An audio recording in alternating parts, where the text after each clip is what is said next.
Hello everyone! Welcome back to another stream. I'm just waiting for it to load up on YouTube here. There we go. Okay.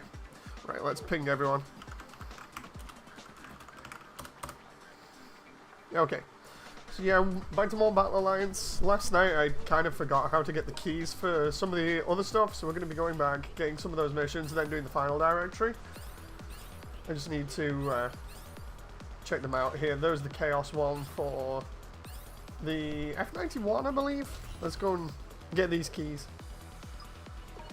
So we're going to be using Kira, and I think I'm going to get another ranged character here.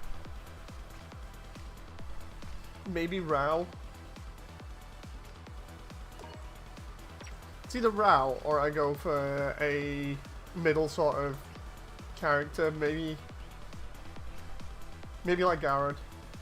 Because Garrod with the double X isn't too bad all round. Okay, so we've got to defeat this mission to get myself a key to then unlock later ones. It was one that I forgot the other day. I've literally just been all over the place recently. So, it was fun trying to remember that. Hi, Audio. Nice to see you again. Okay, here we go.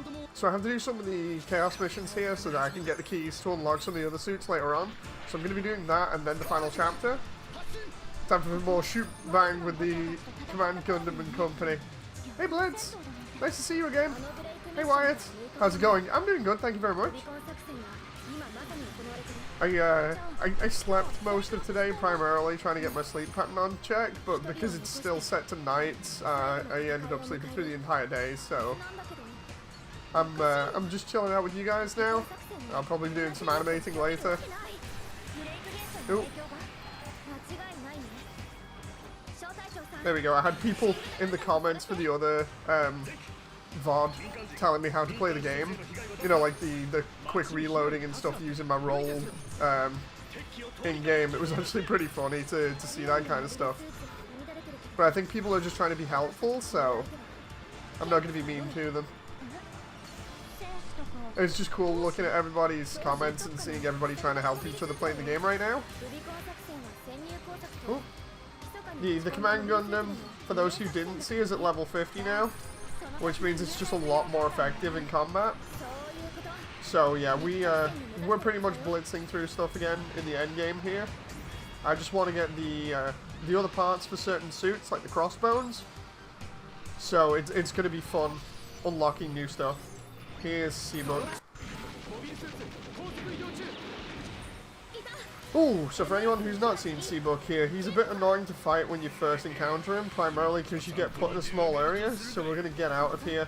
This is one of the levels where you can kind of have a dynamic battlefield. What it does is, in the first version of this level, it actually opens up and you can fight, I think it's Grey's Iron in a bunch of different areas. You really don't want to fight him in the center though, because it'll lock you into it, and then you'll be stuck fighting him in one of the smallest areas in the game.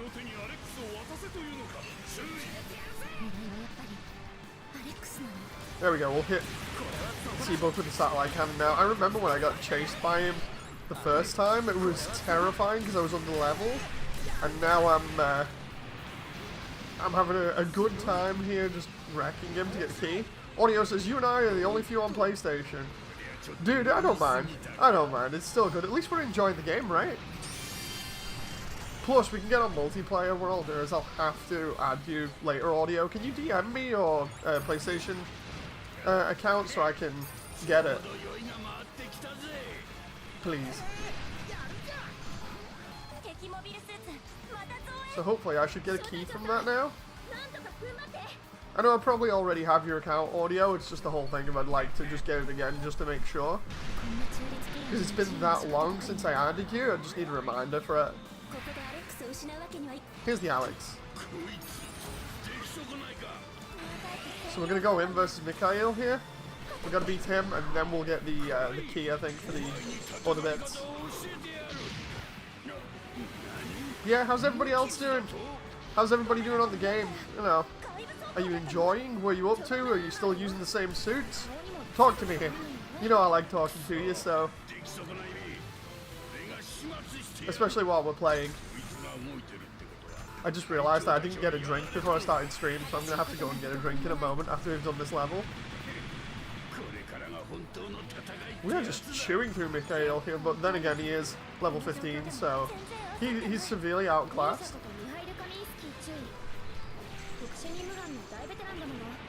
He just got me with a chain mine. Oop. Okay, there we go.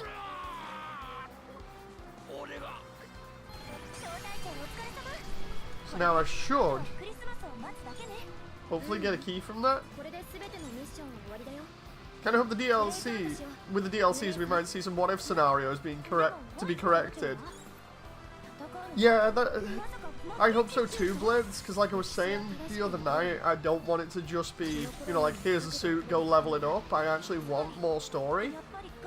I'm hoping that each time we get a DLC, even if it's only like 2 missions, it adds more story, because I feel like that'll be worth it. You know, so like 2 different levels with like a true mission and a break mission each, so you'd get 4 basically out of it. That's like the bare minimum for them. I'm hopeful, you know. We do get keys from completing the other stuff, so yeah, that's good. We'll farm some keys tonight, and then we can get some of these other things unlocked. So we're going to be doing a lot of unlocking. Just give me a moment to go get that drink. Just gonna step to the side for a moment.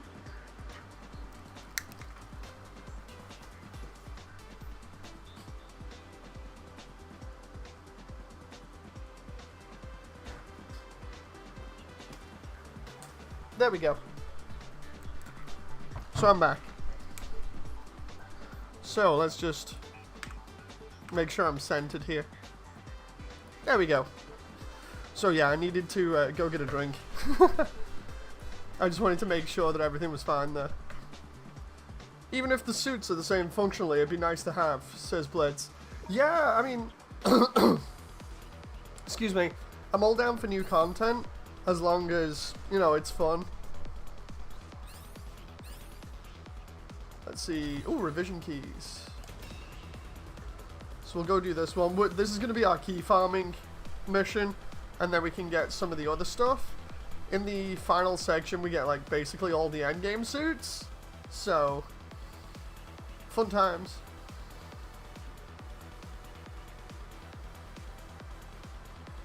Come on now. I think we have to, yeah, we have to fight Genius at the end of this, so that's going to be interesting. I was trying to remember this mission because it's been a while, but having a level 50 suit will definitely help. Oh.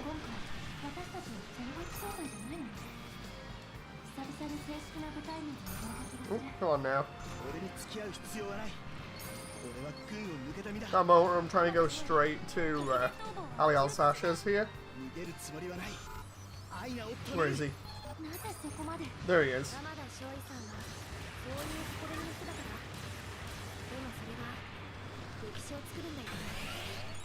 Oh. I love the way Sensen is having to go with him as well. It's just really fun to kind of gang up on an AI like this and beat him into submission. Oh. If only there were a peaceful way to resolve things. Oh. But no. And he just interrupted my reload there and knocked me out of it. So I can't do anything at the moment. I was trying to counter him then.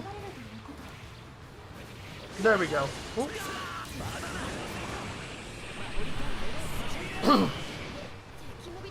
trying to reload here or buy time for reload. Oh, come on now. I actually don't mind the versus bosses like this, provided I've got the ammo for it. That should be the end of Ali. Oh. There we go. That'll give me another key. I love the way we're actually going to be farming items from this as well. Well, money, when you think about it.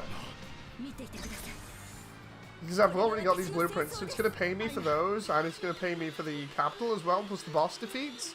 So we're going to get some okay money at the moment.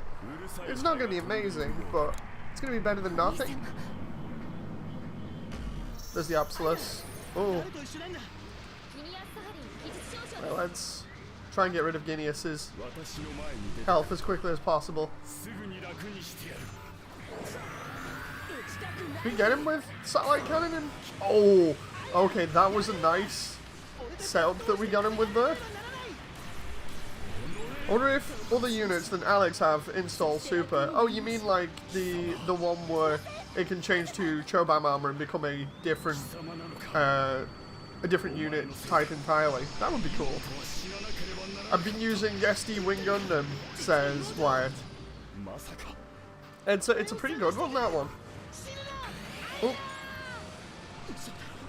Oh, I was gonna say we got him with a good pincer attack before, and then next moment he gets me back.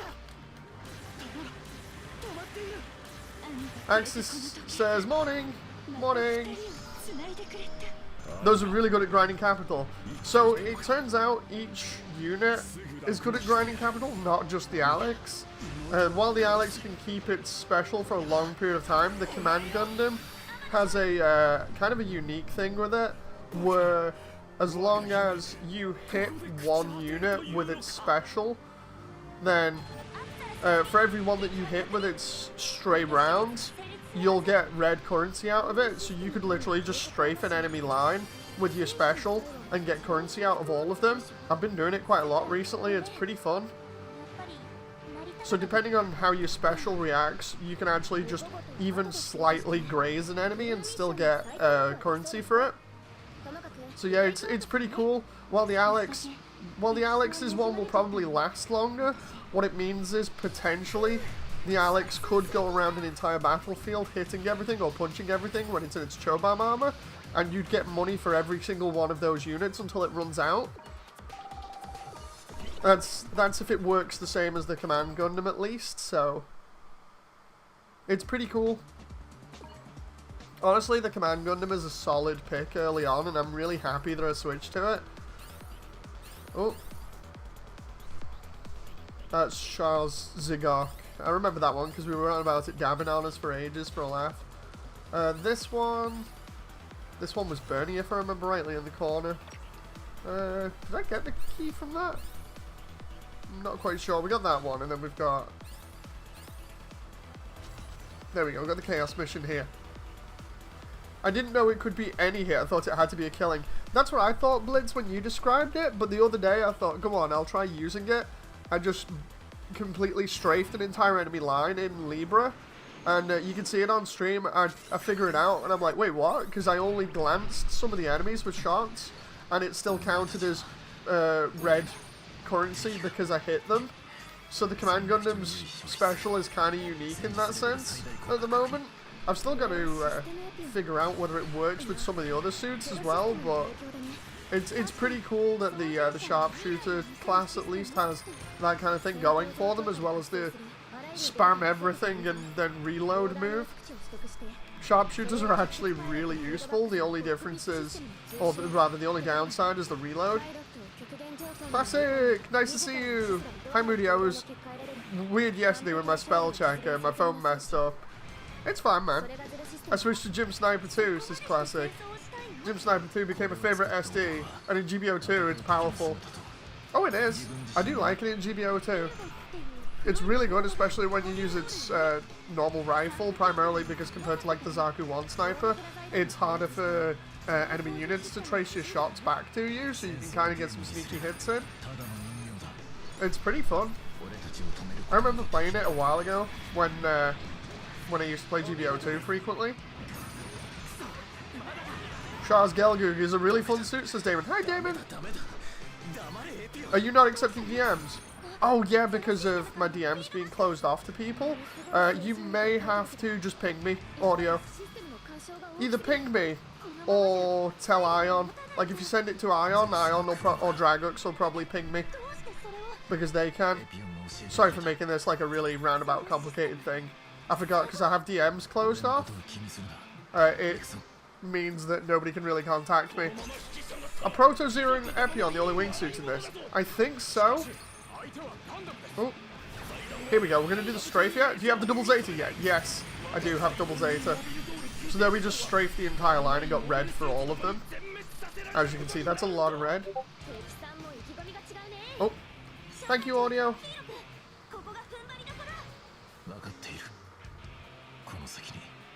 So yeah, the double Zeta is actually really fun. I did a preview of it, I think, the other day. Come on, where's the gal, dude? Nice to see you again, by the way, Wacky. Oh wait, no, that's Wing Zero. I didn't want to fight Wing Zero. Where's the Gelgoog? The Gelgoog should be... Oh, it's off to the right more. God damn it. Where's Chaos? Yeah, I think I moved to the side slightly too much there. I'm gonna have to do it again. It's no big deal. We'll just melt Hero here and then we'll... Because I'm trying to collect keys so I can do all the extra missions. As well as the final set of missions.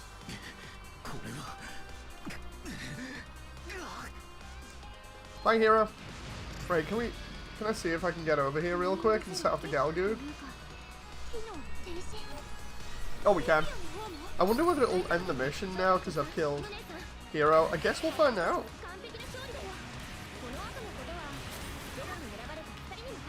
Okay.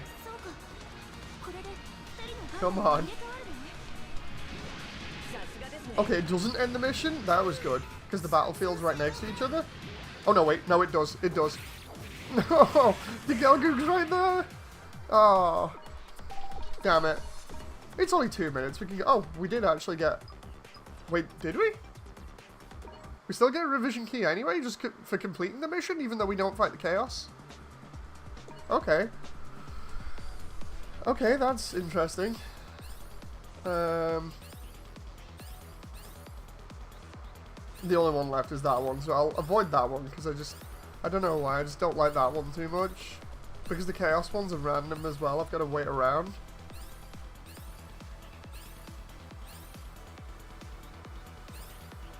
Wait, can I actually unlock Chaos here, because I've got the keys? No, I don't think so. They're still completely random, so I need to wait. Okay, so we were up to these the other day. We did Beyond. Oh no, sorry, we did that one. We're gonna do Scapegoat. We'll wait for some of the other stuff to reload here. So this is the final Tekkanen level. Dragook's posting something in chat there. I don't know what it is. You have to have a look later on. Make sure I copy Audio's message before it disappears because of everybody else posting. There we go. I just use the snipping tool here. Oh, okay. So you got a bunch of Seed and UC era stuff in IBO? Oh, hey, Dragooks. You know what the Chaos missions even do? Yes. So basically, Chaos missions allow you to get certain suits that you wouldn't normally be able to get because of them not being on the timeline. So for instance, like Gundam X, it isn't on the timeline, so you wouldn't be able to go and do like Gundam X missions, but you can get the Double X Gundam in a Chaos mission. They tend to be like mini bosses themselves that randomly appear in certain missions, and when you do those missions you also get keys to then unlock Chaos missions, more Chaos missions later on. They appear randomly and then you can unlock them when you've got keys for whenever in future, but you have to have the keys for them. It's pretty neat. Basically, Chaos missions just allow you to get different suits that you can't get in other missions. It's almost like if you play Dark Souls or whatever, it's like an enemy just invading you in a mission and then you having to kill it to get their items.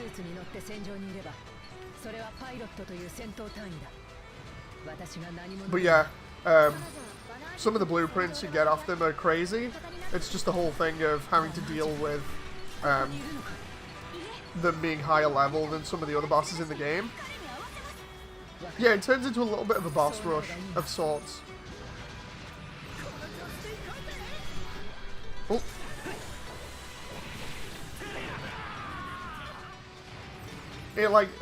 It shaves off some of the grind in the game for certain suits, and then for other ones it keeps the grind going. Oh, so we'll get Kshatriya parts for this, I just realised. This is going to be good, we might actually unlock the Kshatriya here. Okay, so what's going on now? Because I imagine... Oh, cool. Everything's going a little bit foggy here by the looks of it. What the heck is going on with this mission? There's like no enemies here.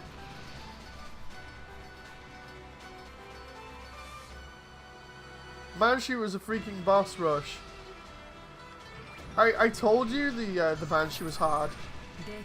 The Banshee is a really hard boss to fight, but the easiest thing you can do, especially on single player, is run it into the 00 suits and then have your entire team just focus on it while you're using your special. It's pretty decent that way.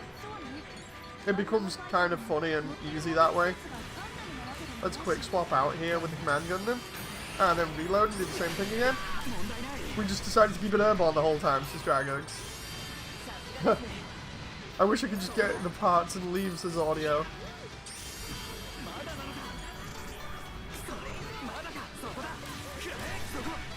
I love being able to quick switch out of weapons like that, it's so good. We just launched it and then used my goof to keep it in the air. It's still not a bad fight, especially if you're playing sharpshooter.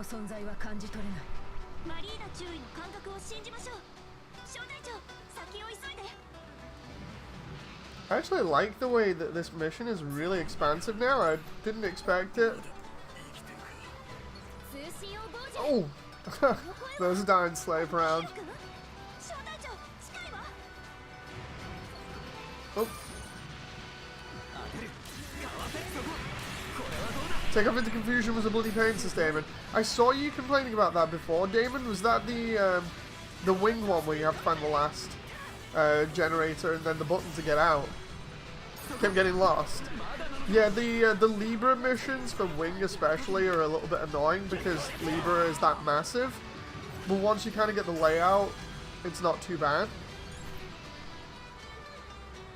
I will admit, like the first time I did the Libra missions, it was taking me like 20 minutes. Some of the dark maps are annoying. I'd say Libra was the only annoying one, really. But even then, it's like, it's not too bad. It's more just, you have to look more at your map. Like if you watched me the other night, it took me like up to 20 minutes, and then when I started remembering where things were, it was okay, but I was having to like switch between chat and a bunch of other things at the same time, so it was hard really focusing and keeping a good idea of the layout in my head. Oh. There we go, let's make sure we've strafed everybody there, so that we can get the maximum map currency out of them. There we go. All that red. So nice. Turns out I was trying to go through a closed door. What I really need to do is go around. I blame the fact that it all looks the same. Yes. No, you're totally right there. Libra does look the same. It's a bit rough to navigate. But once... Go away, Siri. You'll hear it in the background now, maybe. Once you've got it, it's not too bad. But it is really rough, primarily because of how big the Space Fortress is.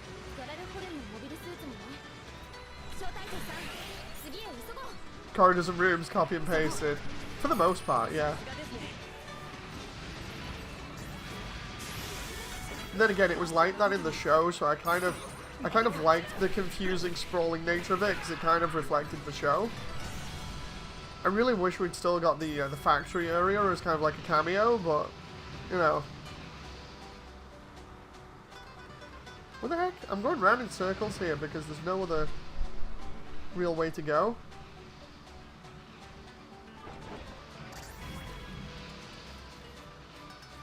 Come on now. Is it this way? Or is this back to the base area? Oh, this is back to the base area. This is another mission that's a bit annoying to find your way around. Primarily because I've been everywhere else, I think. Yeah, I have. Why is your map jammed? That'll be because, potentially, of the way that the last part of IBO ends, if you remember rightly. Doesn't it, like, Galahorn jam everybody's signal, and then they send in Julieta and the Regan Glaze Julia and the Ton of Greys suits. So I imagine it's probably the same, because we're already seeing a bunch of Dying Slaves in the floor here. So I imagine it's the exact same. They're jamming the comms. Oh. Where's Akihiro? He'll probably be around here somewhere. I think it makes it confusing and serves as a strategic, just in case you're raided, it can cause your enemies to get lost. Oh, did not want to do that. Okay, so we strafed everybody, so there we go, we got money all around here.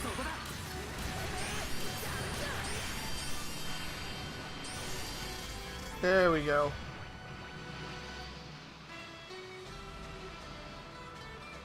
It's no problem, Damon. It's no problem. Hey, Dark Army. Let's take them out. I can't wait until we do the final mission versus the Devil Gundam. I might actually save that for the final one deliberately, just because of my massive love of G Gundam. Like, just like deliberately save that one to the very last mission, so we don't actually finish off in order. Oh. I'll have to check the actual order that they appear in when we go on the menu again, because I think it's like halfway around.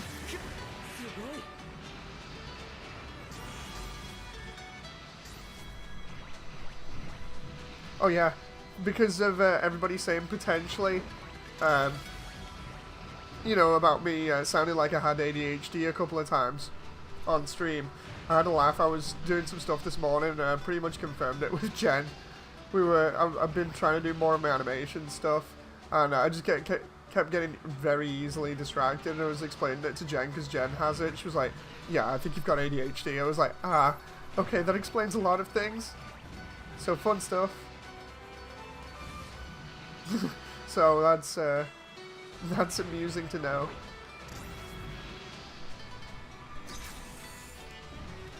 Oop. There's a bunch of down suits here. I'm trying to figure out... Oh, right, we're on the right-hand side of the level. Since I've fought it, you're gonna like the movesets it uses. You're gonna nerd out, says Audio. Oh, nice! I know I did. This is gonna be really fun.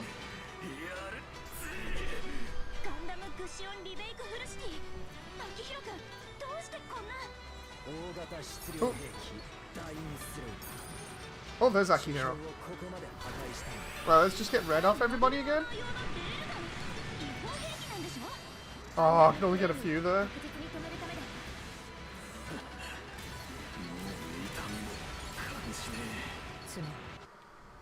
Oh, wait, what? Oh, Akihiro's going down. Is he gonna do the thing where he takes out Eok as well? Or is he not here? Oh. Oh. Oh my god. Okay, that is a freaking cool intro from Master there. Oh, that's awesome. Way to have the end game play out really fantastic. Just have the G Gundam guys come in and basically be super badasses. Oh, seriously, I'm loving that right now. Just when they're about to kill off Akihiro, it's like, no, we'll throw Master in and have him come to the rescue. I like how the Graze is like, why is my axe heavy at first, and then who the heck he uses Audio? That seriously is so cool. I feel like I'm gonna be nerding out about G Gundam for like the last directory here.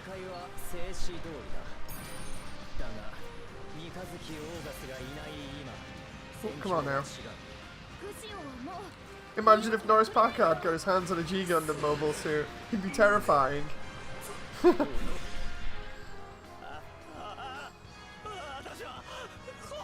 Ready? Go! This is audio. Did we just take our Earc there? Because I didn't even realize his suit was on the field.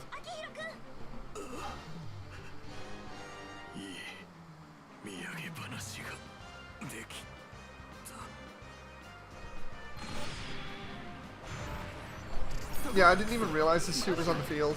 So he got wrecked.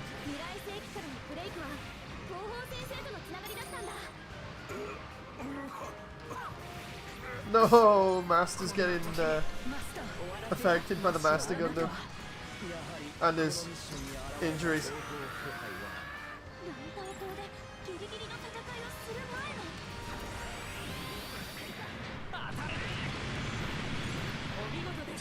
Okay, we got red again. The Dark Army keeps coming. Keep them coming, I get loads of money for this. And then I can level up the Crossbone Gundams. Specifically the X2. Kind of a shame that the X1 isn't a sharpshooter or an all-rounder, but...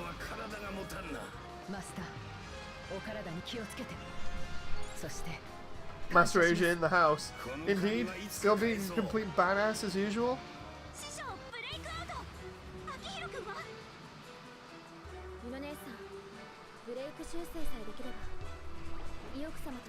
Oh, please tell me we get to see Akihiro crush Earc.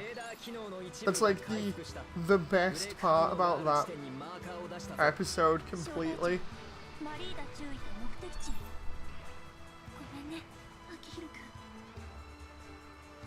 Do they have the full cloth? The full cloth? No, they don't. Unfortunately. Seemingly. I hope we get it as DLC.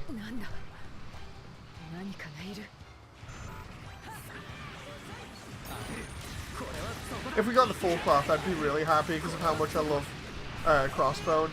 It's like, I'd argue that two of my favorite series in the entire thing would be G Gundam and Crossbone.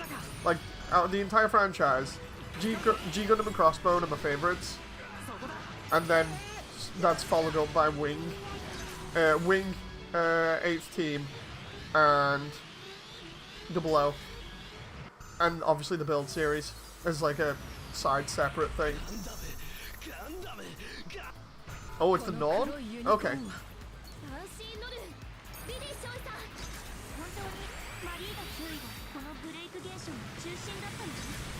Let's just go all in on Riddy here.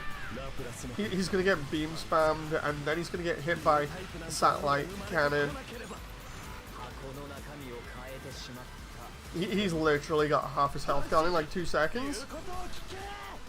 Crossbone was in this, yes. Because I will be getting both of them shortly. I need to build up the chaos keys for them.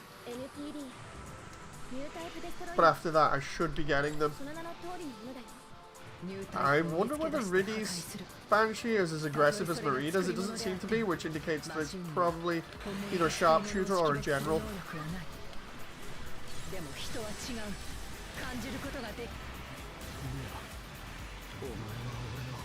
Yeah, it seems more like a sharpshooter to me. Could be wrong about that. Right, let's try and get it with the knife. Ooh, cutscene. Loving these cutscenes. Oh no, wait. Oh, they showed it? Oh. That bit in Unicorn is devastating. Oh, they showed it!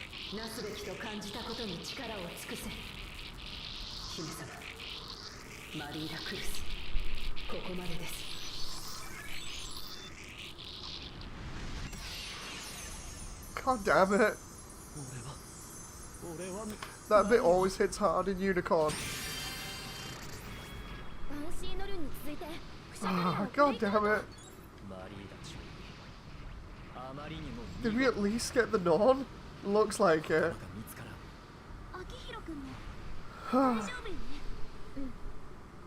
That moment where they're killing off everybody now.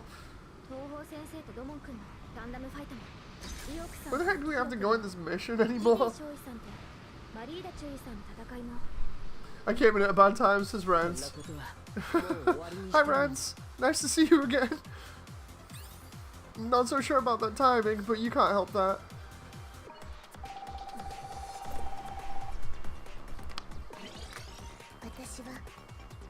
Just have a bit of my drink here. I've been sick with allergies all day, says Rance. Oh god, hope everything's alright now. We still haven't got the norm, okay. We're close to getting the Kshatriya.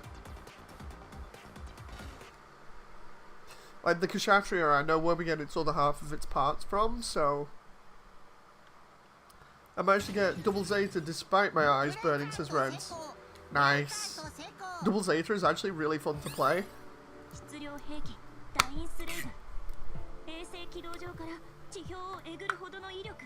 Sorry if you hear weird sounds, I've just been drinking out of an energy drink bottle at the moment.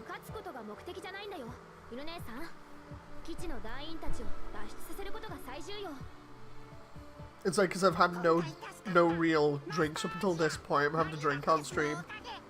How's the heat there? It's fine. It's pretty... It's like medium. I'm not burning up totally.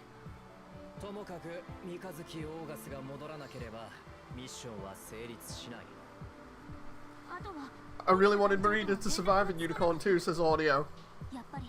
The worst part about that makes it hit home for me a little bit more, I think, is the whole thing about, I don't know whether I can't remember whether it's the same episode or not, but like, when you're watching it, you have Marina and Zimmerman more or less get like really close to each other again, and it's like, okay, this is really, really nice, and then she goes out and gets killed by Riddy. It's like, dude, no. It's like all you want to have them do is be basically like a happy father and daughter kind of relationship, and then next moment it's like, yeah, no, you're not having that. Bye. It's a shame. There we go. So there's the G Gundam one, and then there's the Unicorn, and there we go. So what we'll do is we'll do G Gundam last deliberately. I'm just trying to see which one I can do for Chaos here. Oh, I think it's the one I need. Astray. Yeah, it is the one that I needed for the Kshatriya blueprints. So yeah, that's good. Right after she acknowledges Zimmerman as her father too. Yeah, that's why I think it hits so hard. You know, especially because they get over a brainwashing, and they get over a recovering and sort of wondering who the hell she is anymore. It's really rough to see that bit.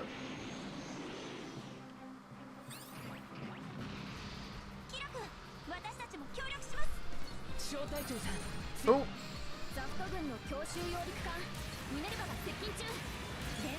Come on now.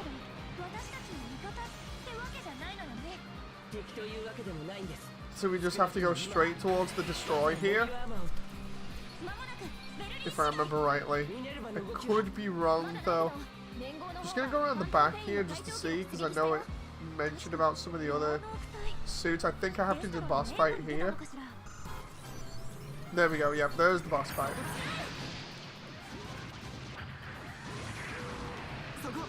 Just gonna make sure I fight 4 here. We'll take down her shield a little bit. I know it says invalid, but we're still taking it down, so. Just unlock the Zeta Gundam, says Damon. Nice. Oh, thought I'd block that then, but apparently not.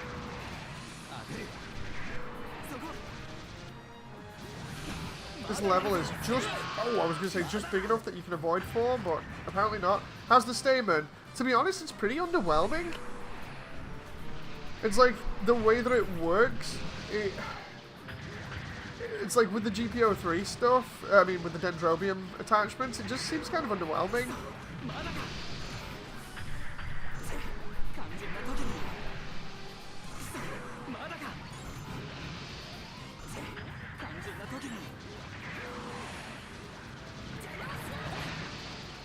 Basically, the GPO3, it has the For its special, it has the large beam cannon from the Dendrobium.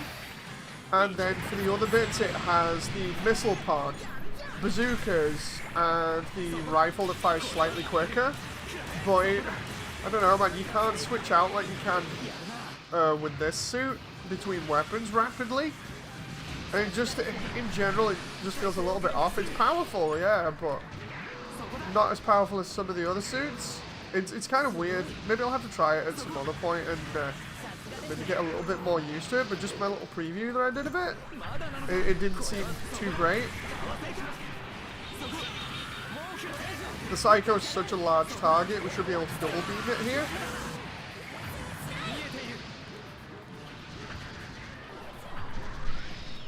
Trying to keep its attention.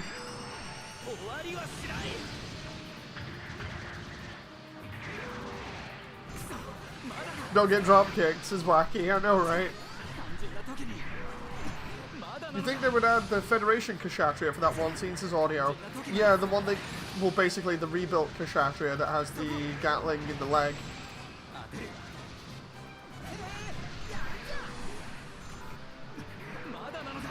The Kshatriya repair, yeah.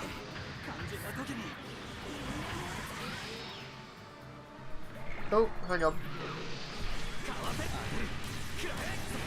Just sort of load onto it here. Oh, whoa, whoa. Okay.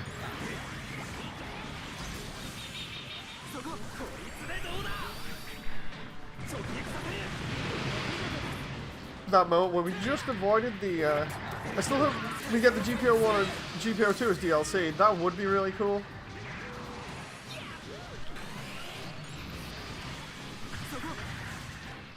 Ooh.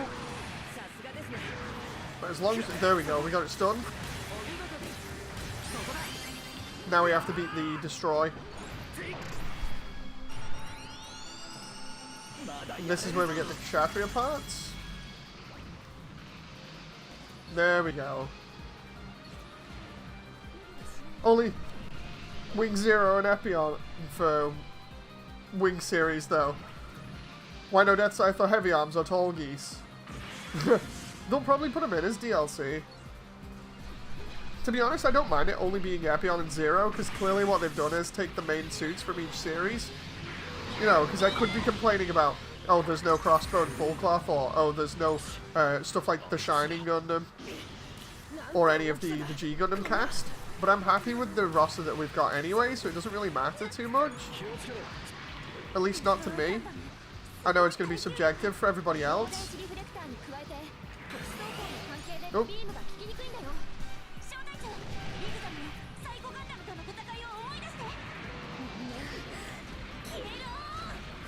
Like fighting the Destroy. Phoenix Gundam is coming. Sweet. Oh, whoa, whoa.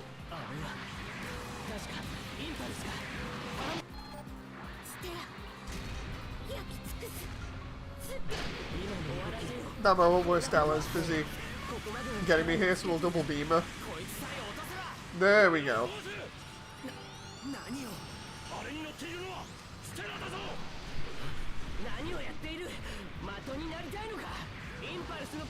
Yeah, I've seen the mods online. The mods are really cool for this at the moment. Being allowing you to play as like the mobile armors and stuff. If you've got the PC version.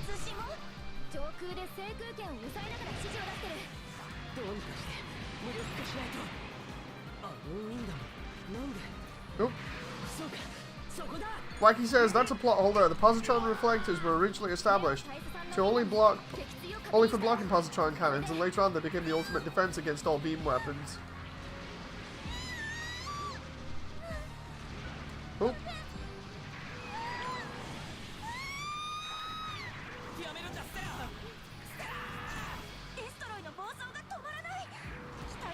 Come on, give me the... There we go.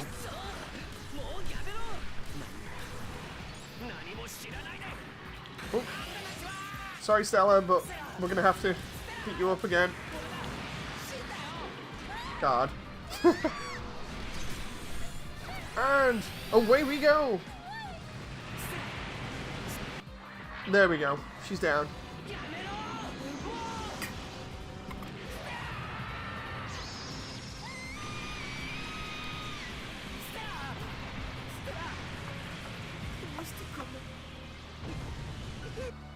do like that. I love the cutscenes in this because they're really cool. They're really well done. There's another key that we've got there, plus... Oh, second revise. 2 Kshatriya blueprints, let's see. Okay, so I've got that done. I need the first part of it done. Which means doing the Tekadam mission again, I think. Let's try to see what else I've got here. That's for the double Zeta.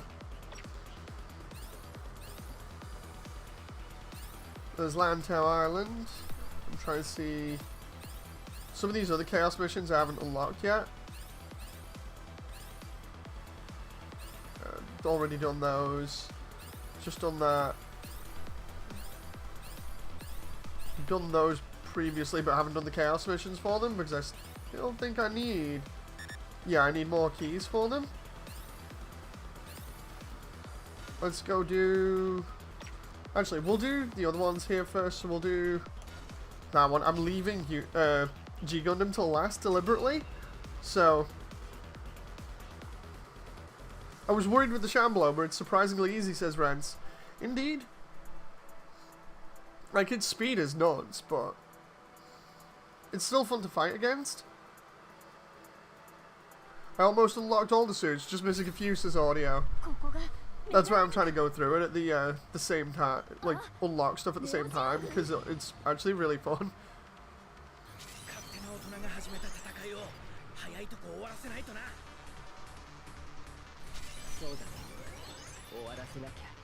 Okay, away we go here. I'm looking around for boxes real quick. Oh, Gaza.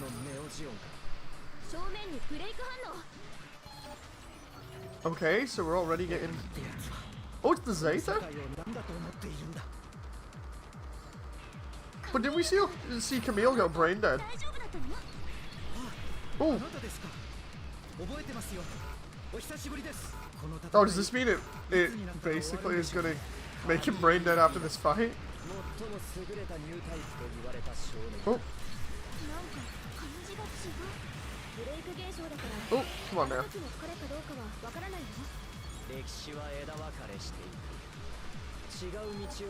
Okay.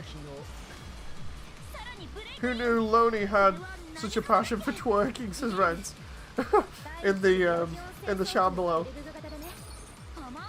She just slides all over the place. It's nuts. Oh. Ah, box. That's pretty nice. Having a level 50 suit for these type of missions is so nice. Because it means that it doesn't feel like I'm severely under-leveled. Oh, whoa, whoa. Zaku Warrior?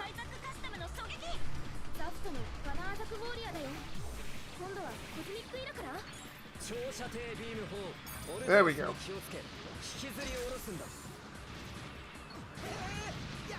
Slowly taking out everything here.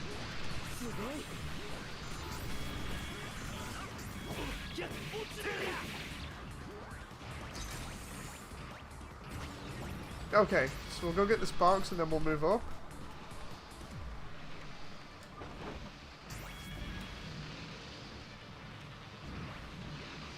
Beyond base just blows all its stats out of the water, says Dragox. Epion's got some really good melee and health on it for stats. So good. Oh, here's Ali again.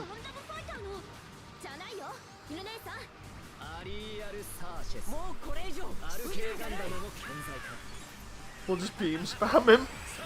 We hit him with Kira, the satellite cannon, and then that. Oh, nice. Camille versus him? Oh! Okay. Sensuna just coming in out of nowhere with the double O riser.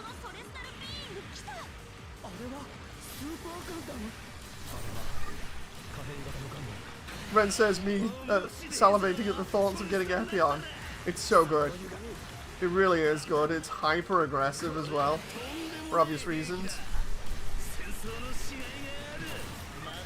that moment where Ali is literally getting juggled like mad there. I wasn't even properly looking at him. I was just having fun mashing the fire buttons.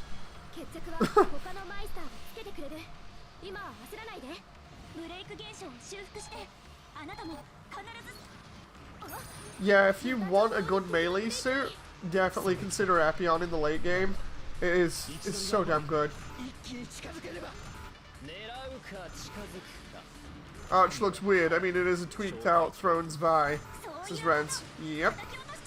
Hey, X-Ram! How's the quest to blow up everything?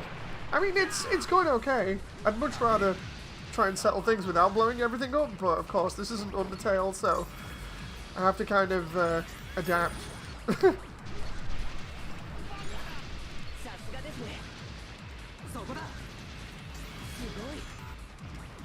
Oh.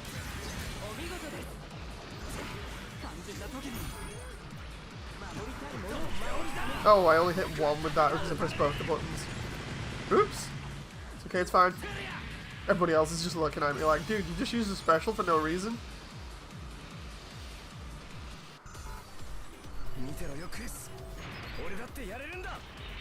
Oh, okay.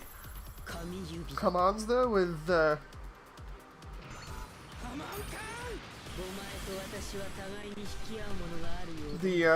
freaking Jagdoga.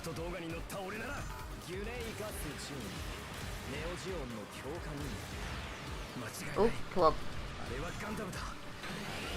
Time to bully Ginye. Yep, hopefully.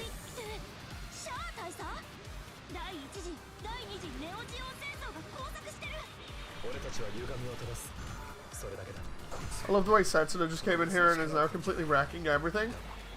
Ooh. I've got to wait till I reload, unfortunately, at the moment. Only problem with sharpshooters.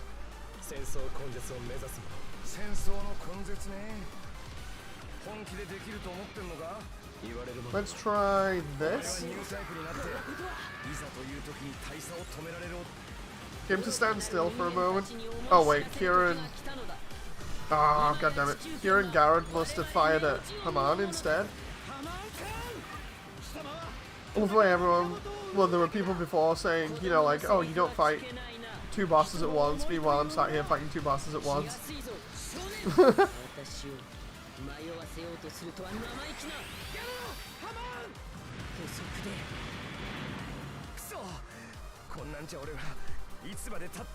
So there's one gone.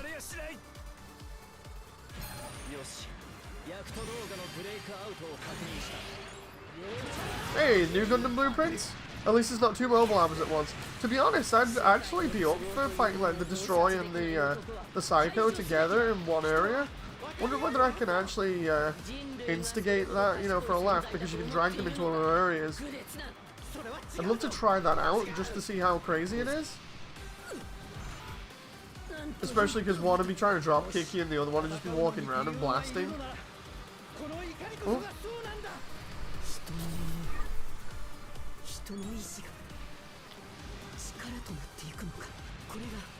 Okay. Haman's gonna be down in like a little bit here because she can't keep up with everybody.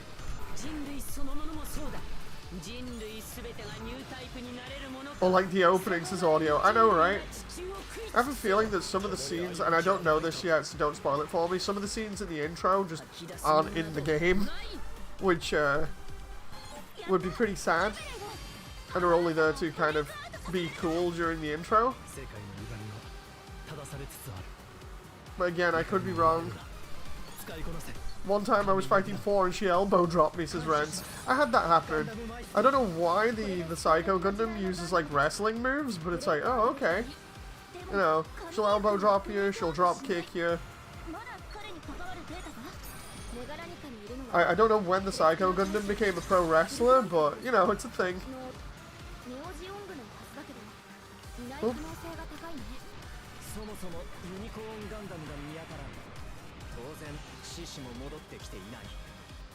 Okay, let's see here. See what we're versus, because we've actually fought quite a lot here. Oh. Oh no.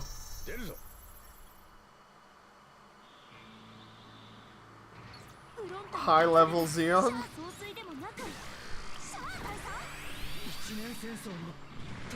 Everybody was already complaining about the Zeon to begin with, so while he's sat still, let's hit him with everything. There we go, he's getting hit by the satellite cannon. Oh. Oh boy. He's gonna be hitting me for loads here right now. Yeah. I've only just got about half his health off and he's really nasty. And I can't reload yet. That's a bit of a pain. Come on now. I'm just gonna keep my range. And just whittle down his shield a little bit more. And then get a reload.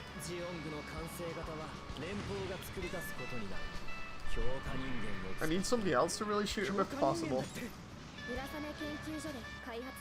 But nobody is, or hardly anybody is. Well, the AI does do the job versus bosses. It seems a little bit like they don't bother aggroing unless you really need it. Come on. There we go. Oh! Saw him just do that then. We got the timing slightly off on it.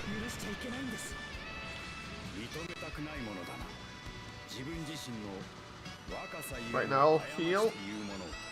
The smooth jazz slaps, says Wacky. Here he comes to dab, says Eggsrab.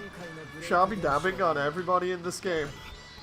I'll show it off in a moment for those who haven't seen it, or just as a reminder, but it is funny seeing it. Ren says, and I don't know why that was censored then for a moment, Ren, by YouTube. I find the Zeong is easier the more melee allies you have. So once I get Infinite Justice, I'll just bring Arthur and Akihiro.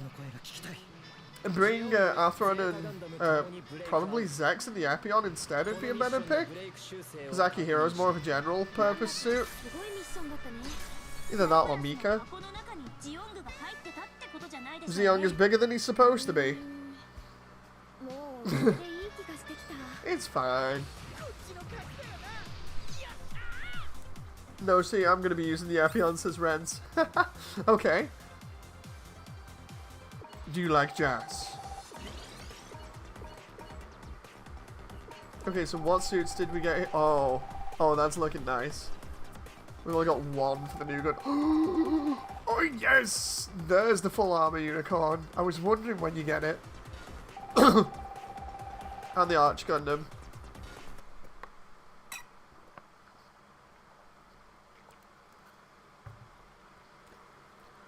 Assuming I don't unlock G-Self beforehand, says Rents. Well, I'm at the end and I still haven't unlocked G-Self yet. So I'm assuming it's in one of the Chaos missions. I'll have to have a look. I swear I've seen it somewhere. So I think, yeah, it's in a Chaos mission.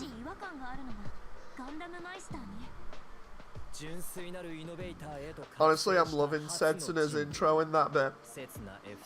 Oh, like, we've got Ali coming in and trying to be a pain, and then next moment Setsuna just comes charging in with the 00 Riser. So good.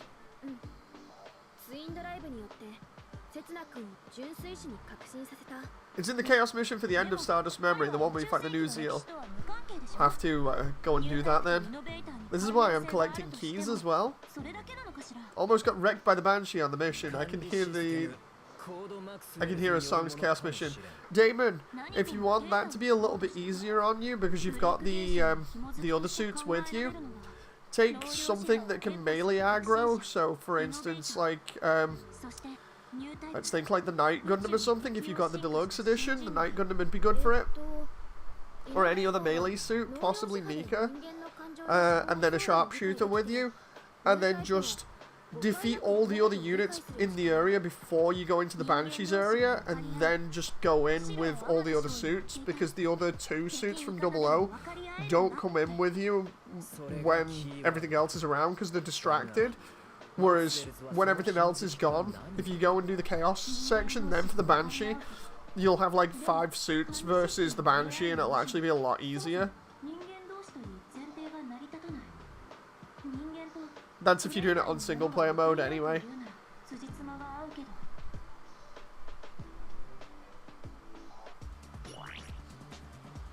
Thanks for the info. Yeah, it's no problem.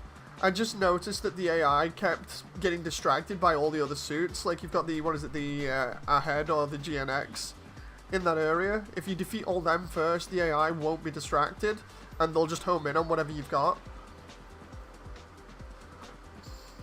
Right, I'm just going to have a look here. Reborn's is a sharpshooter. Arch Gundam's an infighter. I need to get the red and the blue frame there. All-rounder for blue frame. Oh, nice. I didn't check that out before. Oh, I need to get the two... I can't remember where I got the Burning Gundam blueprint again. I'm going to have to try and get that. There's the Crossbones. There's the F91. There's the Sinanju. Why is the Sinanju on a different thing there? Oh, I think it's because of the maximum amount of suits in that one. There's the full armor unicorn. So I want to see the triple missile, hyper bazooka, beam gatling, melee, barrage. Okay, that's gonna be fun. Sazabi, new Gundam, beam rifle, hyper bazooka, fin funnels, funnel combination. Okay. And then we got some of the other ones here. Still loving the full armor and the Psycho Zaku. What's number 4 here? Oh, that's for the Psycho Zaku. And that one, the Chaos missions for the Gold Frame Amatsu. Yeah, there's the G-Self. I just saw it then. Not got any of the other Chaos missions unlocked at the moment, so we'll do... Yeah, we'll do Beyond. And then we'll do the G-Gundam one. Are there any 00 suits that aren't in the game? Yes, the standard Season 1 suits, and then the Awakening of Trailblazer ones. The Quant is in it, because I've seen it on a loading screen, but everything else doesn't seem to be, unfortunately.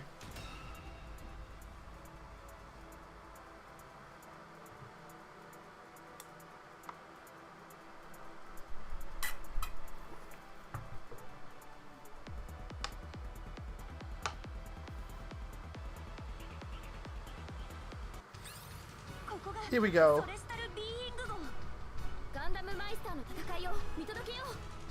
So this is the one versus the Reborn's Gundam. This is going to be so good.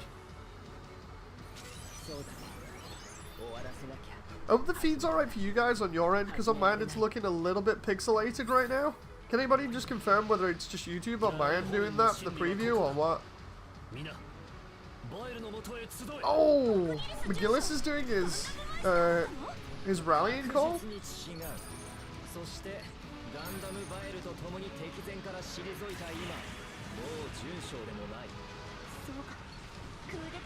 It's looking alright on my end, says Damon. Nice, so it's just YouTube's preview then for me. YouTube's preview is literally making it look as if it's less than like 240p resolution on my end. So it's pretty nuts. I'm assuming for you guys it's probably like the 1080p resolution, hopefully, that I'm supposed to be pointing out. I think YouTube still does decrease the quality a little bit, because on my end when I'm trying to record and stuff, it's looking like really good and really sharp, and then by the time it goes to YouTube the quality dips just a little bit. Because I've noticed that like certain things will look a little bit fuzzy. Oh. But yeah, thank you for confirming that, guys.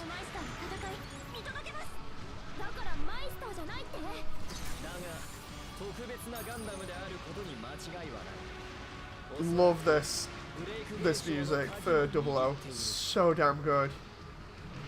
Like, I know Gundam has a lot of good music, but 00's is fantastic.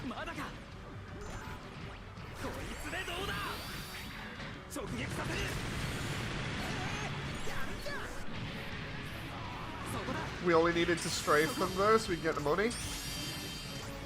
There we go. I'm going to be saving up all this money because I want to use it on the Crossbone X2. That way I can have the X2 be a really high level sharpshooter. I'll have to see how it plays though, because that's just my idea at the moment. If I don't pick the Crossbone X2, it'll probably be the full armor. Because it's getting a lot easier to level stuff up, and I think that's primarily just because these last missions are giving me ridiculous amounts of money for even just killing one suit. You know, compared to the base game. Oh, it's the Garazo. Okay.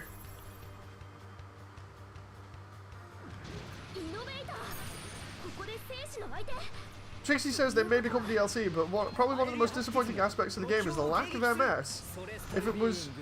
If only it was as varied as the Dynasty Warriors Gundam games. Honestly, I can't agree with that, Trixie. You know, like, they've got 80 suits in it, and well, yeah, sure, they don't have some fan favorites or over 80 suits, sorry. Well, they have over 80 suits, it's like, they have a good variety from each, well, they have a good variety across the board. I do get what you mean in that they don't have some of the fan favorites from each era as well, or they don't finish off certain Gundam teams, but I do think what they've tried to do is keep the most popular ones in, and then potentially add other ones later as DLC. Like, I'm not obviously trying to be a dick, it's just I don't... Again, I think he tried to fit a lot in for what was going on with the game. And then the rest will probably be DLC.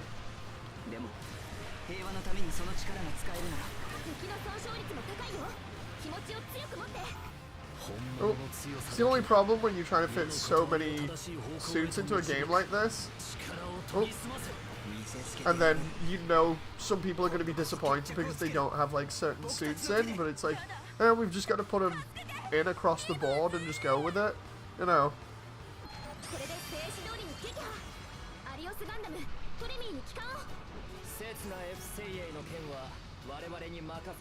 Nice to see you again, by the way, Trixie.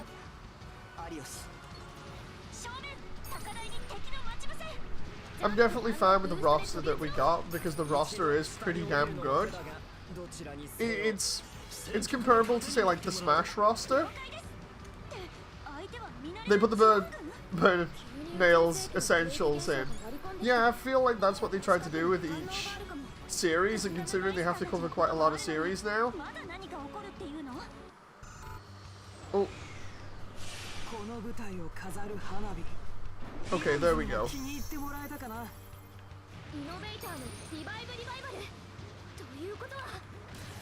Okay, let's go in here.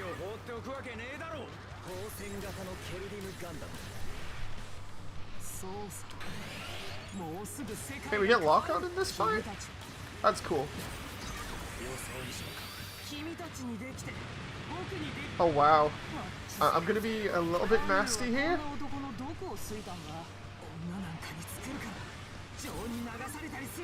I was gonna say, I'll be a bit nasty and hope that she gets stuck in beams there, but the satellite cannon missed her. Oh.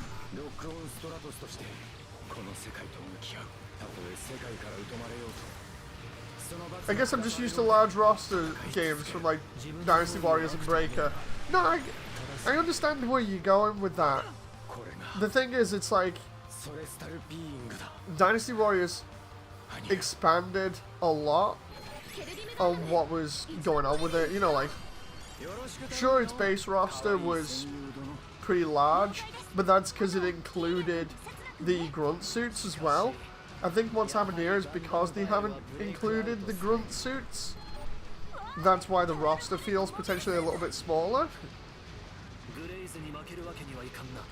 What's up, Moody, says Wonder X. Low-key, this game has a lot of Dynasty Warriors skills. Indeed.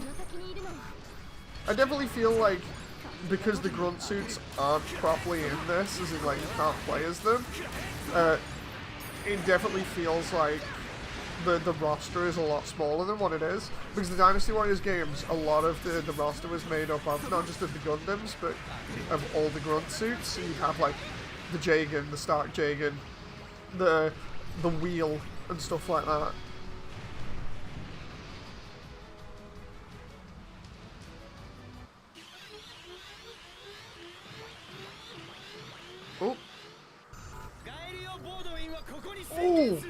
Oh no, it's the Chimaris Vidar. I would have loved for them to have just the standard Chimaris in, but of course it's got to be that one because of it being a final fight.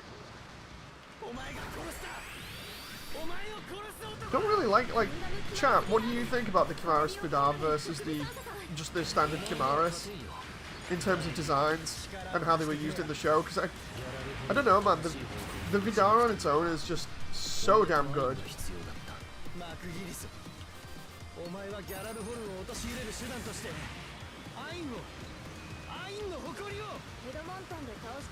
As far as Chimaris designs go, Vidar is the best. I definitely liked the kind of like crazy weapon loadout that just the standard Vidar had.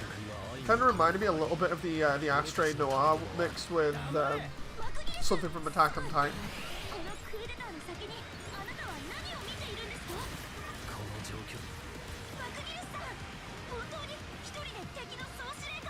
Come on now.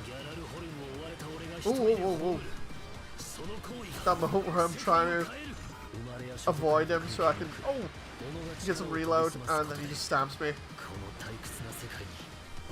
Hello to everyone that's in chat, by the way. Hope you're enjoying.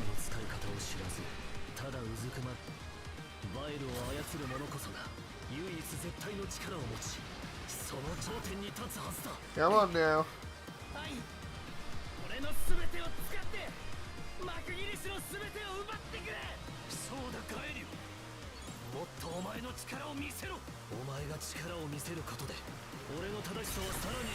That should finish him off. Ren says, people on Twitter yesterday were actually discussing the IBO Gundams and how, aside from demons, they also had different medieval infantry roles. Huh. Interesting.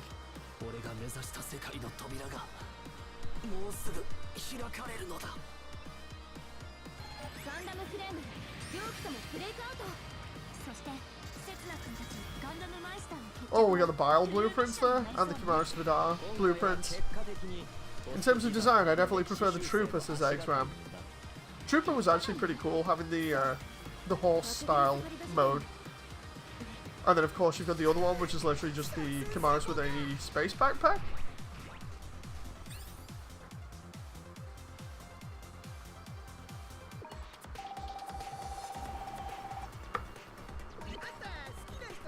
There we go, we got Garrett's affinity up to maximum there.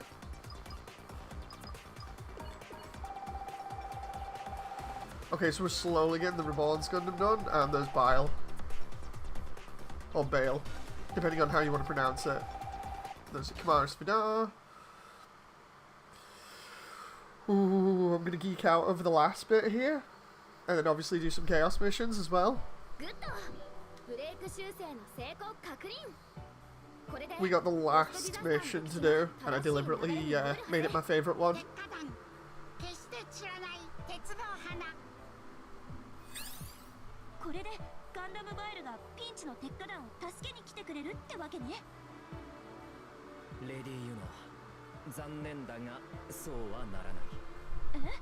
Oh boy, here we go.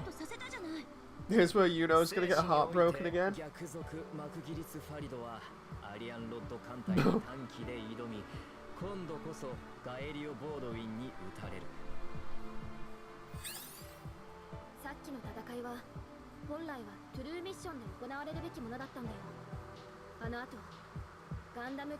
I'm just watching this cutscene here now.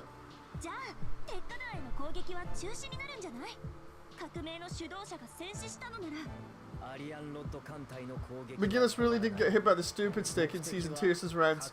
Season 2 just dropped off so hard for me of IBO. Like, Season 1 was really going places and I enjoyed it. Season 2 definitely dropped off. Damon says, Dave, yes, you know, suffer. No, I actually don't want it to suffer. I'm kind of upset that she keeps having a heart broken, you know. I mentioned it the last time where it was like, this almost seems like whenever Yuno learns something, she wants to change the timeline so that everybody gets a happy ending. And that's really nice and kind of her. But then you have Sakura and now Hermes going, dude, you can't do that. That's not how history turned out. And she's like, but, it's like, no, you can't do this. You're going to have, like, for instance, you're going to have Thor and Camille fighting against each other, and Thor ended up dying. Then you're going to have, you know, like, Camille going brain dead, which she doesn't want to happen. And there's a load of different things. It just ends up with him suffering quite a lot emotionally. It's really sad. It's just they play it off as, you know, like a comedy because it's an SD. Like, it's an SD storyline, so you can see her struggling with it, going, but I don't like this. And it's like, yeah, but unfortunately, this is what happens. You can't just change time to what you want it to be. And she's just like, oh. Poor you know.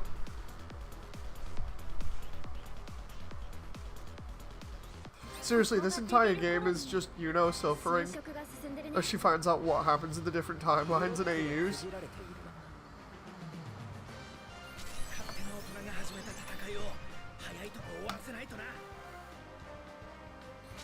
I wish I could take Dobone on this with me, but I think he's going to be in here anyway. Yuno is literally reaching the point where she's going to hack into the entire G universe and give everyone a happy ending to his friends.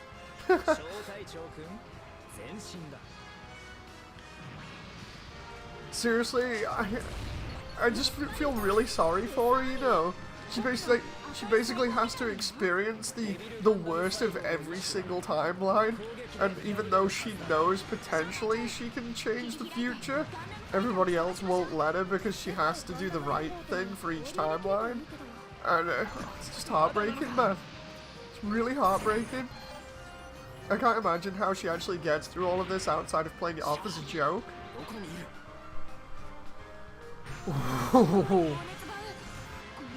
I love the way they reference the funnels as a heat sink there when they're not, like in Shah's counterattack, possibly.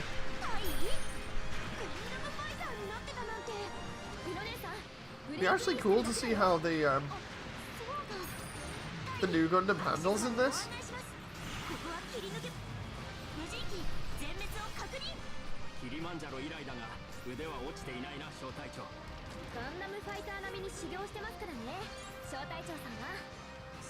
Okay, can't go that way. Gotta break through here. I'm really loving this right now.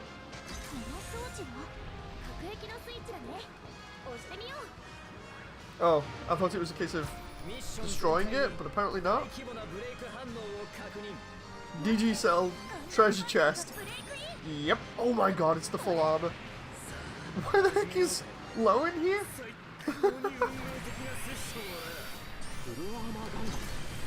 That moment where he put us in a mission with a bunch of really destructive mobile suits.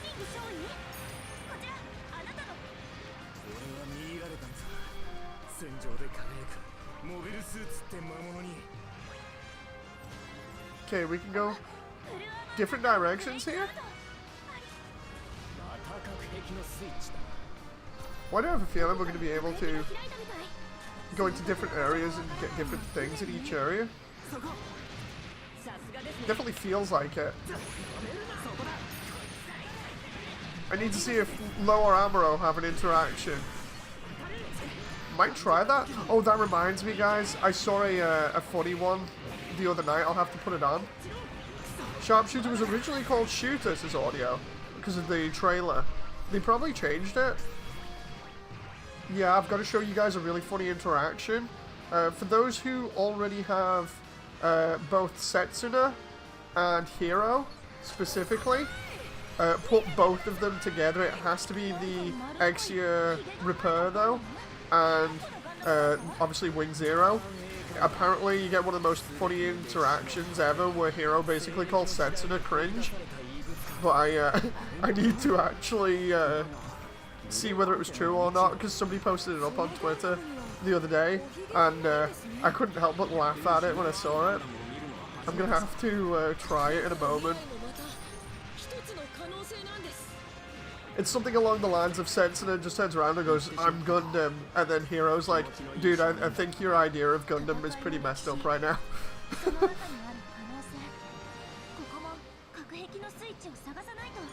Hang on. see if I can get through this level, and then we can try doing that interaction, because I completely forgot about it.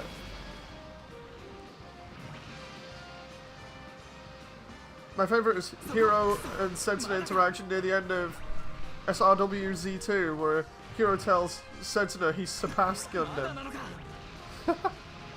Oh, there's a force shield there? Okay, so that's probably where we're going.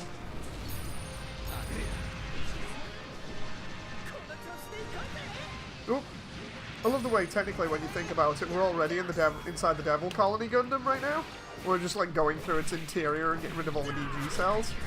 And the Dark Army.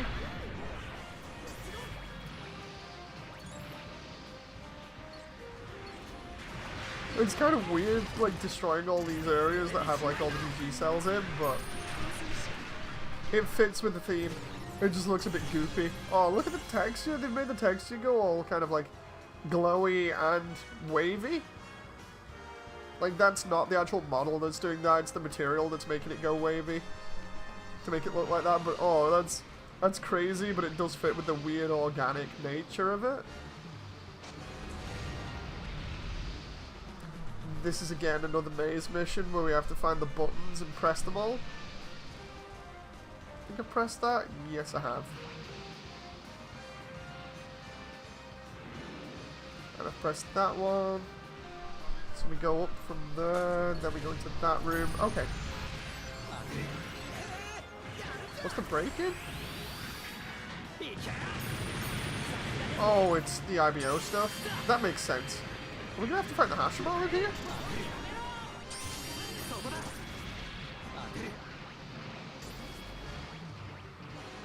Okay, so we've done everything in here. We can't go... Oh no, we can go through here now. So the question is, where the heck is this other switch?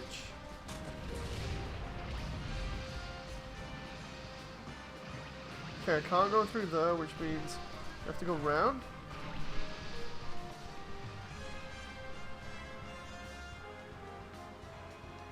Maybe the switch is on the far right, or maybe I just had to get rid of everything else. Maybe not. Okay, let's try this way.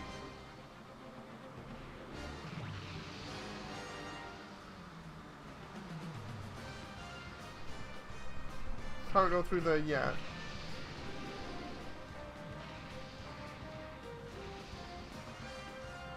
I'm trying to remember where I've been here. Oh. Okay, so this... Oh. I was gonna say this looks like it might be the beginning, but it isn't. Wait, what the... Oh, it's a Taurus? Okay, so they've just thrown everything in here. We got like every bad guy suit in here right now. We go in here? There it is. Okay.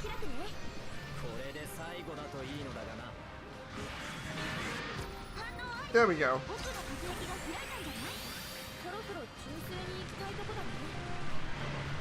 I love the way I was trying to aim at the other stuff there and I accidentally just shot the main pillar thing a bunch. It's okay, it's fine. Ugh.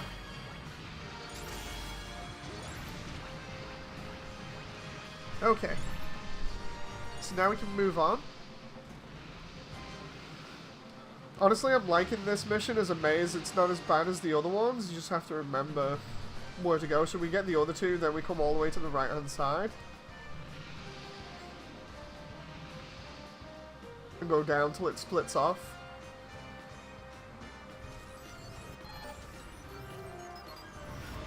And then Dave's DG zombie. Definitely is not a nice area to be in.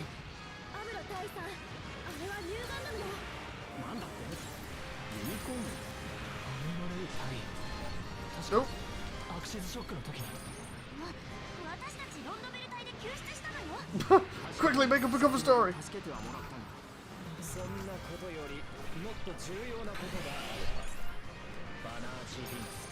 Nope. Okay, so this is the bit where the unicorn is basically charging towards Laplace's box. If you go off the storyline. Does that mean it's... No, it's the standard one, not the full armor. Just posted the interaction on your Discord, Dave, says Damon. Let's have a look real quick. Yeah, yep, that was it. That was it. So Setsuna turns around and goes, "Let's go, Hero Yui. It's time to become Gundam, both of us." And then Hero's like, "Zero's nothing but a tool to me, Setsuna. The way that you think about Gundam is totally different." Oh, it's so funny. That's basically Hero just being like, "Dude, cringe." Oh!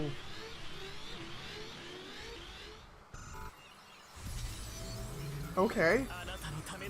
Oh, it's Angelo? Oh, and the Sananju too? Okay, yeah, because this is a break-in mission, so that's fair. Is Angelo still easy to beat? Yes, that more or less answered that question. So Angelo just took everything to the face and died? So that means we should be able to get him with everything else now? Oh my god. That's enough to basically destroy the entire area, and he just got it straight in the face. He needs some milk, says Spenexa.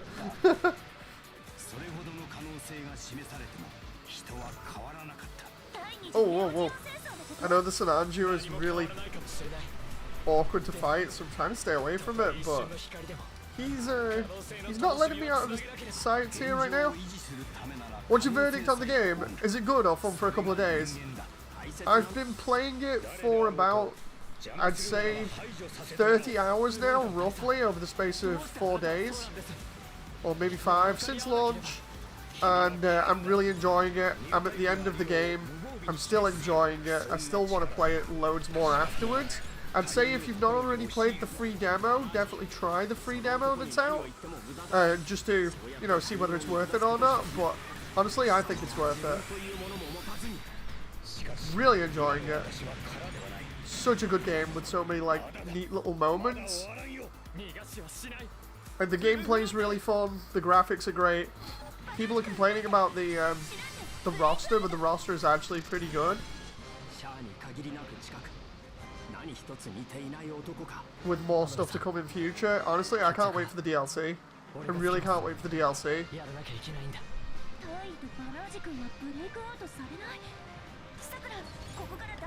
Oh! Let's see what we have to deal with here. I love the way the color scheme has now changed.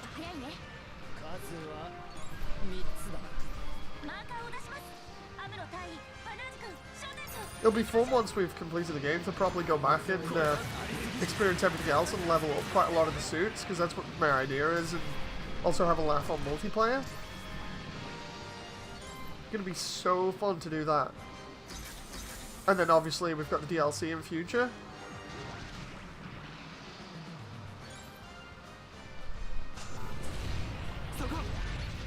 Oh. This is a very colourful level. I absolutely love this. It's like, it's colourful and weird at the same time.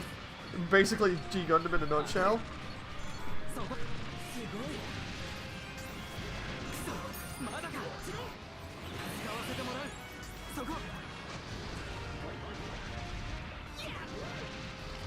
Nope. Come on now, grab these materials, grab the money.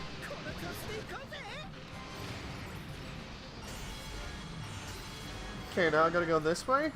Oh my god, look at all this! This is nuts! Seriously? I'm just loving all these like giant mounds of DG cells here. It makes everything look... I don't know what it is about like that dark purple metal colour. Like the... And then it's offset by the yellow lights. It kind of remind me of the... was it the Takumi Kazuchi off Muv-Luv? And then you've got the DG cells that are like bright pinkish red in the background. Just that color scheme really works, man. Is the narrative DLC coming out first, or is it the age DLC? I think it might be narrative. I don't know. I assumed they were both in a pack together, but It is both. Okay. That'll be fun to hop on that stuff.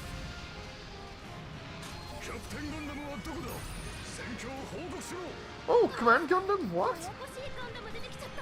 Yeah, another weird Gundam. I say Taki Mikazuchi. But yeah, the colour scheme just reminds me of it.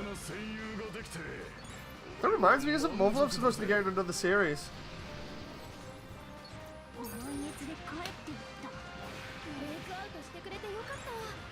Nope. Come on now.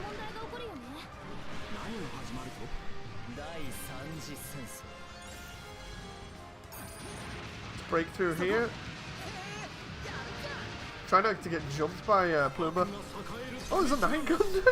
Wait, we're getting all the BB Senshi guys in here now? I guess Dave should be grateful he doesn't have to fight a bunch of Gundam heads. To be honest, I want to fight them, but they're probably in the true version of this.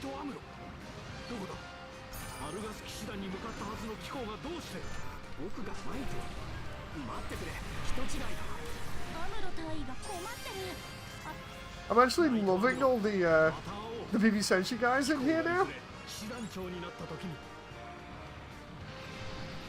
This is so cool.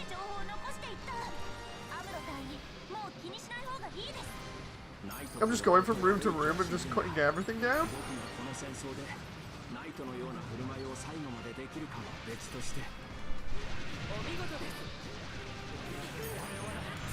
Oh, I love the way Amuro was like, what the heck is going on with these SD Gundams? Basically.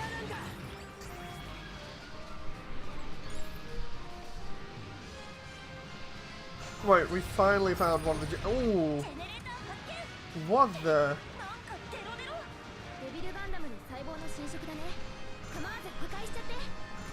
Devil Gundam Corrosion, okay. Kind of obviously reminds me of like Alien here at this point, you know, because it looking like eggs. Like facehugger eggs everywhere. Seriously man, the colour scheme in this level just works for me so well. Oh.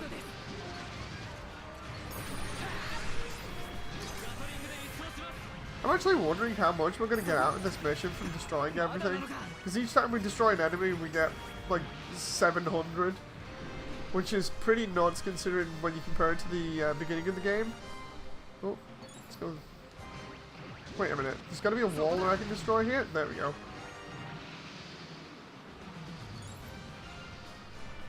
You better get those generators. You got like 13 minutes. Wait, what? I did not realize that. Oops. I've just been kind of chilling out.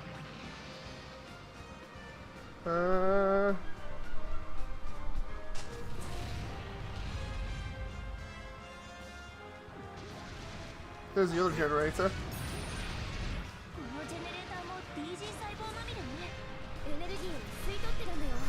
Come on now.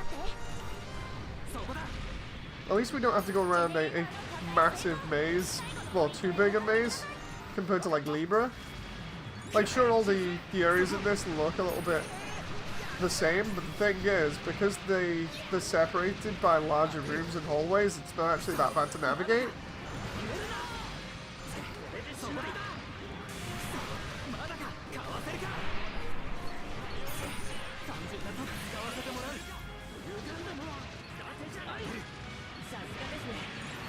There we go. There's some more suits. I am absolutely loving all the money it's giving me now. Seriously, this will go all towards other suits later on. This might actually be a good mission to grind on.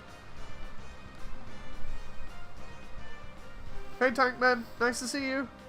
Hope you're doing okay.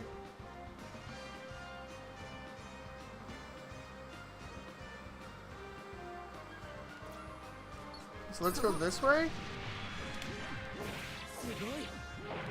Boom. Juggled and then destroyed. More Virgos.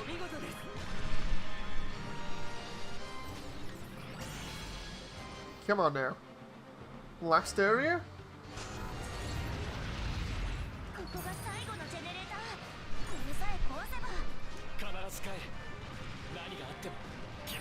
There's one.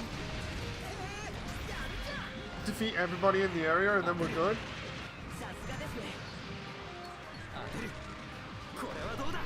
I'm gonna reload just for the sake of it. Seems like it's really easy to actually get the reload on this level just because there being that many enemies. I didn't realize this mission had such a time limit on it. I kind of messed up there with that one. I've just been kind of chilling out and exploring the rooms. Okay.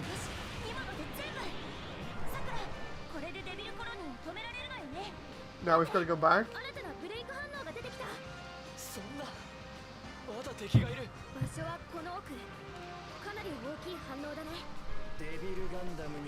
Oh, come on. We go this way, maybe?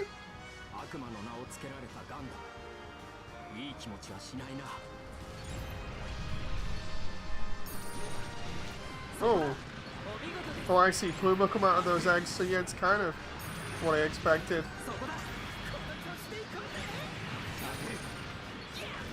What should be the Hashimo instead of the Devil Gundam? That reminds me, I need to do my modification with the HG Devil Gundam that I wanted to do.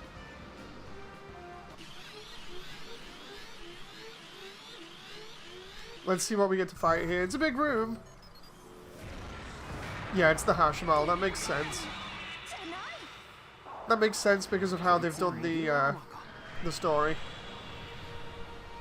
So the Devil Gundam will appear here in the true story after we fix everything.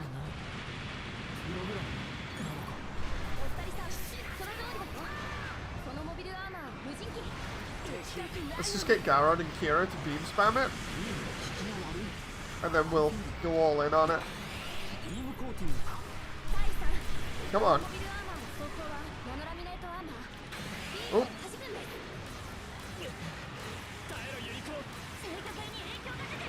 Jeez. It just laid into it and it's still moving. Literally hit it with like almost everything I got. Oh, whoa, whoa. Got it there, thank God. Okay. Oh, whoa, whoa, you got me.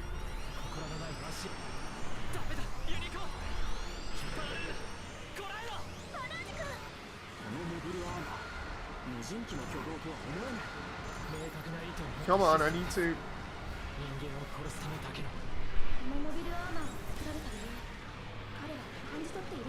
Trying to cancel out here, but I can't cancel out when I don't have a missile pod. Now I can cancel out. And now it's almost down, and there's the special.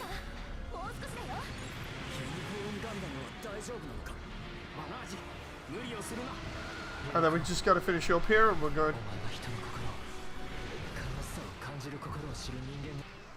There we go. Do you know what the friendship level does? Honestly, I can't remember, David. If anybody else knows what the affinity or friendship gauge does that you level up each time you play, if anybody knows what it does, please tell us. Because I honestly can't remember.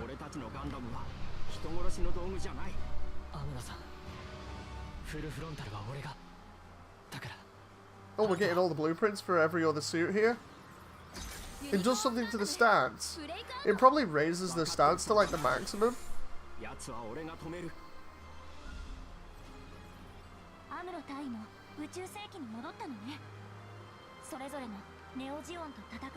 That does look pretty badass with the low lighting conditions there.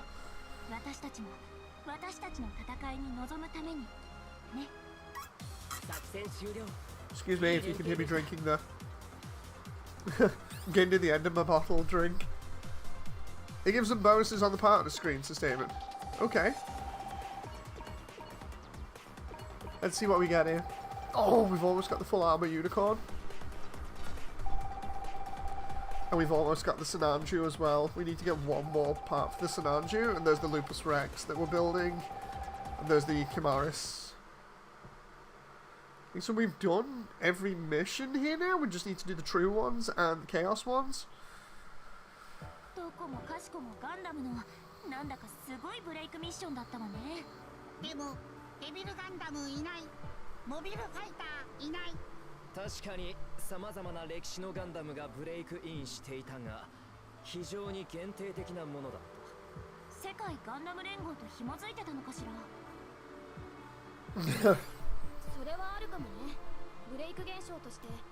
Here's where we get to figure out what's going on, hopefully. Damon says, I've been replaying missions on easy just in case. I don't blame you. I actually like the way they swapped out the Devil Gundam for the Hashmal, because it definitely made sense because of the way that the Hashmal works.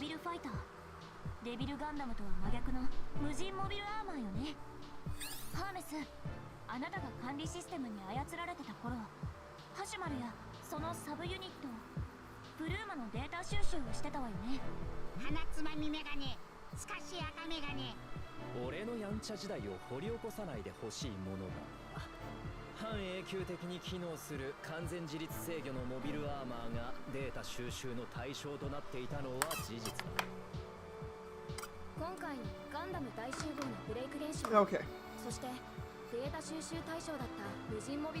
Oh, gonna move my drink over the other side of the table there.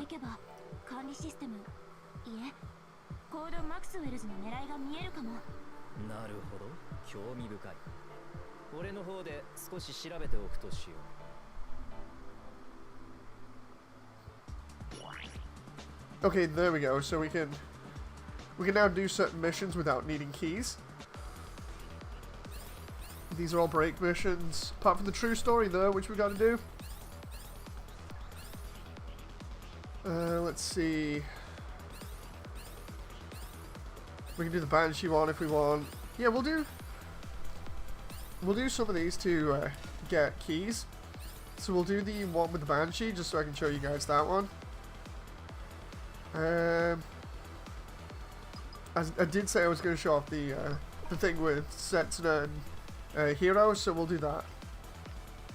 So we'll do, where's Setsuna? There he is.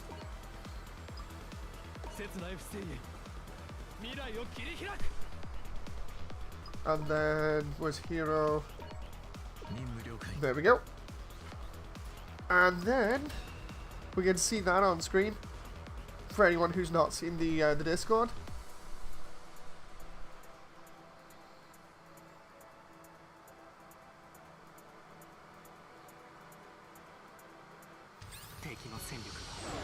I have Hero at level 0 and Alpha at level 2.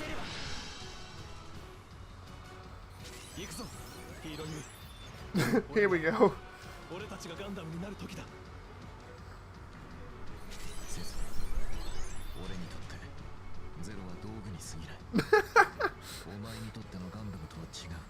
Hello to anybody that's new to chat. Okay, let's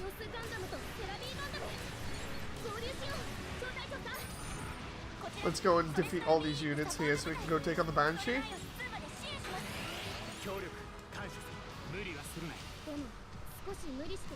Right, so what we're going to do is we're going to drag these out of the Banshee's area so that we can take on the Banshee with like 5 Gundams. Because of how crazy Marina is. Wacky says, even Hero thinks Setsuna's off the rails. Yep. Okay, so now we've got 5 Gundam units in the same area. Time to take on the Banshee. Oh. Come on, Marina. Give me a break.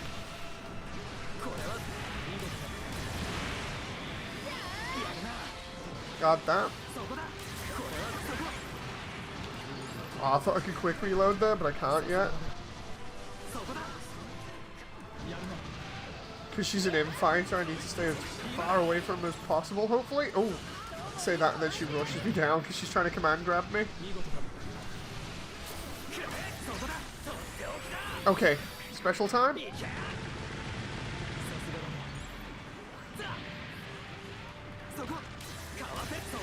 keep going, we've almost got it. Got that. We might be able to get her with the 2 specials in a moment. If we don't kill her first. Come on now, I'm dancing around like mad here. Try and get Hero together. There we go. And then once she gets up, there we go, get Setsuna together. And then she's on really low. She should be down in a moment. There we go. Bang, she's down. That was easy. Easier than trying to fight her without 4 other Gundams. David says, I don't really like using the Wing Gundam unless it's the one with angel wings. Oh, the Endless Waltz version then.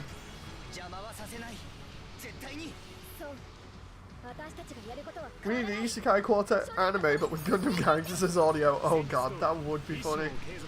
I'd love to see everybody's reactions in that. Classic says, I'm back, I just chatted with the neighbour. Hey Classic, nice to see you again. The Banshee got bullied hard. Indeed it did. Best way of dealing with the Banshee in this, because of how, and some of the other melee suits, because of how aggressive they can be. It's better just putting them in the corner and wailing on them. Just imagine what it's like on multiplayer as well.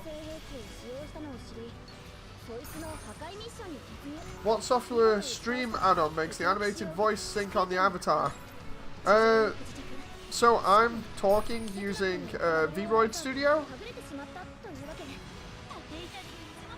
And then VC Face. So Vroid Studio for me. And then for the lip syncing and everything else, that's VC Face.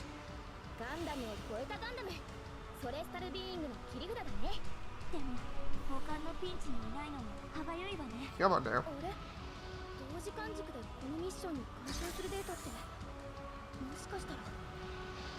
Okay, let's continue on here because we've still got to get to the end of the mission and then beat, I think it's Stabby again? I know it's Stabity, but I keep calling him Stabby for a laugh. Oh, come on now.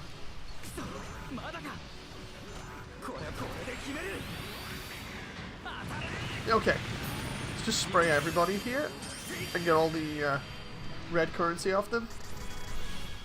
Even though it doesn't really give me much because it's low. It's like the beginning of the game where it doesn't give me much. Yeah, VC Face. Not the actual letters like that. Just type in, it's the letter V and then C as in I can see things, and then face.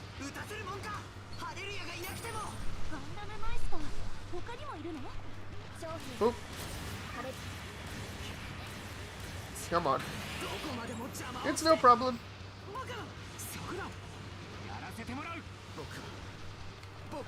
60 hit combo? There we go. Yeah, VC Face. Like that.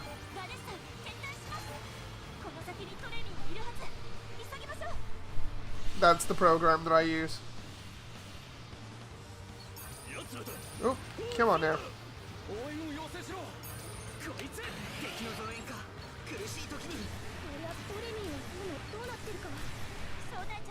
That whole where you just wreck an entire section of the field by just unloading on them with every weapon that you've got.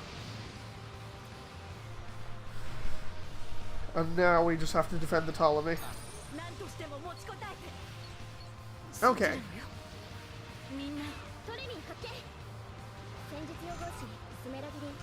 Oh, come on now. I just need to get my reload back and then we're good.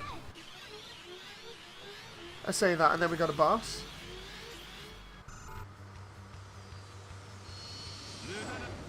There's Stabby. Ooh! Stabby comes straight in here.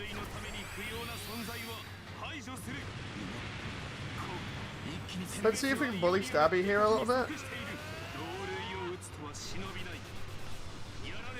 Oh yeah, he's getting bullied alright. There we go. I honestly I thought that was a little bit too easy there. He just flies in and then dies.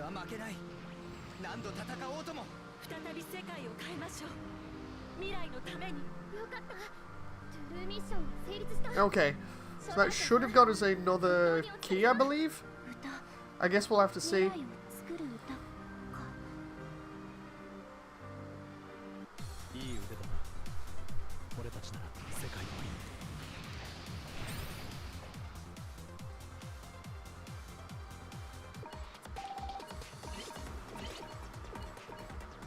Okay, yep, there's the key. There's everything else that gets sold. Now the question is... No, we can't... I was going to say, can we get any of these other ones, but we can't yet because they're not open. I can't remember whether we can just access them like that. I don't think we can.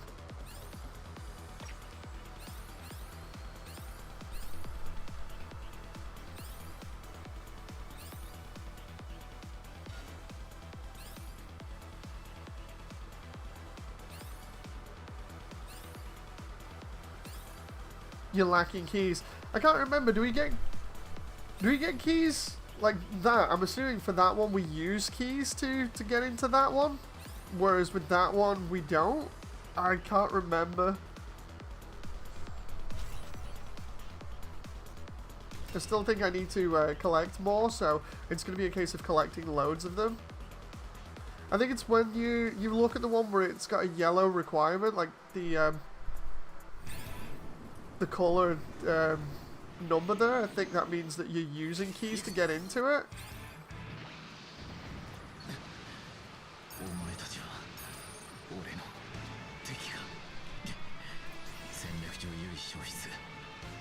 You get keys from doing chaos missions regardless. My only advice is only do the ones that are open and don't require keys. That way you can farm them. Yeah, that's what I mean. So I'm assuming at the moment, Rent, the way that I've done this one doesn't use keys, right? I just couldn't remember Chaos stuff because I had a load of keys saved up originally when I did the first Chaos stuff. So I got through them all pretty quickly. No, you used keys for this one. Oh, god damn it. Unless it said it was open. I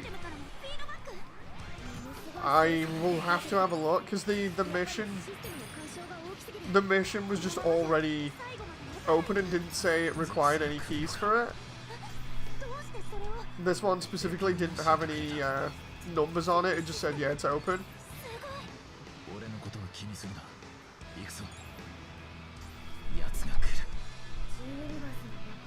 Oh. Okay, if it's open then you should be fine. I'll have to have a look. Oh, because I don't want to be wasting keys when I'm actually trying to get them for the later game stuff.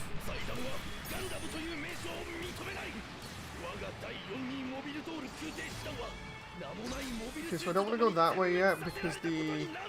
Oh, the DX was over the other side, I just remembered.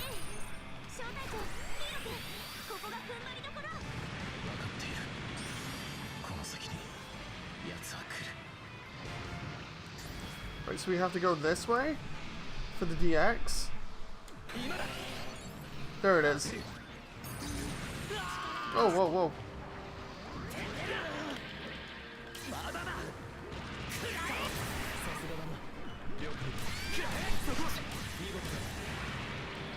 Okay, let's try and focus on Garrett here.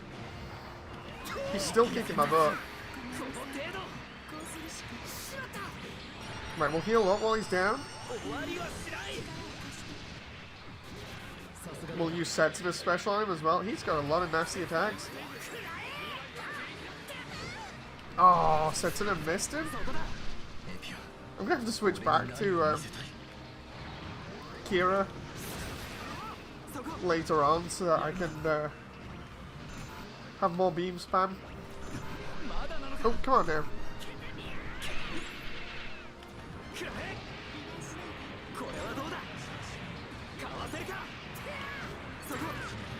Let's just just keep going until we get a reload here.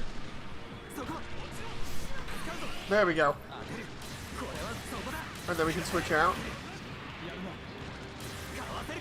I wish I could give you some. I got like 70 keys to this audio.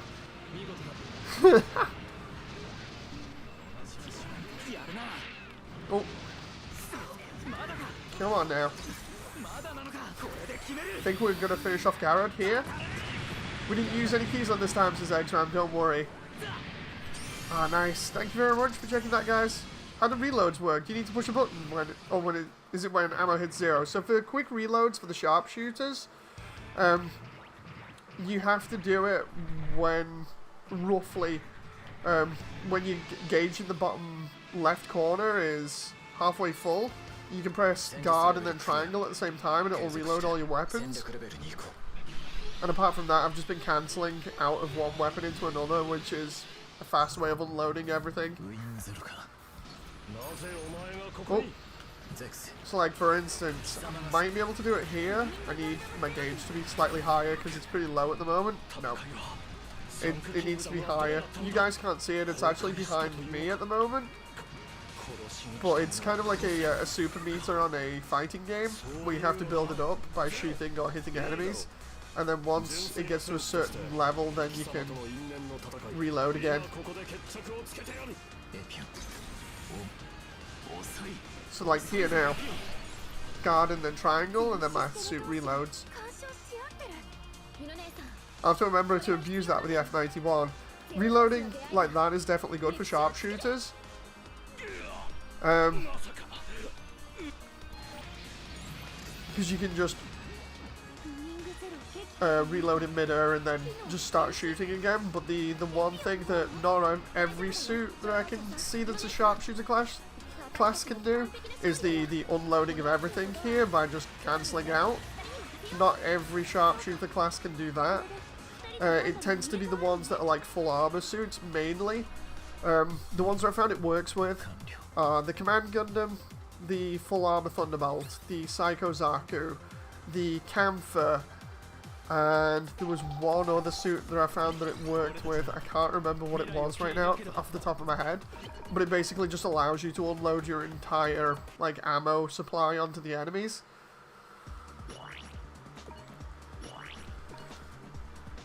Okay, let's see here.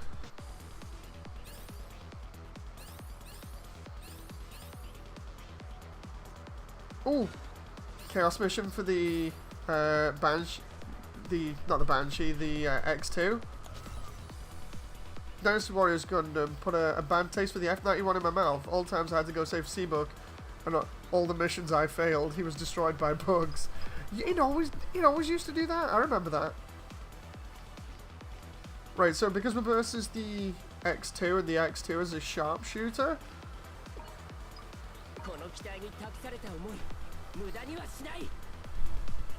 There we go. The reloads are insane on some suits.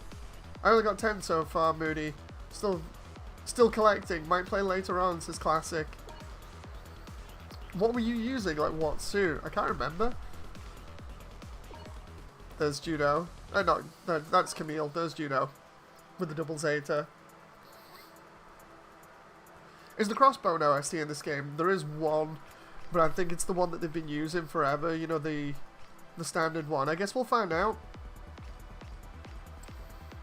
I'm gonna go with what I did the last time, which was Kira and Garrod. Mainly for the meme spam.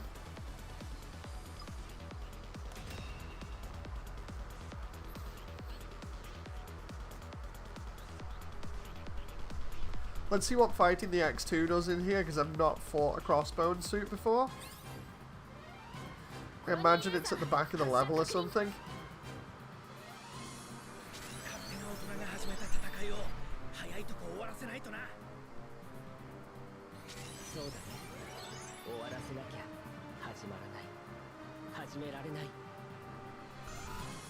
Okay.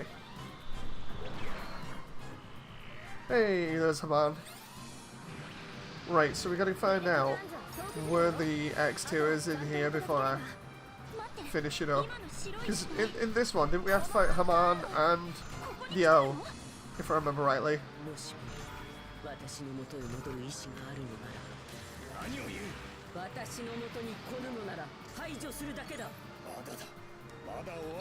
What I'll do is I'll deliberately, instead of rushing towards the boss area, I'll go and take out all these grunt suits first. Because I imagine we beat Haman and then it puts the X2 probably at the back or something.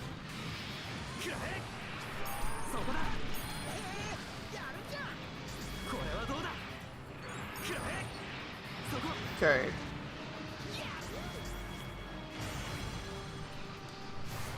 Really can't wait to see what the X2 is like either, because of it being a Crossbones suit, but it's a sharpshooter compared to the X1, which is an infighter.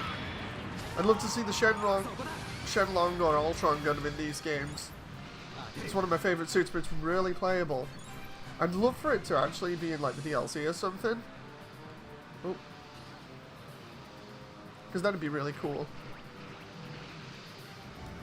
Just gonna see nothing around the back here. I imagine it'll probably be, it'll be a large open space, obviously. The question is where.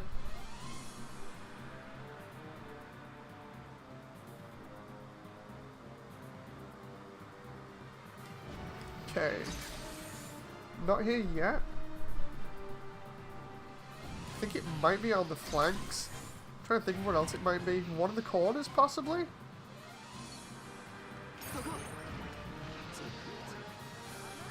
Imagine guest character Wu-Fei spouting misogynistic stuff at Sakura, you know. Oh. I just laugh at how amusing Wu-Fei is. And by amusing, I mean, like, just the way they wrote his character.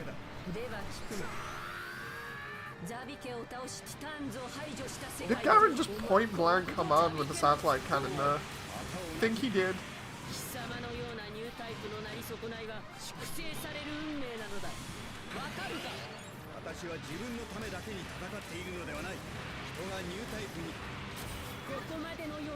I'd like to just confirm, by the way, that I don't support Wu-Fei's view on women. You know, just for the sake of clarifying that, because some people won't get the joke. Which is unfortunate.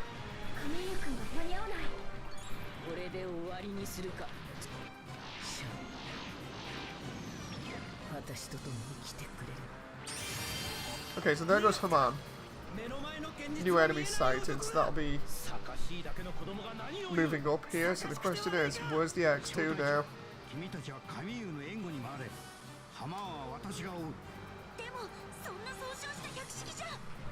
Like, I think Wu-Fei is funny as a joke character from when you're looking at, you know, how he views women. But of course it's also a cultural thing, I think, because isn't he supposed to be either Chinese or Japanese, and they still have that whole cultural thing of believing that men are the only ones that can do all the jobs and everything else like that? I'm trying to remember. Chinese. Yeah, I was trying to remember whether it was Chinese or Japanese.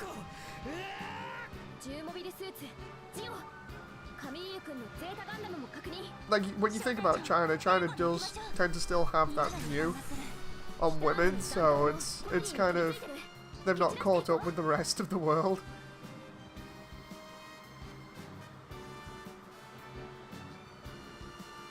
Come on, where's the X2? It's got to be back here somewhere.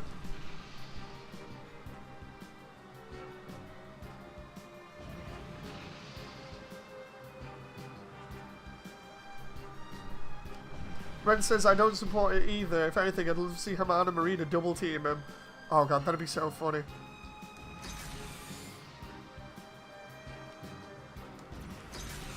You passed the crate. Oh, I know I did. Because I'm looking. Oh, for the crossbones. There they both are.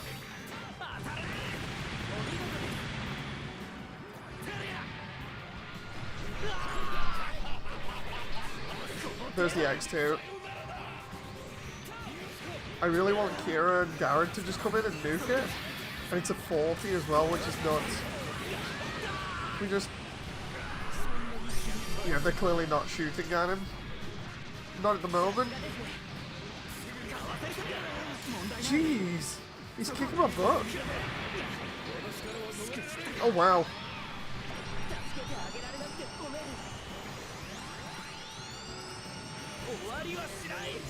Kira, can you just use your special, please? Wherever you are?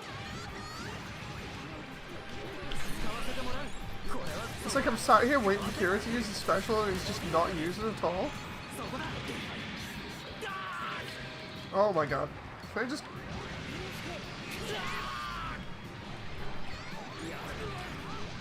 Why did the Crossbones open its mouth? It's a heat vent.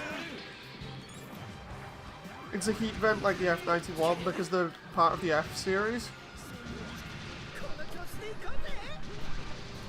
Because it's the F97 if you want to get it, you know, into specifics. So it comes after the F91 but it uses similar technology.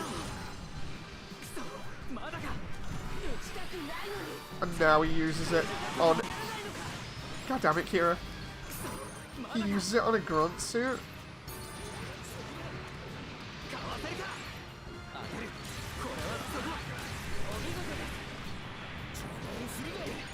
Oh.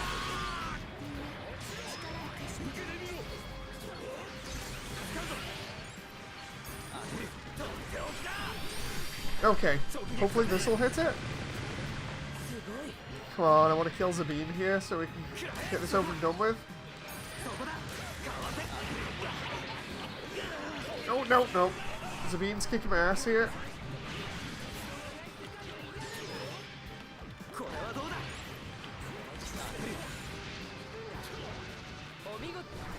Okay, Garen's got the satellite cam again. Can we just keep him down? There we go. We got him. We got him. That took a lot. Please tell me I get just more than one Crossbone X2 blueprint part there. Oh my... No, we got 2, 3, 4. I think we might have it. I think we might actually have unlocked it after this. Yeah, the X2, man. It was savage there. Now I've got to beat the O in hopes of taking home the Crossbone parts. So we'll just cancel out into a bunch of weapons there. And that seemingly didn't hit him? Is that because... Oh, it's the invisible wall. So, for those who don't know, sometimes there'll be invisible walls in the levels that'll split up the boss arena, so you can't just long-range shoot at the boss. That's what just happened there. I shot at him, and because the boss arena has an invisible wall around it, it just completely negated all my attacks, making them useless. That's a bit upsetting. And the O's a pretty tanky suit in this as well, so I'm going to try and take out some of the Marasais and stuff here first. So what's the reload button combo again? If you want to reload a weapon during combat, you have to have your gauge under your health bar, the blue one, be halfway at least, and then you hit L2 to block and triangle at the same time. And if you're a sharpshooter, that's why it'll work. It'll do the reload animation because of the roll that you've got. It only works with sharpshooters. Every other roll does something different for it. I think it's melee attackers get increased regen on boost, if I remember rightly. I can't remember what the others get. I can't remember what Infighter gets.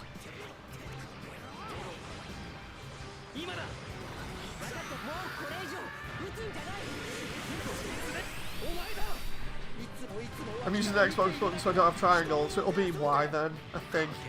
Whichever one is the corresponding one for, like, triangle on a PlayStation button. I think it was Y.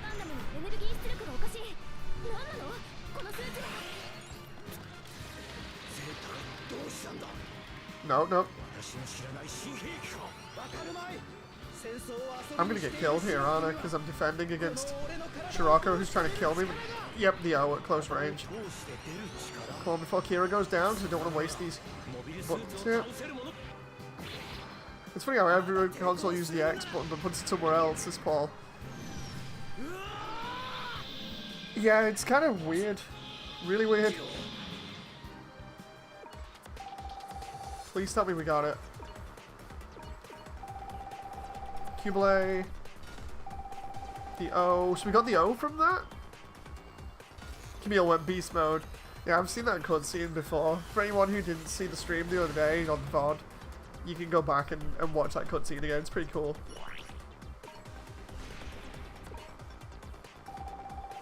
Oh, are you kidding me? I need 5 Crossbone Blueprint 2s, and I only got 2 there? Oh, no. Oh, wait, what? No, sorry, that was for the X1.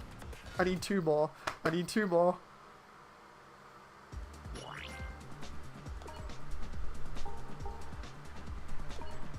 Who sees the O and thinks big O? Me! So I need to get 4 more keys now. The ones that... Just clarify with me, guys. The ones like this that say like 2 turns on them, that's a free key one, right? I'm trying to remember.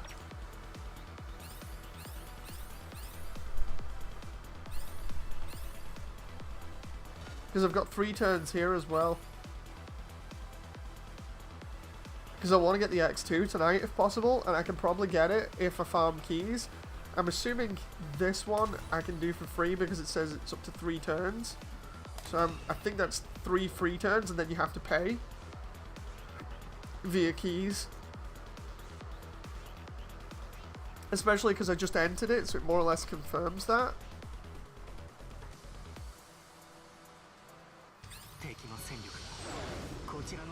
Yes, it's free, says Eggsram. Thank you very much, Eggsram. It's just that the chaos stuff is just a tiny bit confusing.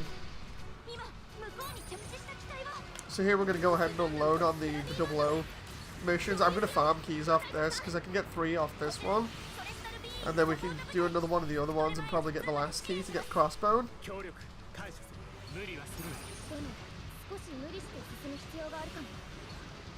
It does say when you pick the mission that you're using keys.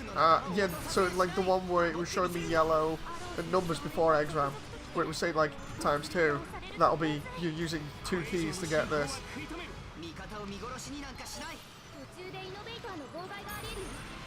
Oh, whoa, whoa. There's the Banshee being all aggressive up in my face like usual.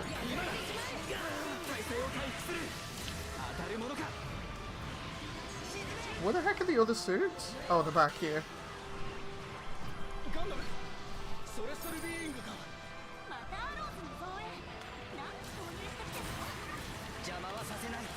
Come on now. Crap, I don't have any gauge left. Thank you very much for confirming that, Eggsram. That'll come in help in future.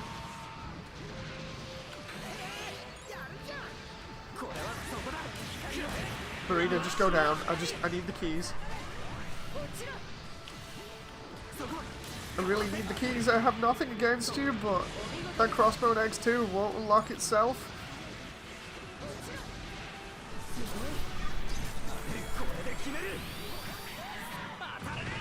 There we go. Can everybody else please get the special so she can, like, go away and stop aggroing me? Oh, come on.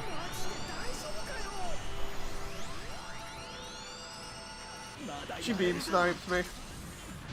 I'm gonna chaos grind myself, says Eggsram. Which suit you going for at the moment, Eggsram?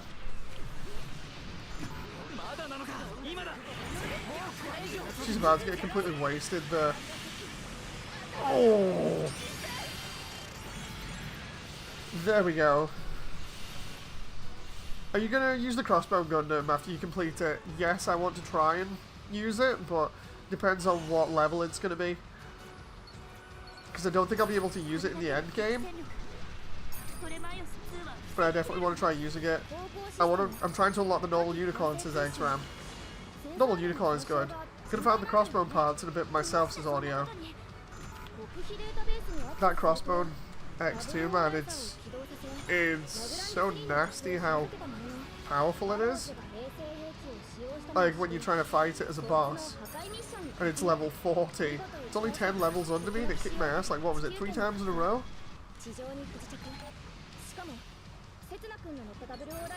And it's not that I'm bad at the game either. Oh.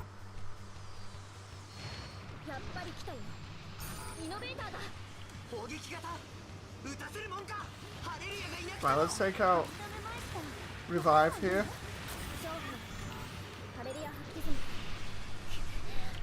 Reload.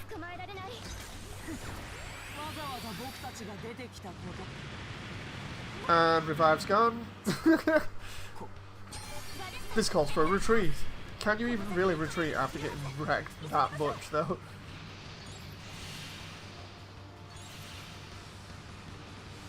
Then we charge straight through here to Ptolemy.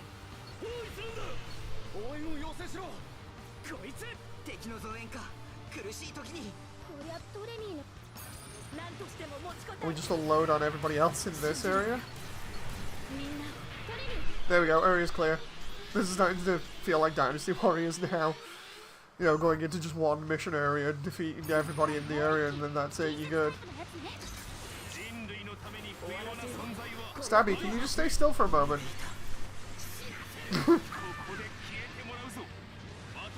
Oh, there we go, there's the satellite cannon. I love the way he's after Garrod, because Garrod shot him with a super weapon. And here I am in the background just trying to get him with everything, including the kitchen sink.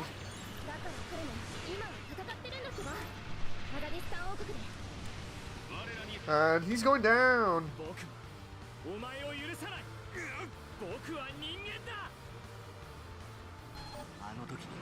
There we go. End of mission.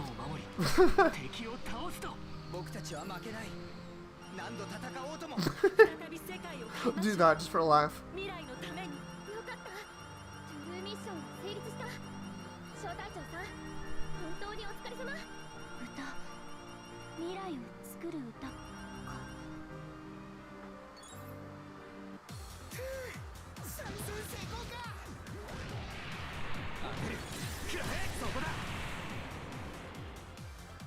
I can hear the Super Robot Wars Crossbone theme since been Exa. You'll probably be able to hear the proper one in a moment. I'm just gonna get some more of these keys.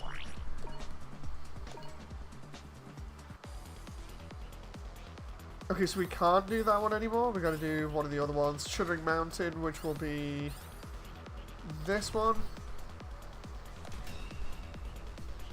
We're not using any keys to go into it, but we are just farming them. Like I did say, I'd probably end up farming them tonight, so we'll try and get as many of them as we can.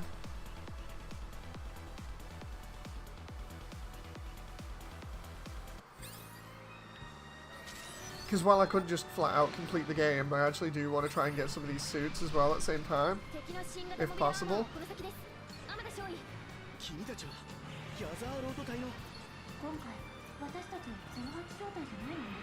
Oh, that moment where I run into a, either as a Dom or a Rick Dom's launcher there.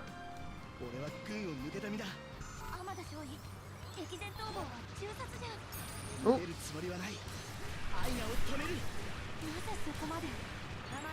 Yeah, I'll be playing multiplayer after the, I've completed the game, I think, Classic, but it'll still be fun. Go through the entire game on multiplayer with just random suits. Oh, whoa, whoa, whoa. Ali's kicking my butt here at the moment. That's because I've got into an area without backup. And I've got like a group of suits trying to attack me.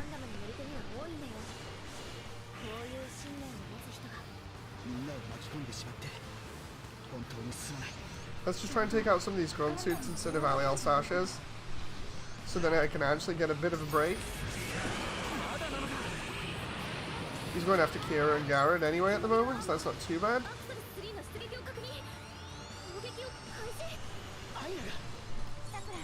There we go, we're reloaded.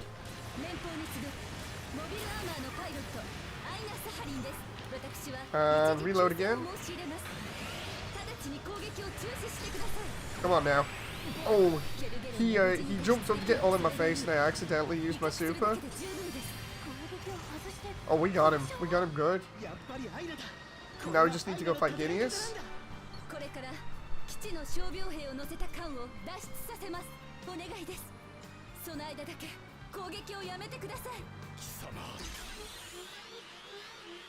Okay. There he is.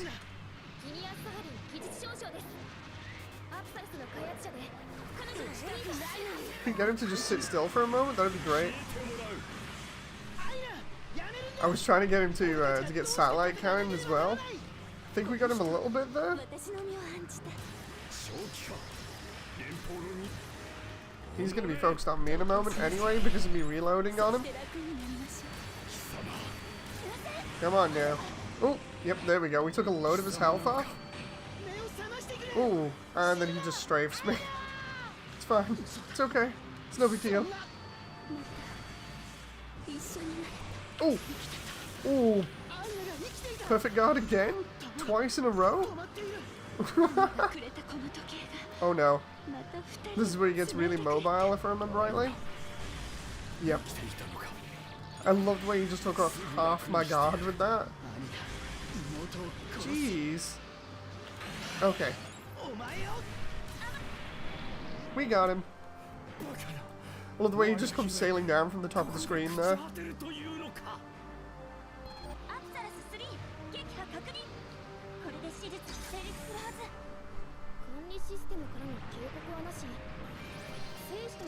My Gym Sniper 2 is level 15 now, says Classic. Oh, nice!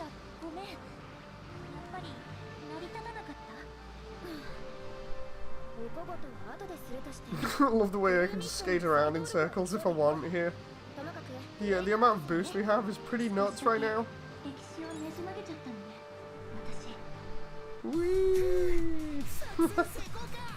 It literally just looks like we're skating.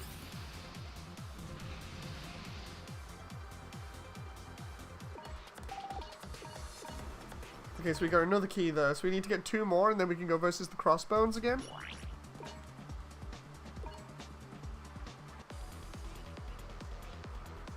Think we can do... Oh no, we need a revision key to do that one. It's the same with this one, I believe. Yep, so we need to do that one.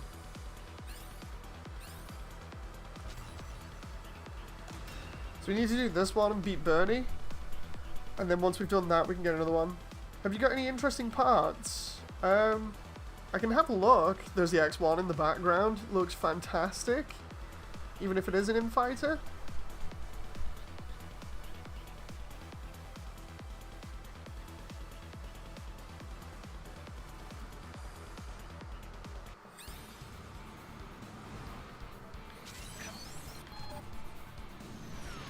Yeah, what I'll do is I'll have a look after the mission.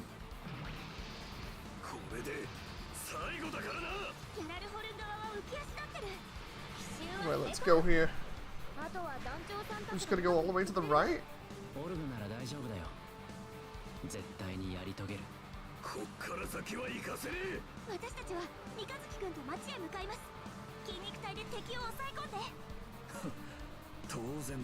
Why did the crossbow Gundams even have pirate motifs? It's mainly because they are just the entire series is about space pirates, so they lean heavily into it. Because they were former Crossbone Vanguard from F91, and then what ends up happening is after F91, they end up forming the renewed Crossbone Vanguard.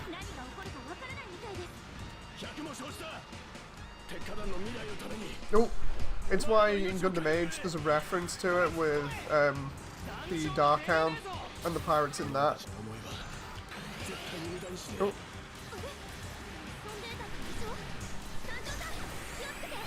And Bernie's going down. There we go, so that's another key.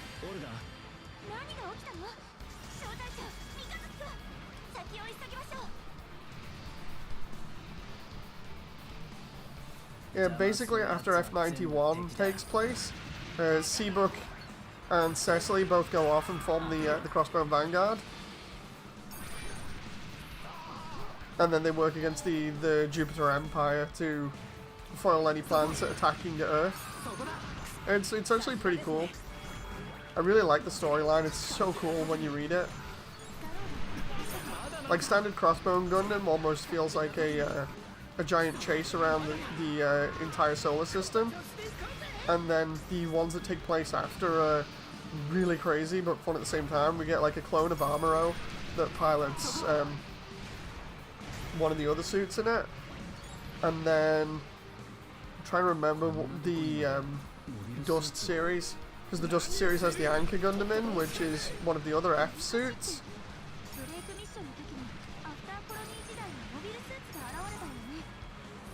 Oh. I wish we could trade parts. It would be nice in SD, says Classic. GBO2, do training and get parts for Gundams. It'd be nice if I get the same level stuff right. I get what you mean there, Classic. Like, gain the same levels, parts and stuff for the suit that you've got at the moment. Paul says, based on my experiences with Seabook in the DWG games, I wouldn't put Seabook in charge of Dairy Queen. He's not as bad.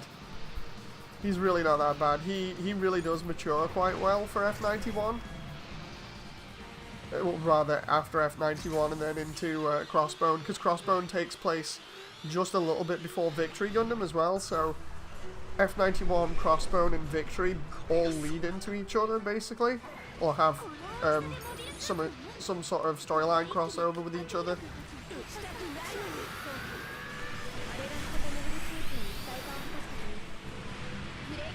Oh wow, Gray's Arm just got wrecked.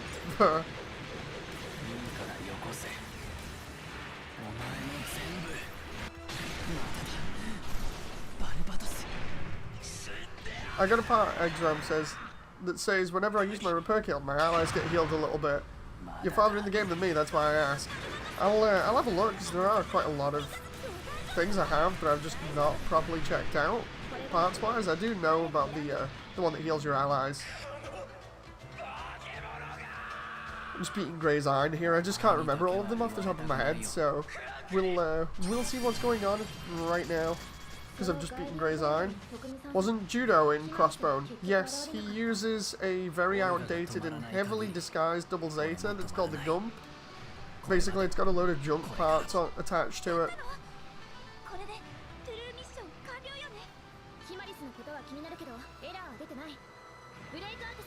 I think it's interesting because, like, Crossbone's initial storyline is the Jupiter Empire that secretly got into, like, every layer of government and organization on Earth as kind of like a cover thing, and they're just going to launch, like, this giant terrorist attack with, like, poison gas and basically gas most of Earth's population. It's pretty nuts. Just going to make sure I save here just for the moment.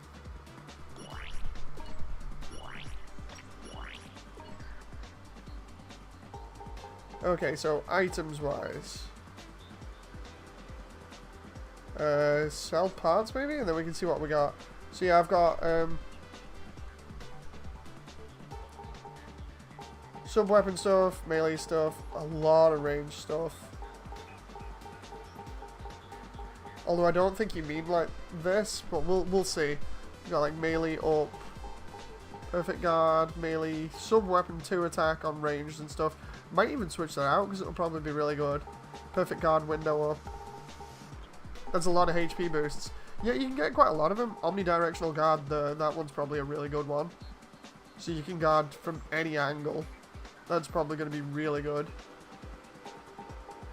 Guard window up, physical melee damage cut rate. I just have a lot of stuff that I've not looked at quite a lot. Balance meter, perfect guard window up, ranged attack up, auto guard.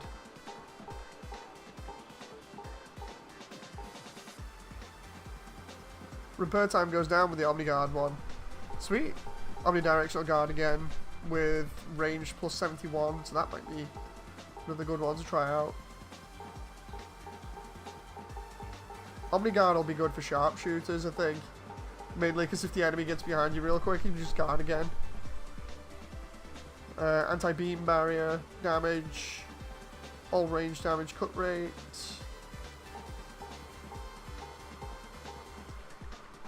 All range sub-weapon use limit up. A lot of these I'm just flicking through because of how nuts they are. I love the way I've got 900 parts as well. I need to sort through some of these because a lot of them will be like really trash. I imagine I can only go up to a certain limit. Like, have I actually got 900 parts here? Just let me have a look.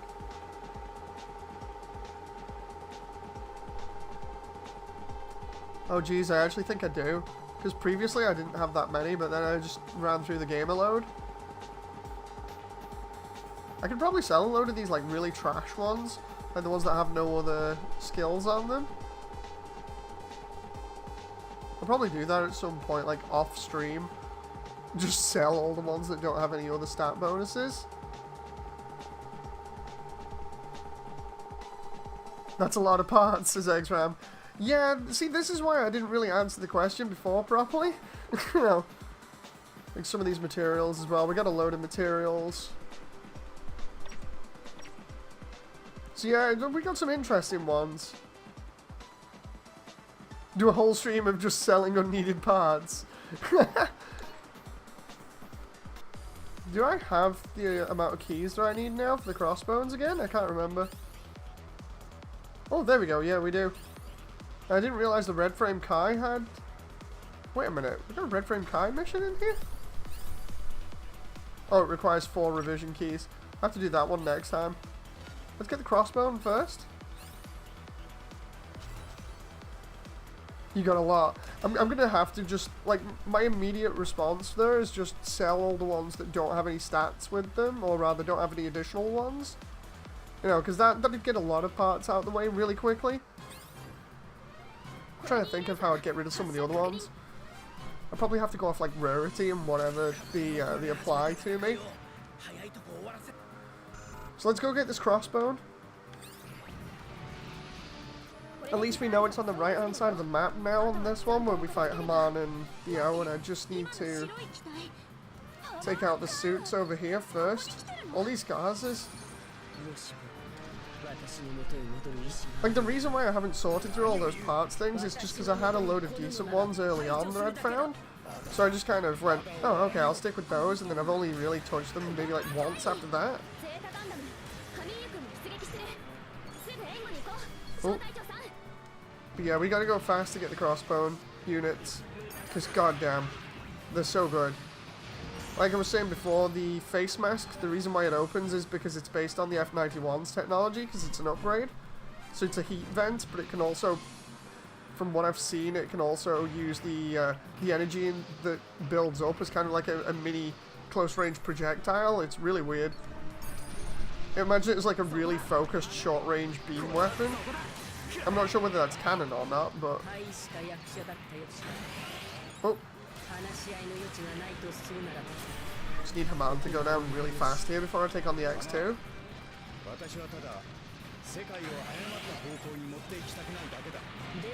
Oh, oh, come on now.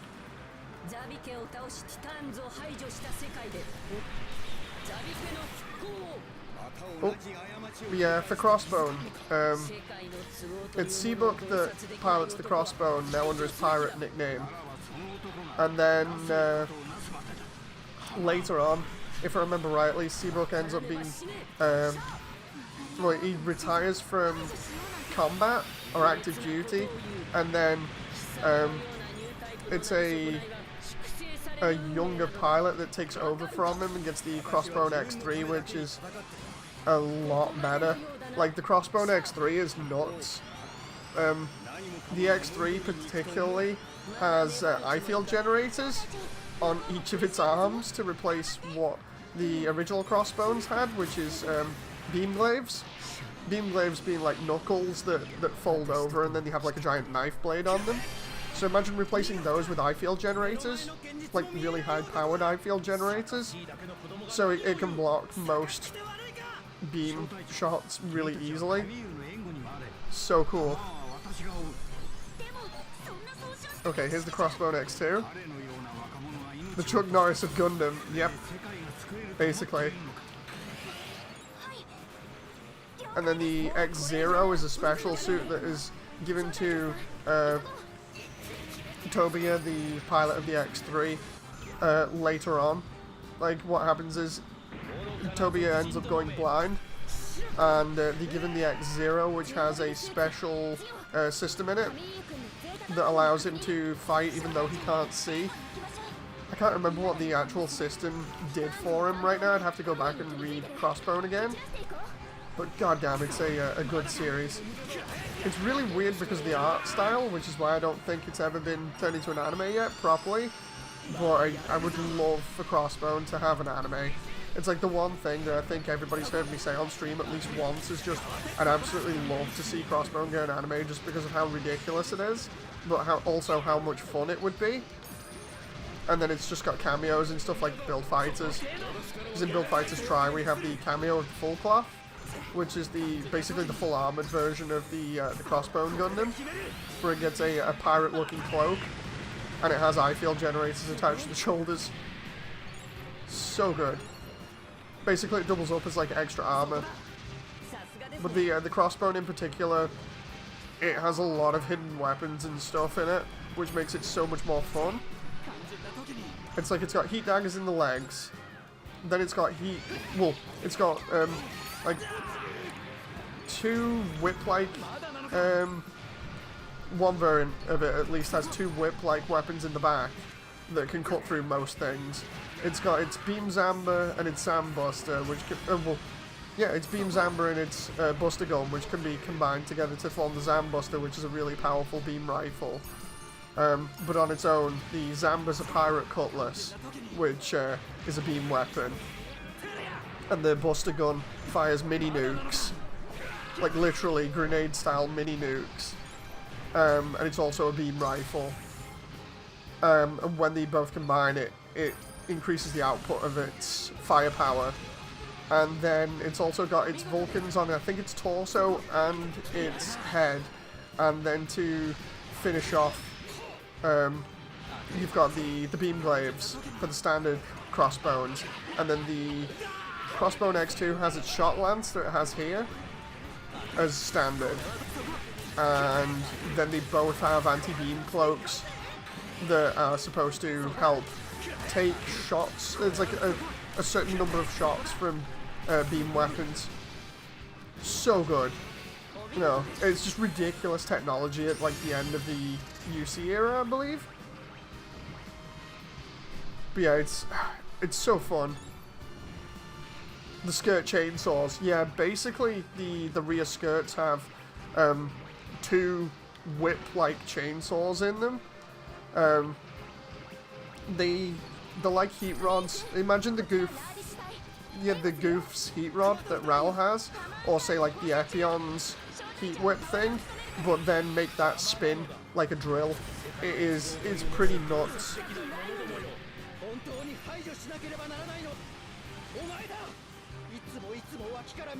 I really wish they'd give us a Crossbone anime so much, but I think Bandai are like, oh, it's too ridiculous, nobody's gonna like Pirate Gundams. It's just like, are you kidding me right now? You've done everything in UC, and you've done Doan's Island, you've done Hathaway's Flash, part 1 at least. Give me Crossbone, you know.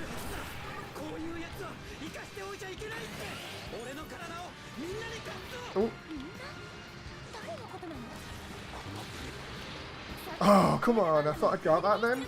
I need to not die here if possible. Can I get a heal from Garrett here? And then you've got the Phantom Gundam as well, which is ridiculous. Which is, I believe, one of the... If it's not one of the F units, I think it was one of the ones that was a spin-off. It was like the F99 or something like that. I could be wrong about that. I can remember it just slightly off the top of my head. It was a suit that was supposed to be ridiculously fast. But yeah, the Phantom and the Ghost Gundam, which then gets turned into, well, I think part of it gets used for the X-Zero at some point. Crossbone anime is going to be like P Bandai, like 99% of Crossbone products is X-Ram. Yeah, that's the only thing that's annoying for me, is like everything from Crossbone outside of like the main suit and maybe the full cloth is like P Bandai. I'm surprised they didn't add more biosensors. The only time it's ever been used is Zeta. It didn't really expand from there. I'm wondering why, specifically. Classic says maybe after Witch of Mercury they'll make another anime they had they had it in Gundam Age. But yeah, there's a few Crossbone series. There's Crossbone, Crossbone Dust, Steel 7, and then I can't remember, I swear there's like another one. There's the X1.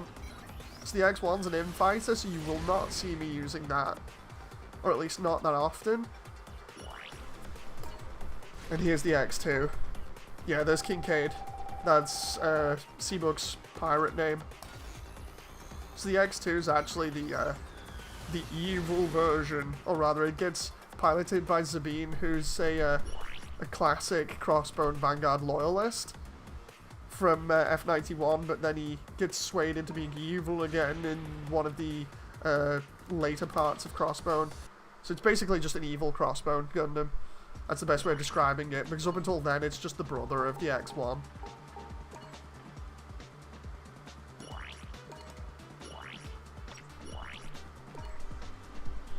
Could gush about Crossbones so much right now. Right, let's see where Crossbone is on the list here.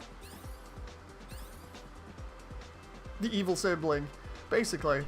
It's kind of like, you know, when they have the in Zeta, where they have the Mark II, and they have the two Mark II units, one that's white and one that's black, or in Titan's colours, basically. It's the same as that. Because the Titan's Mark II wouldn't necessarily be bad if it was being used by a pilot that had, you know, good intentions. So yeah. Let's see about this. It's got Shot Lancer, Shot Lancer, Shot Lancer, Buster Rifle. I'm wondering whether when it goes and uses its Buster Gun, whether its mouth opens. That would be really cool. Let's try upgrading this. Only 2 Wings series Gundams. Yeah, unfortunately. Let's just level this up to max. How are they able to clone Amuro? So basically, if I remember rightly, it's like the way that they explain it is or what I remember is it's something like it's battle data from him that's then been used to make a clone. Sabine is a real pirate, plus he wanted to steal Kincaid's booty. Cecily? Yeah. Got the chest wrong on my mass builder, SD, says Damon.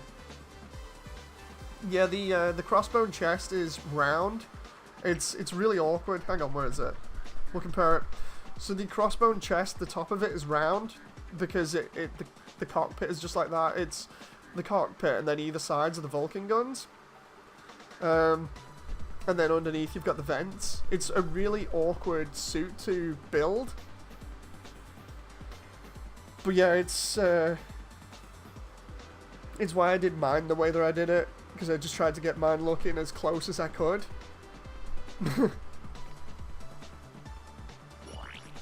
Now let's try and, because I'm probably gonna use the X2 more than the X1 because of it being a ranged suit. So we'll just keep leveling it here. Let's first see how much it's going to take to upgrade it.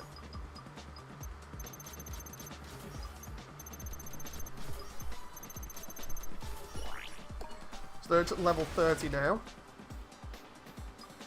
Then we can uncap it. Now hit level 2 uncap. Now the question is, what's the range damage going to be like at maximum? Oh, that's actually not that good. Why the heck have they done my Crossbones dirty like that? Oh no! Why have you done that, game? You done me dirty. That's no. I'm not gonna max that out now. God damn it! The Crossbones. I know the Crossbones are more melee focused, but come on, you've done me dirty there. I know they give me 450 melee as well, but come on.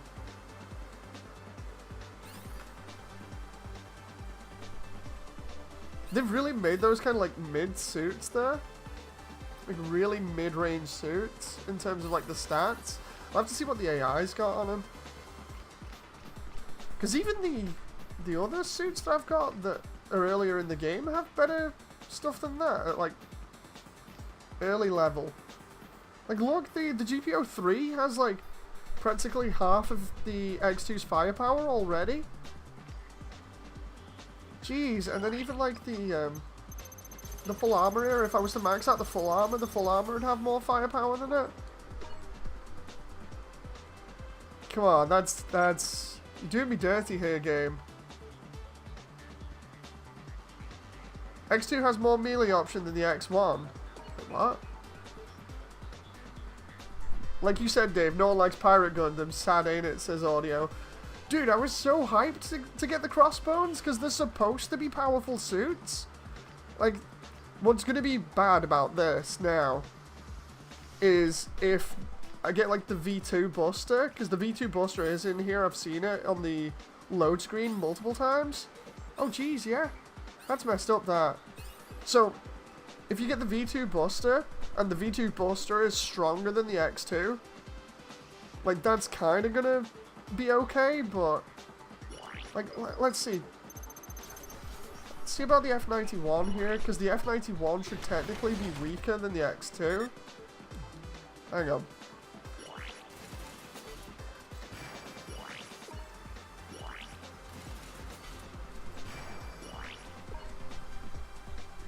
Okay. Jeez! Even the F91's better, and it's a weaker suit. It gets mass-produced by the Victory Gundam era.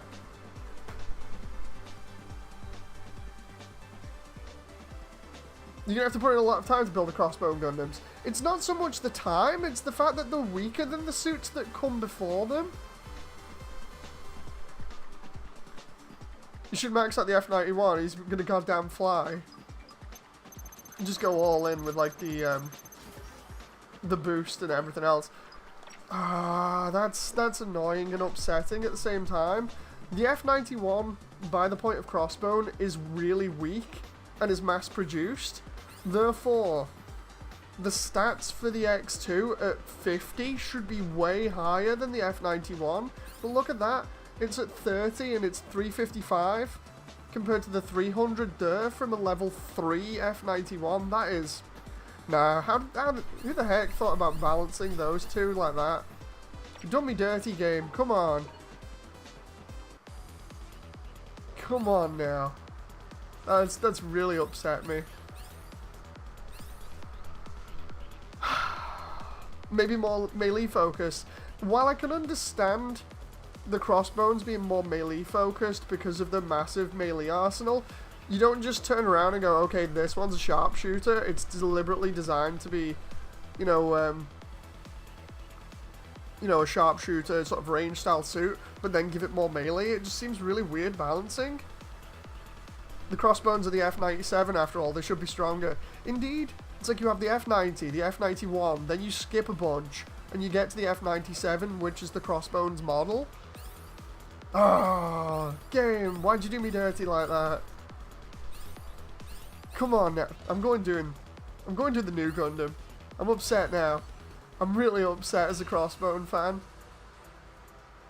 Like, at least in the DLC, do me justice by turning around and be like, okay, we're going to put the full cloth in, and it's going to be a sharpshooter or a general, and it's going to have, like, a minimum of 600 to 700 firepower, because of the Peacock Smasher. Come on. My inner Crossbone fanboy is crying right now.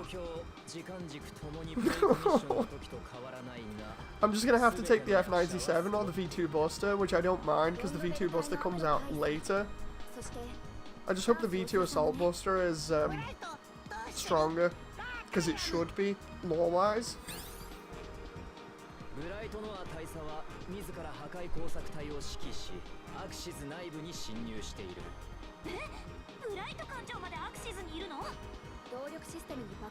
I still don't believe that. I'm sat here shaking my head.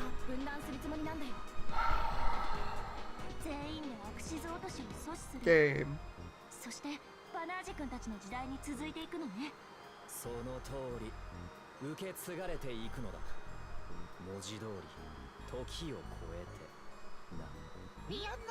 What's even worse is they put it in at the end of the game, but it feels like a mid-level suit, you know, that you'd get at, like, the middle of the game, and it'd be good.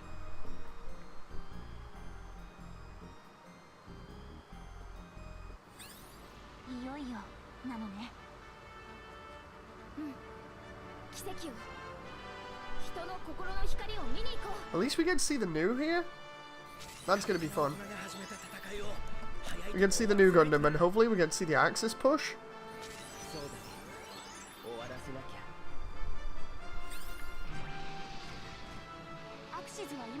Absolutely love Shah's counterattack. So good as a movie. And then you have a lot of stuff that's been inspired by it afterwards.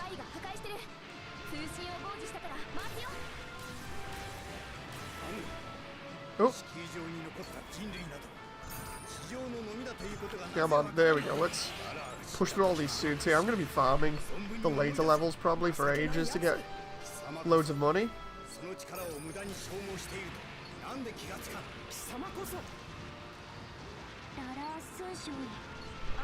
Oh. I was hoping I'd be able to bring the crossbone in here and have a good laugh, but no.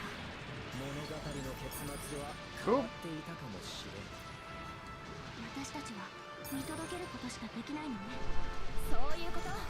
Okay.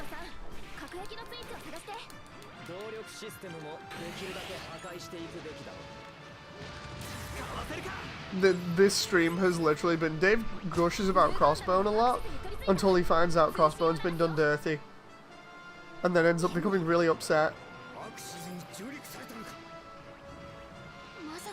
Wonder why they didn't add the Nightingale. They probably will in like DLC or something. I just realized I have to fly around there to open up the gate.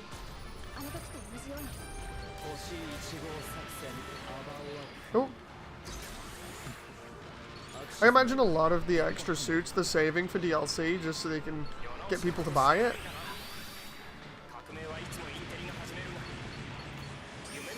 It's like we said the last time on stream for a laugh. It's the whole thing of Shah's Zigok in this because it looks like it's dabbing. You just have Shah turning around and being like, Amuro, I'm going to do something extremely wicked, and then just dabs on him. With his shades on as well, just for the sake of it. And thus Amuro has PTSD from all the times that Shah's been dabbing on him. Oh.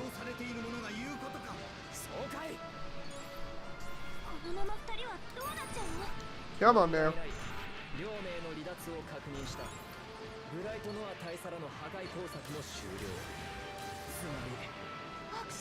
Shah asserting dominance.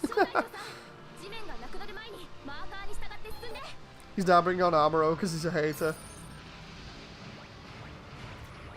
The most funny part about CCA is when Amuro and Shah starts to mud wrestle and Shah and goes, why Shah, why?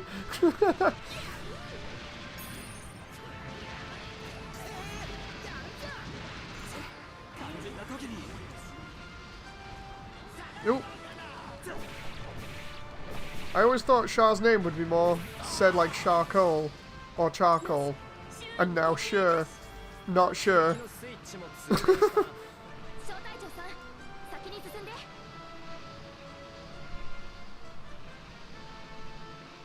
I come from this way? Can't remember. That's why they were wrestling. Shah dabbed on at Amuro.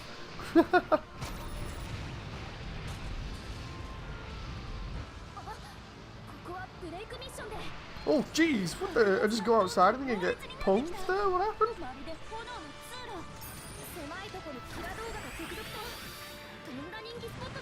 It's like I walked outside and went, oh come on. That moment where I freaking pressed the wrong button and it took me back to my dash for a moment. Oops.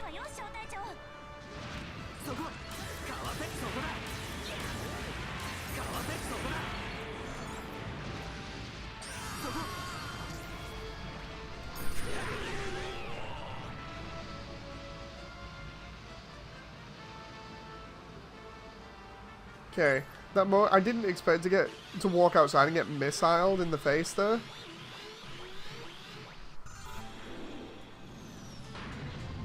There's the Sazabi. The dabbing is strong in this one, says Venexa.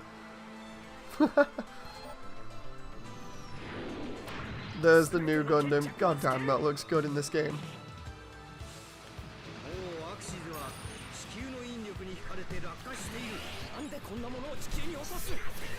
We probably only have to beat Shah here and then we're done. So, let's just get everybody to use the specials on him. I love the way he was focused on Garrett for a moment there. Mum, Dad, please stop fighting.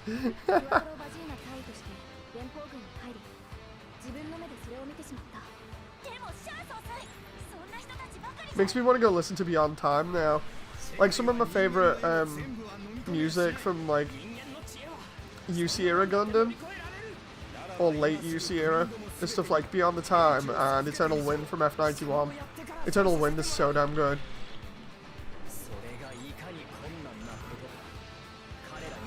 Ooh. He is really picking on me now. It's probably because I went all in on him at the beginning. These Gyaradogas are really annoying me right now. Seriously, after this, I think I'm probably going to end up listening to Eternal Wind. Just for the sake of it, because I can hear Beyond the Time playing, I think, in the background just slightly.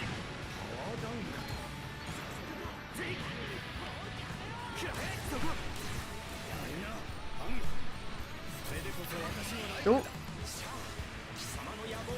Come on. There we go. Now the question is, how long will this cutscene go on for and what's going to happen? Oh, they did the punch! Are they going to do the full thing of having Amuro turn around and push the... It looks like he's trying to slam dunk him. It's the slam dunk meme. It looked even more funny there. They didn't show the entire sequence. I wish they did.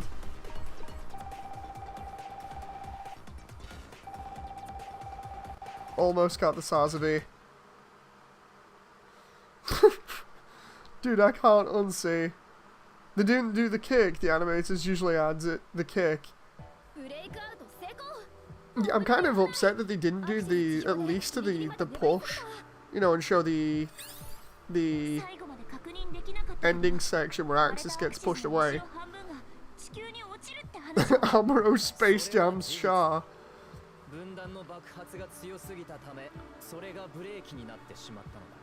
I do like the way that it was all orchestrated though, with him turning around and being like, yeah, we'll just give the Psycho Frame technology to Amuro so it's a fair fight. There it is.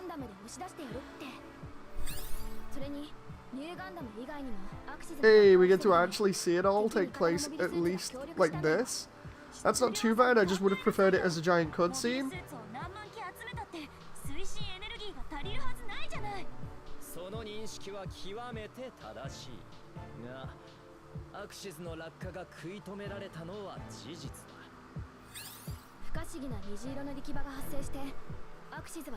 This would have been so good as like a CGI cutscene, but I imagine it would be a lot more work.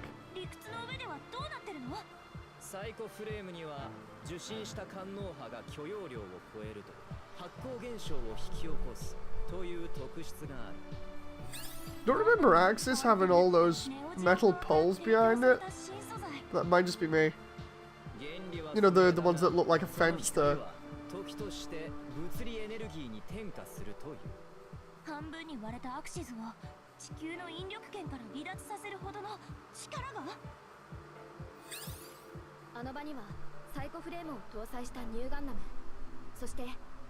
The movie always had those. I'm gonna have to check it out again because I've not seen it in a while.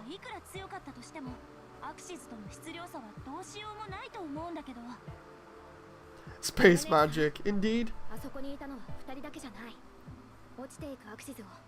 I love the way they're properly explaining it now, where it's like, yeah, it wasn't just Amuro and everybody else that was pushing Axis, it was actually everybody collectively. And everybody was just basically, all their energy was getting channeled into the Sazabi and the new Gundam.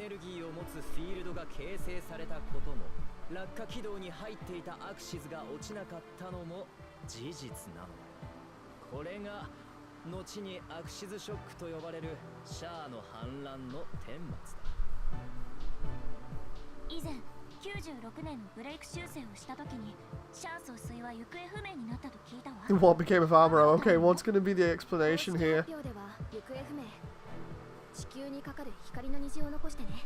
それが人を導く未来への架け橋になったかどうか。その答えは続くニューガンダム Amuro transcended time and space. he did the Jedi thing and just vanished. ユニコーンガンダム、そしてバナージリンクス君か。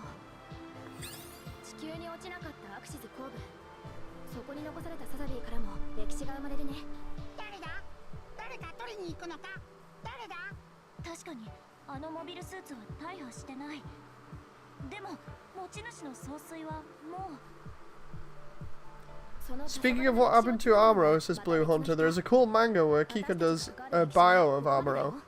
宇宙世紀はこれからも続いていくのだから。レディ・ユノ、君もその道の途中にいる人間だ。先のことを知り You better not learn too much about what already lies ahead. Yeah, because we've got Unicorn, then F91, if I remember rightly, then Crossbone, then Victory. And then I don't know what comes after that. I think Victory's the latest? I could be wrong.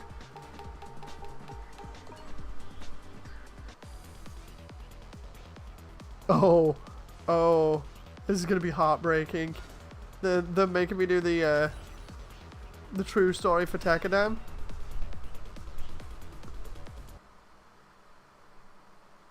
Classic says, I wanted to say that Nightingale would be cool if it was a boss to unlock by defeating it. Like I said, they might put stuff like that in DLC.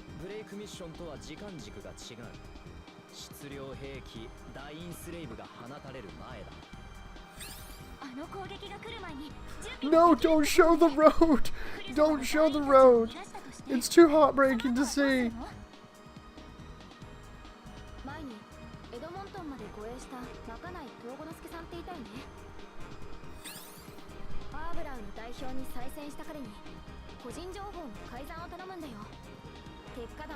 Okay, so everybody gets new identities, they have to leave the base. I'm just trying to figure out where they put this. Everybody has to travel to Aburao, so they do it via the tunnel. And Mika and Akihiro are buying time.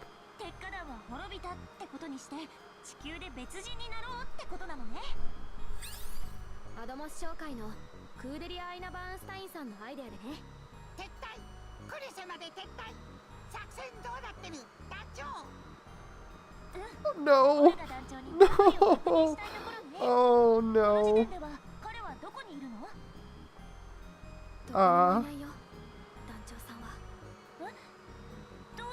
God damn it. Oh boy.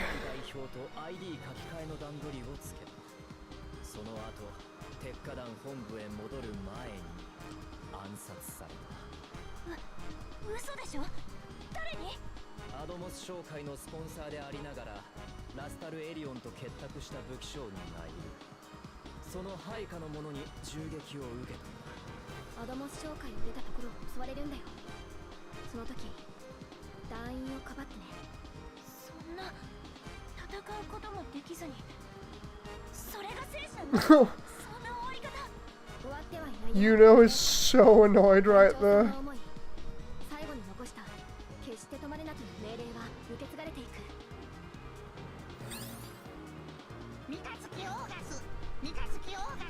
Oh boy. Yeah, I don't like the way the Auger gets taken out. It's a bit of a nasty move. But then again, the like latter half of IBO is a lot of nasty moves made to try and take out Tekkadan.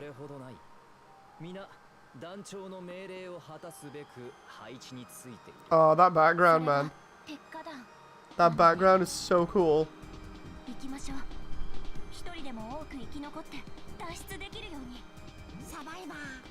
Probably the most sad part in this is Camille trying to save 4. And this.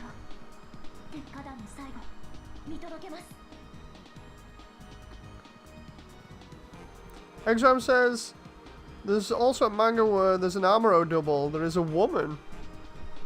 She flashes her chest to distract enemy titans.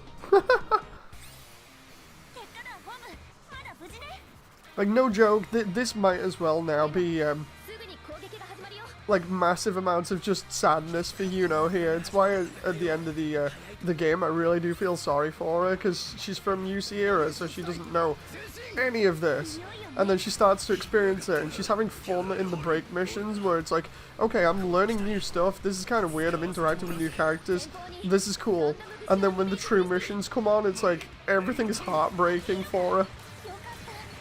Dude, this is all just Yuno suffering at the end of the game, and it's not even funny, it's just massive amounts of suffering, knowing everybody's fate and not being able to change it.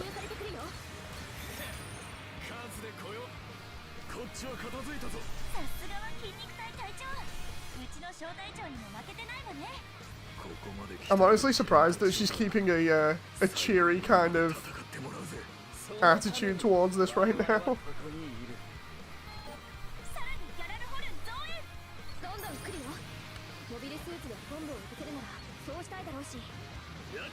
I know, right? She desperately wants to save Stella. She's wanting to save everybody, and I don't blame her, you know, she's just... Literally, you know, in this, is just a innocent bundle of love, you know? It's like, she's really nice, she just wants to make sure everybody's okay, and instead, she's suffering the most, basically, because she's seeing future events from multiple different timelines, and then just having to deal with it, essentially. Dude, I'd be a complete wreck by now if this was me.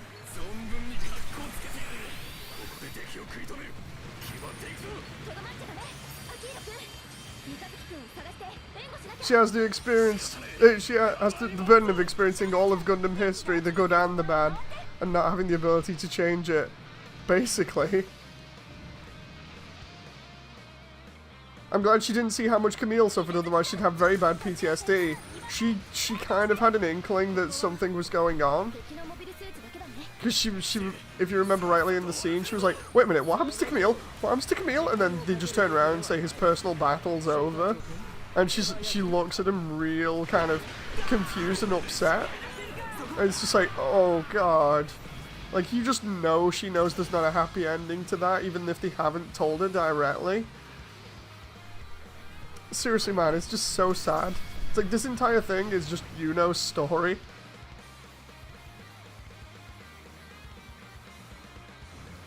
It's like, I'd say it's not so much about changing the timeline, it's more just about watching Yuno put up with everything that happens and try and keep a straight face, or at least a smile on. You know.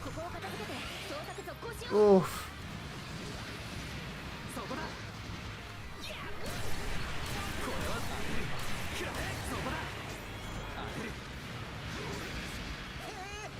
Ooh. That moment where everybody looks at this game and goes, oh, it's SD, so it's going to be kiddie, and then you don't think about these type of consequences that the character has to go through that makes it way less kiddie and way more serious. It's like, Jesus Christ.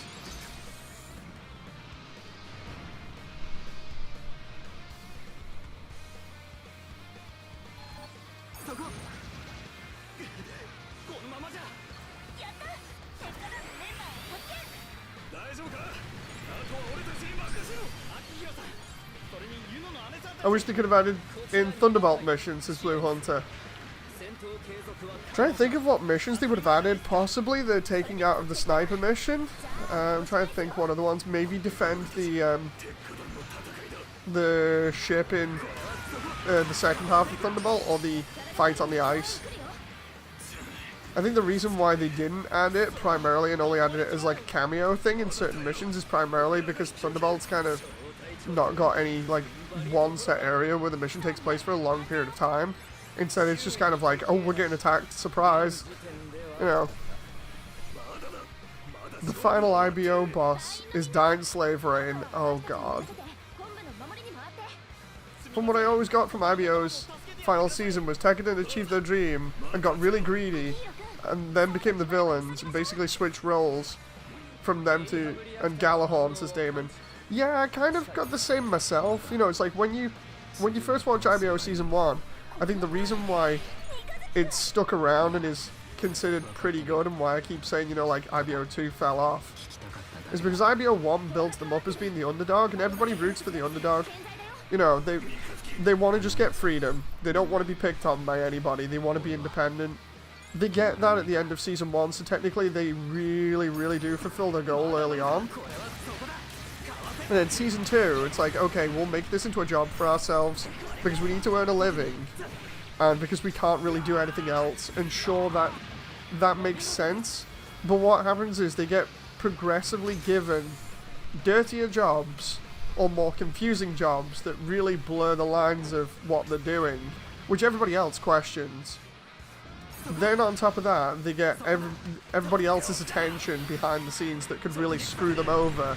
And instead of, I think it's when they lose Biscuit as well that everything goes down the drain, because Biscuit's the one that really had more common sense than anybody else. Because he was the brains behind everything, really. Because they lose Biscuit and stuff, it then basically becomes everybody goes downhill really fast because they're not thinking about what they're doing as much as they are just sort of running in a straight line and trying to think of how to survive. And it ends up with them doing some really, really stupid mistakes that then cost them loads. You know.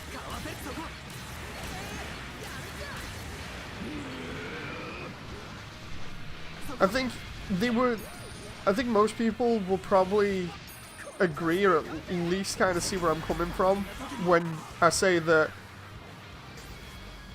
IBO Season 2 is fine or looks like it's fine in terms of story and what's going on up until after the fight with the Hashimal. Because at least with the fight with the Hashimal, they don't have any dodginess going on or not as much, and it seems like everything's kind of going fine. Apart from, obviously, the stuff that happened at Earth Headquarters early on. It seems like everything's kind of resolved, and the only problem that they have is the mobile armor, and I'm like, okay, I can get behind this. This is fine. It then dips really hard, because then they put Rustle in, and that's when Rustle starts getting involved. You have them trying to become the King of Mars, because that's what Orga wants to do now, which is a really weird way to take things. It's just like, dude, what are you doing? You know, it's rough. It's really rough to see. McGillis also led them to the downfall. Yes, he did. I refuse to accept the viewpoint and will use my coping mechanism and blame Eok for the downfall. God damn it, I'm sad. I need to watch Thunderbolt to stop being sad, says Blue Hunter. Let's see what everybody else is saying. Ragan says, did you know that there's special dialogue on support when you put two of the same series? I'm gonna have to have a look at that, because I know there's special dialogue between certain characters. I've had Rao and Ray from Seed talk to each other and be like, wait, what? I wonder if that was Sunrise's goal with IBO, because they could have expanded the IBO universe greatly, like Cosmic Era levels, but they didn't. Yeah, I definitely feel like there was more potential with IBO, and they just kind of shot themselves. The IBO game is a myth, as it still hasn't come out properly. Yeah, Erdhunt is still kind of a nothing burger over here. You know, I feel like the biggest blow to Tekkadan was definitely losing Biscuit, because Biscuit talked sense, which made Orga think before anything happened.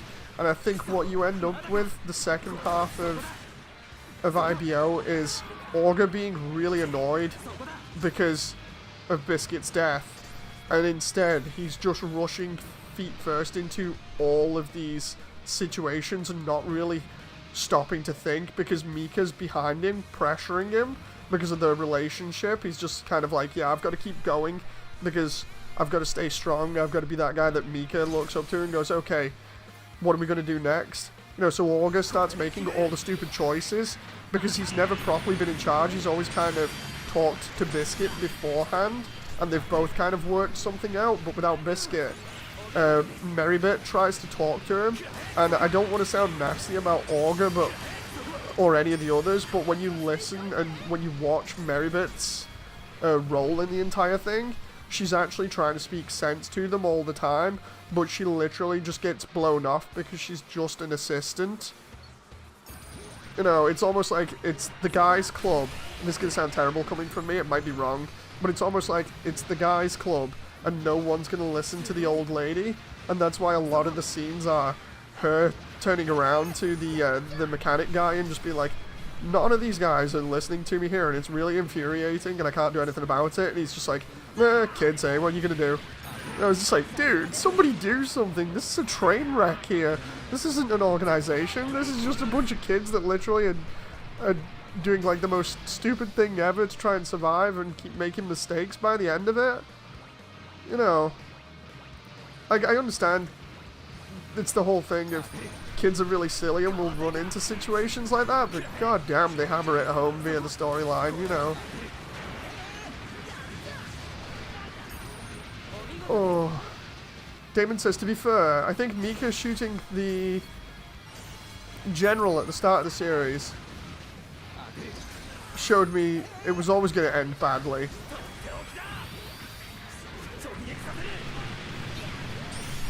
Leave the intersectionality out of it. I think it's more that kids were idiots. Yeah, no, I'm not trying to, you know, go crazy with stuff. It's just my... Well, she didn't get just blown off. The thing is, the only way for them is forwards. Yeah, and... See, I don't want to be going into that kind of thing where I'm just like, oh, they didn't listen to the woman because she was a woman. It's not so much that. It's more the whole thing of you'd think they'd listen to their elder a little bit because of experience or whatever, or at least for some sort of guidance. But it definitely seems like, yeah, because the only way was forwards and they felt forced that way, that they just started making some really stupid mistakes, you know. And it's heartbreaking by the end of it. It really is. Especially when Augur gets killed.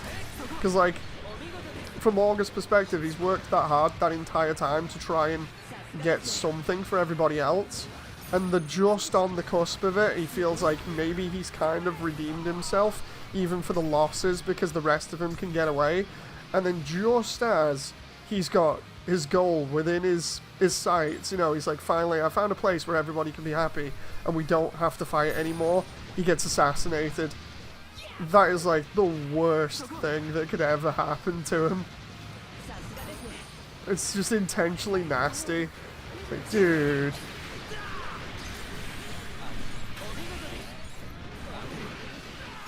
Like, I might be, like, completely misunderstanding it or taking it a different way, but I think this is why it's cool talking about, like, everybody's different interpretation of the same scenes, because then you can kind of get different understanding from people as to what they think happened. You know. You're doing so good, Moody says classic. Yeah, the storyline is serious for Gundam, but I'm still finishing up my Thunderbolt missions. They were slaves, so forwards is the only way they could go. They weren't going to pay her mind based on her age because 90% of adult figures were their owners. That is true. That is true.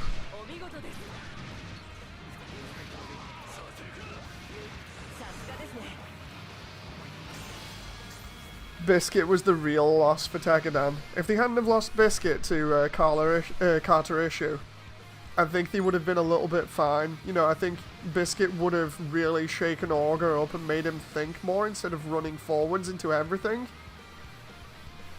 Because Biscuit was that guy that they needed in the group that was like, look, you might be running forwards into everything, but because I'm one of you guys, how about you stop and think for a moment? You know, about how this is affecting everybody, and Augur at the end of Season 1 was actually considering that kind of stuff.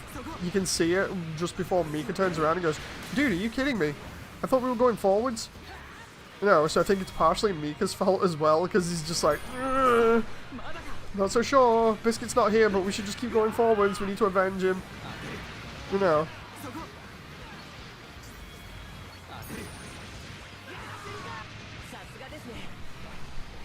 Biscuit kept them grounded, he really did. I think that was the biggest blow Tekadan had, outside of Augur dying. Because Augur's the other one that was taking responsibility himself and trying to sort of keep things okay.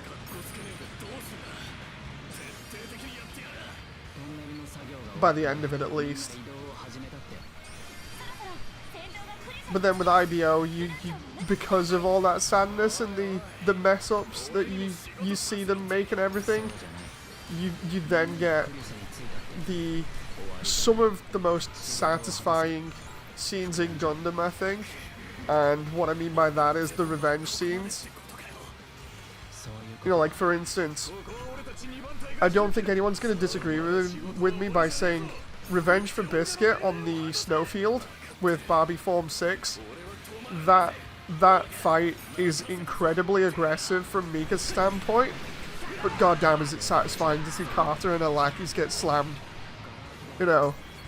And then on top of that, you've obviously got the later stuff. Like, the revenge against Eok with Akihiro. And Akihiro versus, I think it's Monsa at the beginning of Season 2. Akihiro versus Monsa. So damn good. It's so satisfying. Could be wrong about Monsa. I think I might have got that. It's wrong. It's wrong. I know it's wrong now. It's, I'm trying to remember. Trying to remember the guy's name now. It's really annoying me.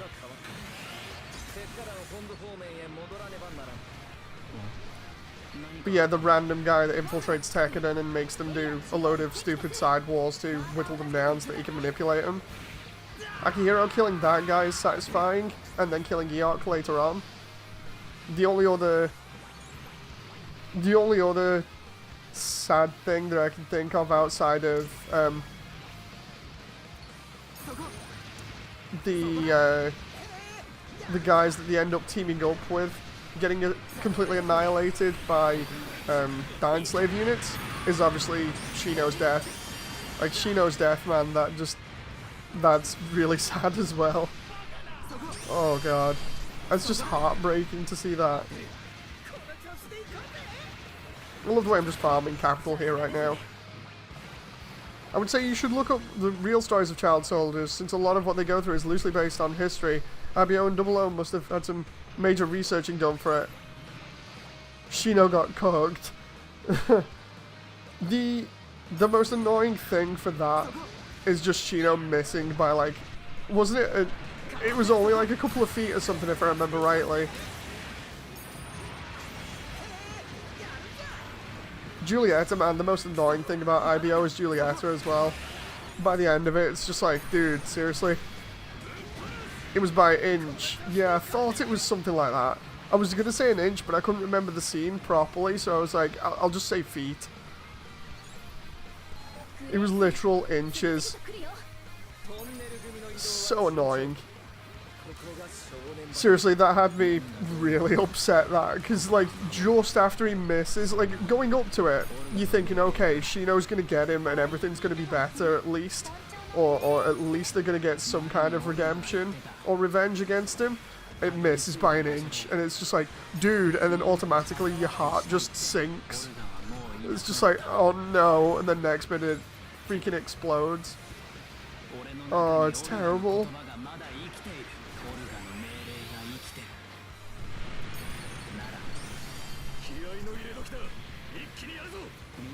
And then yeah, you have the assassination of Akihiro's love interest as well. That one surprised the hell out of me.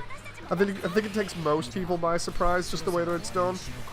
Oh god, that is absolutely terrible when Teiwaz gets attacked. Damon says, I mean, 00 was a bit on the nose, but honestly, I cried at the end when they said that they should have listened to each other. It's a pretty simple but powerful message. I do like 00 as well. 00 is fantastic. Blue Hunter says, I was actually rooting for him, but once he missed, everything went downhill. Not to mention, they were playing dirty by using banned weapons like railguns. Yeah, I think the whole point of that was, though, that they technically got away with it, primarily because Tekkadan used them first, so they did the whole thing, the whole childish thing of, well, you used them first. You know, it's just like, dude. It's just, it's so sad.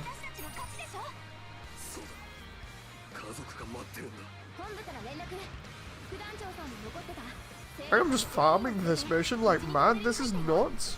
つまり静止通りということだ。なんだどうなっている。 Here we go. It's coming.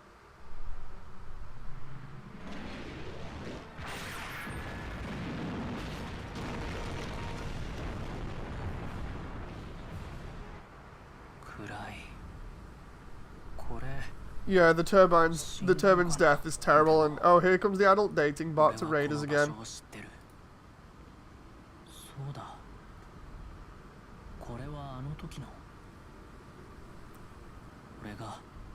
Exram says Eok felt like he was made to make chaos for Takadam, but the execution was poor.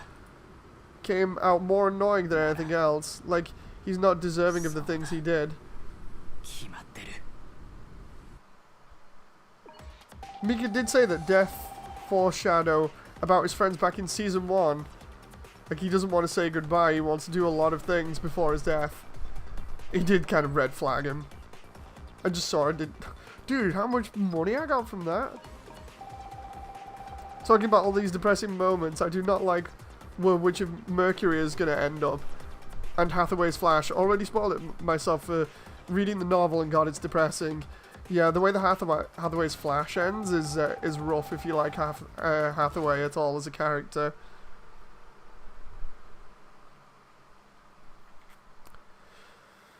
Oh boy. I could totally change the situation here and just change it to the build and the build series, so build Physis and build Divers.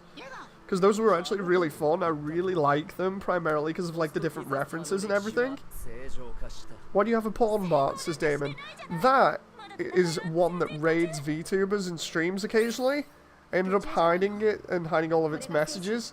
But yeah, they like raiding streamers and trying to, you know, cause havoc. Re-Rise is amazing. Yes, Re-Rise is amazing.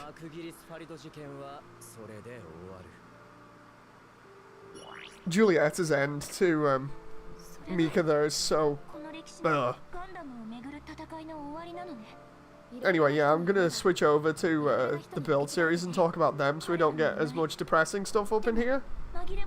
Shame about Bile though, it was repaired and can be never used as it was sealed against his audio. Bile was... It almost felt like it was a big nothing burger for the storyline. No, it was kind of hyped up and then it was only used a little bit and then just meh. But yeah, in terms of the build series, I absolutely love the build series. It has some fantastic fights. It's a lot more light-hearted, even if it does have some serious elements in it. Like the Re-Rise for me has to be the best latest Gundam so far. There's the Devil Gundam, I just saw that then. Re-Rise has to be the best latest Gundam for me, just because how it mixes the serious tone with the silly aspects and references and stuff, so you kind of get a mix of the storyline where it's kind of serious and kind of not. More serious than not, though, I'd say. It's so damn good. Like, for me, the most satisfying part, or rather the most interesting part, was them literally leaning into the whole thing of having to deal with the character's death, because that's a pretty adult kind of theme to go through for a kids series, because I'd argue that the build and series in general was aimed more at kids. But goddamn Re-Rise, man, it's like Divers in general was a bit kind of, it fell flat, you know, nobody really took to it that well. And they saw that and went, right, we're going to have to make this more mature. So they have to deal with the character's death. And then what happens past that? How do you move on from it?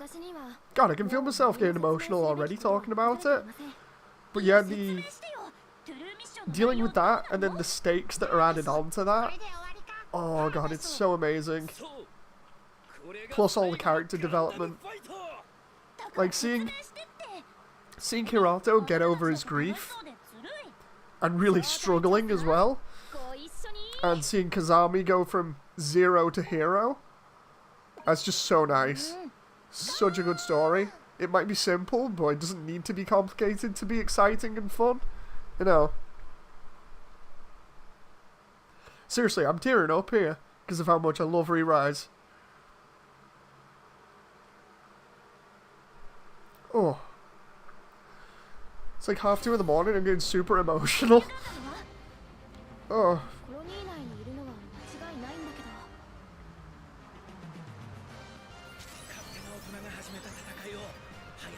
Funny about the Dying Slave impaling Barbie is that in Batlog, Barbataros uses Dying Slave arrows as audio. Yep. Indeed it does. It's kind of almost like a meta joke. Ooh, forgot we're fighting nothing but Dark Army. Re-Rise helped the Divers universe be better.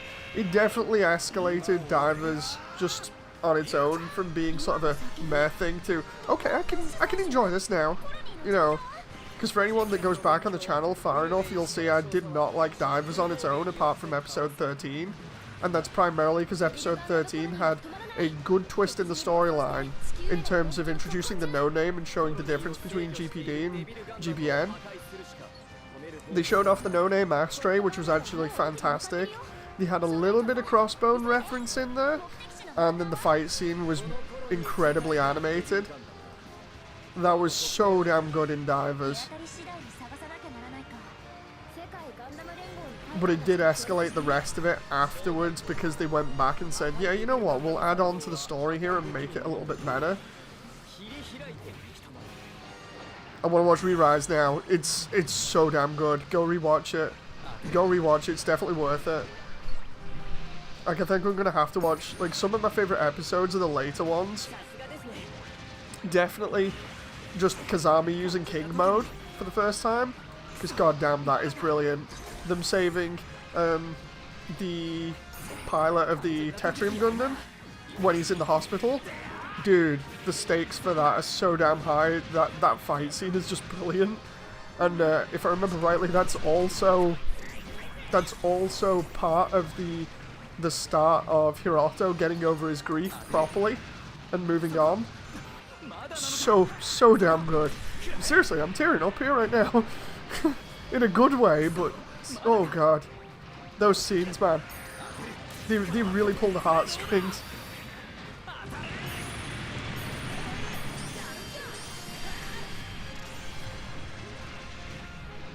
Speaking of animated God, Thunderbolt was god tier with their animations. Thunderbolt was really fantastic. I do love how well they animated that, but I wish they'd finish the storyline on it, you know. They get halfway through and then be like, oh, you can read the manga now. I like Domon's angry faces.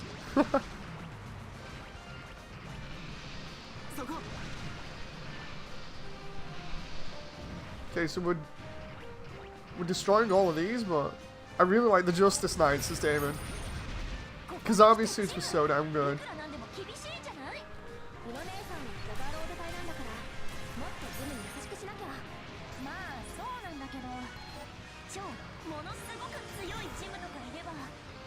Oh.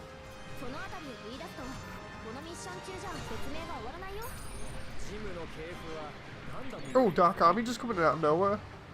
Hiroto using the Barbie. Oh yeah, because wasn't that in one of the special episodes?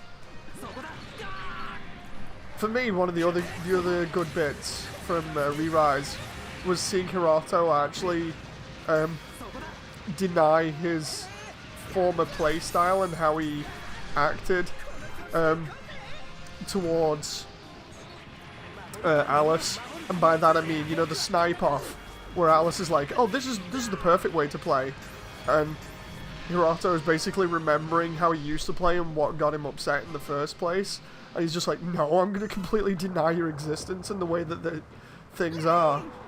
That was so cool, just watching him headshot the Alice core at the end.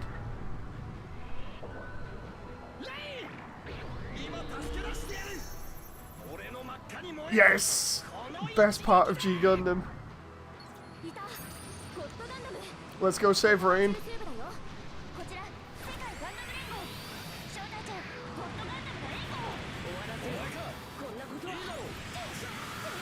We're just gonna beam spam. Oh jeez!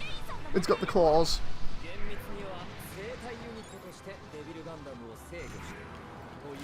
Oh god, she's gonna target me in a moment if I'm not careful. Oh. Come on now. This is nuts at the moment, because if I get anywhere near that, it's probably an infighter. Jesus! It's gonna have a ranged attack, right? It's gonna have its lasers. Unless it's just purely an infighter. Can I just... Oh! Jeez! It looks like it's just an infighter.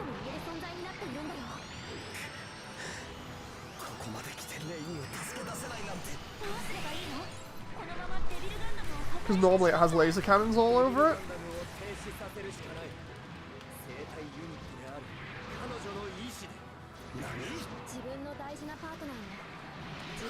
I'm kind of freaking out by how fast this thing is.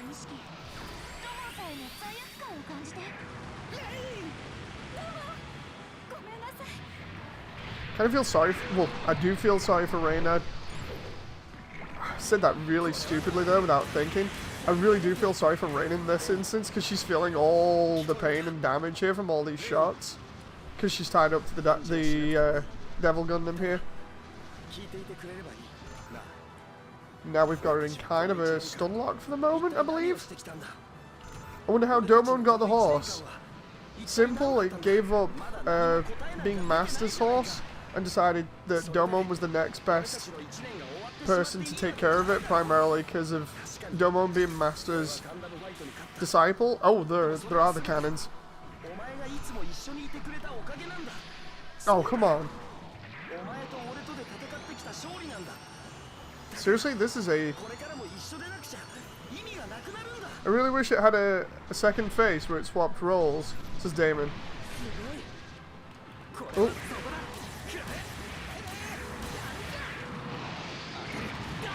This is nuts how much damage Rain's doing to me right now. Come on. I'm hoping we have the final Sekihata Kyoken as well. Come on, she's almost down. Beam spam, everybody beam spam. Oh no! I'm gonna get taken out again at this rate. Oh, Garrett got her with the satellite cannon. Oh, they're gonna do it! They're gonna do the cheesy ending.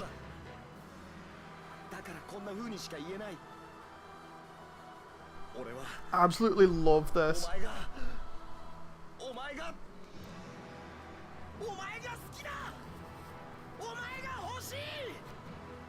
I'm loving all the fire in the background as well. Oh, they didn't do it. They still did the call out for it, but they didn't finish off with it. Ah, maybe they'll show a cutscene of it.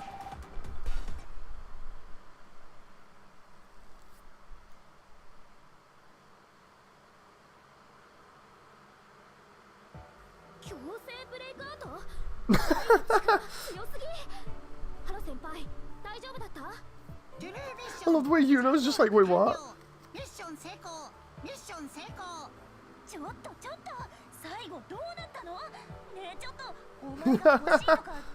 I love the way even Yuno's like, that's a little cheesy, right? Don't ruin the moment.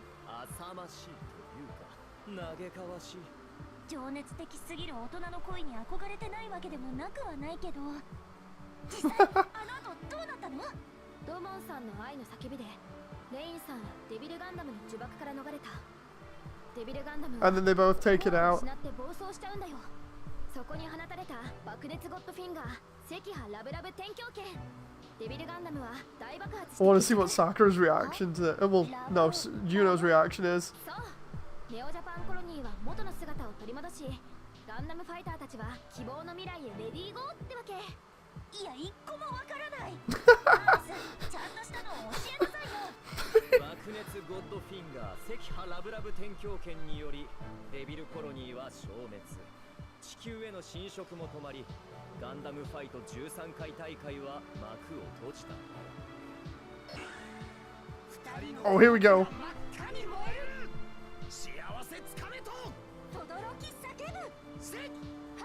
Oh, they showed it properly, including the King of Hearts.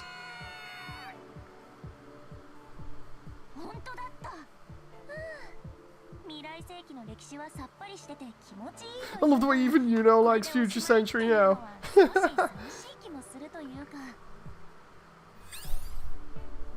It never happens. It never happens. We never get a 14th Gundam fight. Not properly anyway. Maybe in the manga.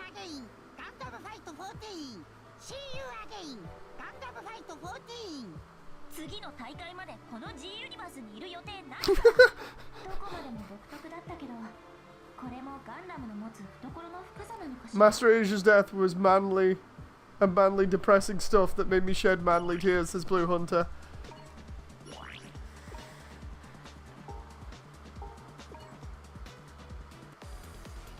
So we've got the Unicorn one, and then we've got Beyond, and then I think we're done with all the true missions here, so yeah. Okay, let's see, what other stuff we got here? We've done all of that. Nice job, Moody, says Classic. Thank you very much, Classic. I wish the characters didn't talk so much, says Damon, while I'm playing missions. I can only focus on one or two things at once. I'm not a woman, but I'm joking. Made my beard shed a manly tear, says Damon. Okay, so this will be the... Oh, is this gonna be versus the... Neo... Yeah, the Neo Zeong. Now I'm trying to remember. Because the standard Zeong is the one that Shah pilots, so the Neo Zeong is... Yeah. I keep trying to remember. There's so many suits to keep track of.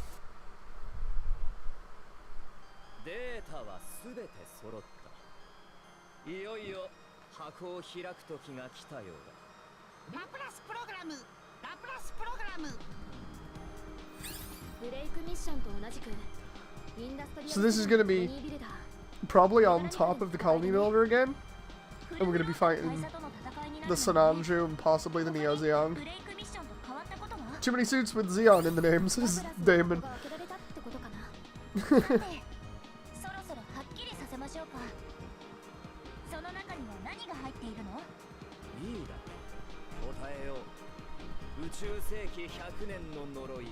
The 100 Years Curse is, and then he's going to get cut off, isn't he? Yes.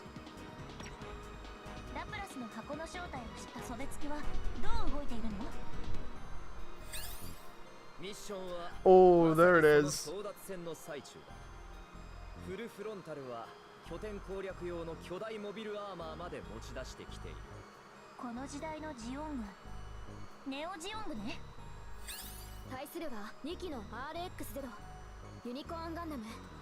The Banshee. Would they even get the money to build the Zeongs? Not sure. This game, man, definitely a love letter to all of Gundam, says X-Ram. Indeed. If we could have some really silly suits as DLC, I'd like Captain Zeon, says Damon. If we couldn't get like anything else from Re-Rise, I'd certainly go with Captain Zeon just for a laugh.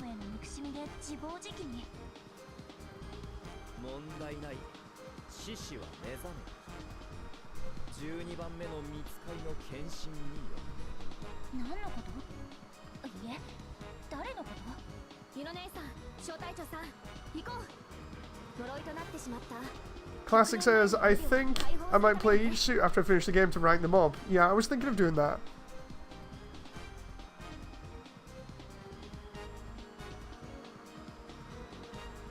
I need to grind credits to level up my high news, says Blue Hunter. Honestly, it seems like you could probably farm some of like the IBO level that we played, and that would be really good. But I don't know how much that would give you compared to other levels, you know, for speed wise.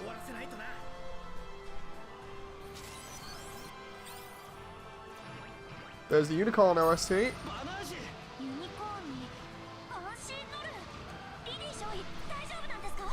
Oh.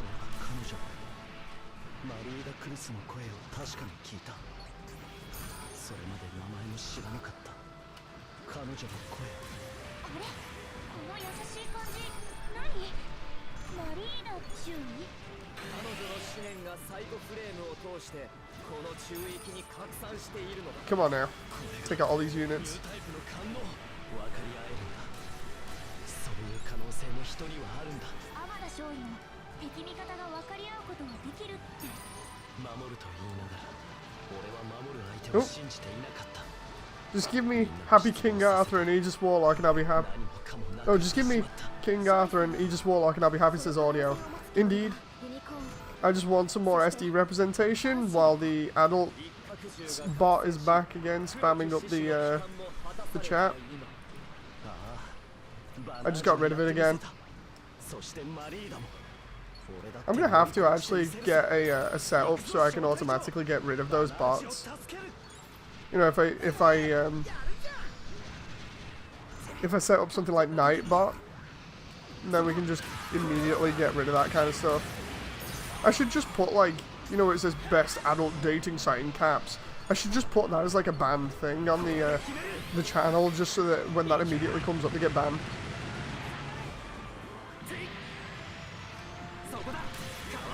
Because I used to run Nightbot on my other streams, that I did literally years ago at this point. I've just not used it in a while, so Nightbot is like this automated bot that helps you moderate your chat and stuff, so you don't really have to do that much, and allows people to do various different commands, but I can't remember what the commands are. You have to look into it.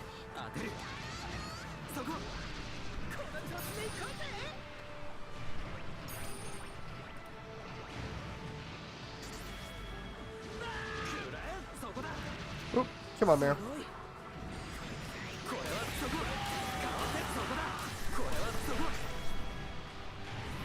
I think I went a little bit overboard on that one suit back there. I think I'm going back to the start here by accident. I'm getting wrecked as a result. Can I just heal up here? Probably needed that for the actual Neon Zeong there, but... Oop. The Zeong is freaking huge. Yep. I mean, it was in the anime as well. And there was two of them, if you remember rightly, because there was the first one, which is this one, and then you had the white one that was used, which was a repaired version, I believe.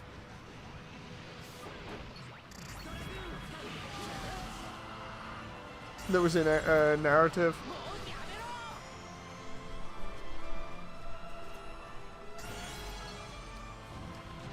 Right, let's go and help out Banaja here. It also doesn't help that it has its fuel tanks on it.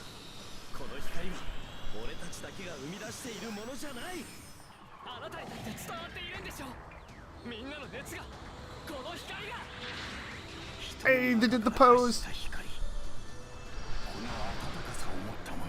This is looking so cool so far.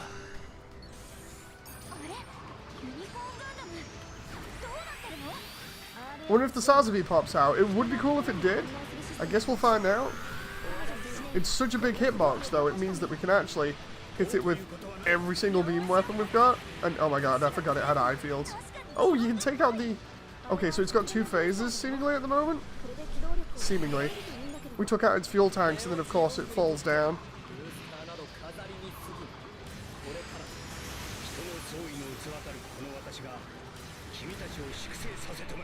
Ooh. He is ridiculously fast, and what's with this camera angle? Let's just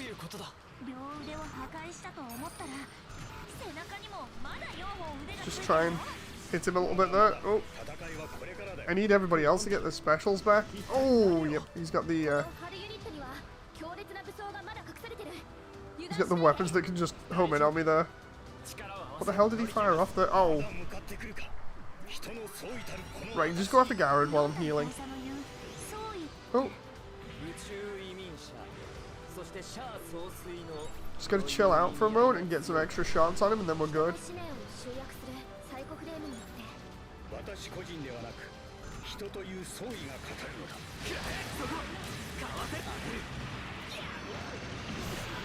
Oh, no, no, no. Can I just... Oh, God. Yeah, definitely like the one in the anime with all the beams and all the stuff. Garrod's gonna be down in a moment. Oh, I'm down. If he takes out Kira, that's it. We're done.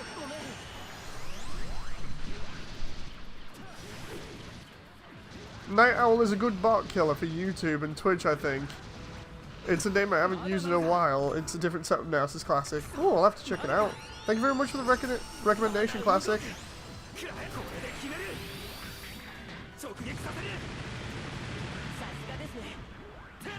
I love the way... Oh, jeez. I just realized how strong this thing is because we've only got it on half health and I've died like 3 times to it.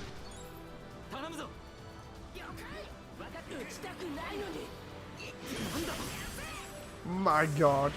Right, please. Please just... Oh no. Now he's using the... No, he's using that.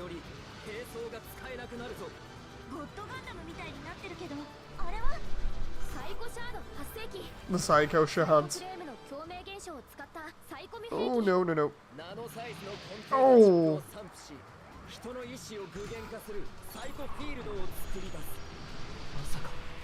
Oh, wow. He gets me from all the way back there because that has a massive AoE attack. Oh! Oh my god. Have we got any cover on this level? Because I just realized I have literally nothing left.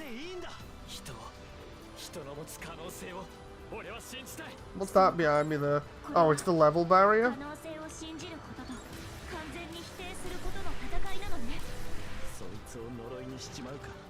Now he's gonna come for me again because I hit him again. Oh boy.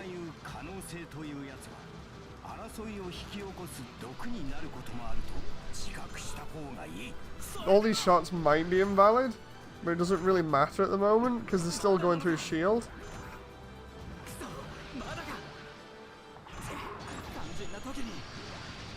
Nope, nope, nope, nope, nope, nope, nope. I saw that energy wave then coming from the Psycho Shards. Just give me a break. There we go, he's attacking Garrod. I'll let him attack Garrod.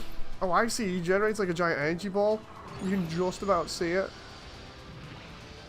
If we let them both get the specials, and then attack him with mine and then theirs, we might be able to finish him off.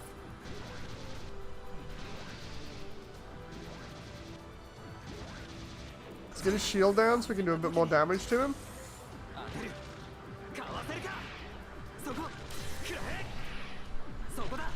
There we go, now he's targeting me.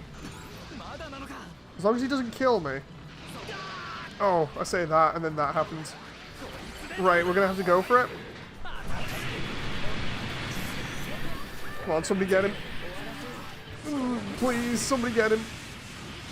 Just, oh, there we go. Oh, oh boy. That was clutch. That was a clutch. Oh my god. That boss fight is rough.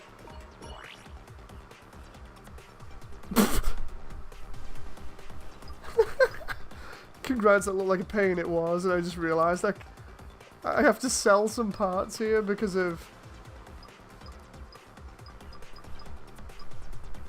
How do I sell them?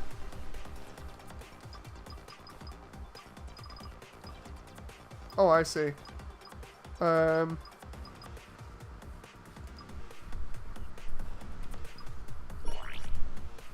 let's just sell those ones for now. I love the way I've got that many parts. I'm going to have to literally go through and sell them all. I've almost got the Banshee Norn properly. We've almost got the full armor unicorn. Congrats, that looked like a pain. Or just pain in general. It pretty much was.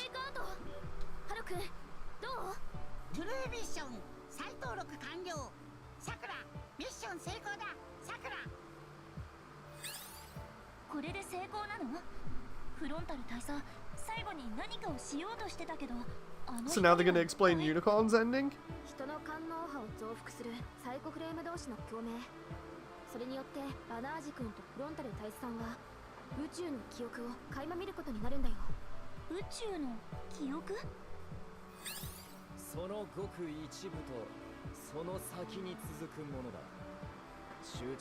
They basically see everything.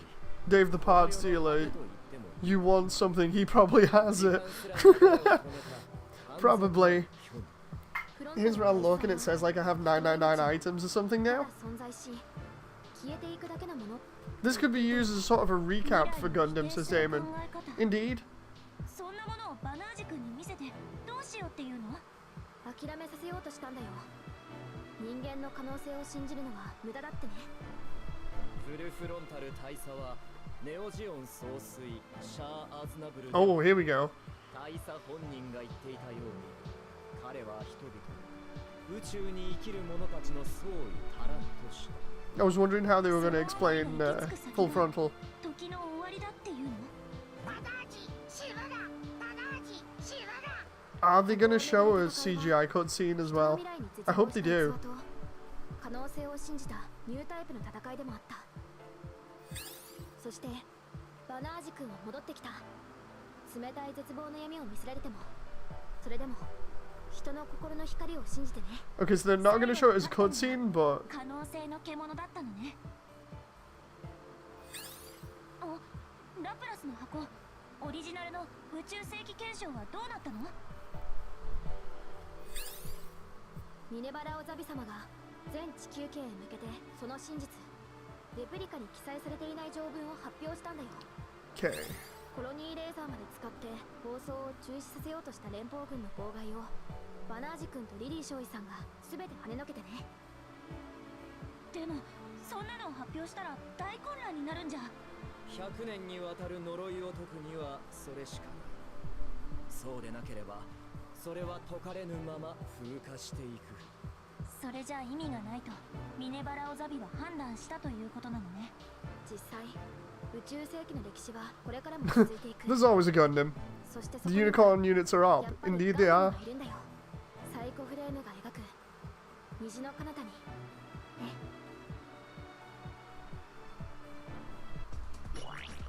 Okay, so now we've got the final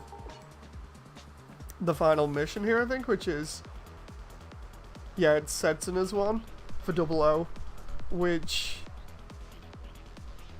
oh, it's gonna be the end versus the Reborns cannon. Ooh, that's gonna be interesting. I need to do that again to get the parts. Because we get the Banshee and the full armor unicorn blueprint, and I actually do want to see what the full armor unicorn's like, because I love the design on it. So, let's think about who else we can take in with us here. I wonder whether, was Sabine here? Let's see whether the Crossbones max output is any good with him. There he is. Ranged is 683. How much do I have in the command? 770 for the command Gundam. I mean, I suppose we can take Sabine.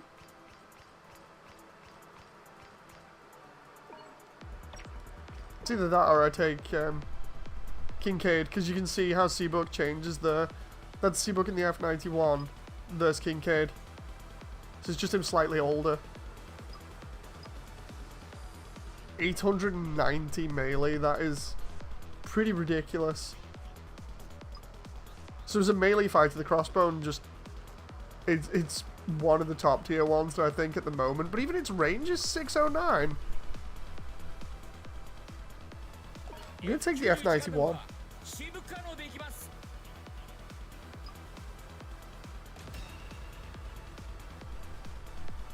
Nightbot, says Classic. I got the name wrong before. Thank you very much for clarifying, Classic.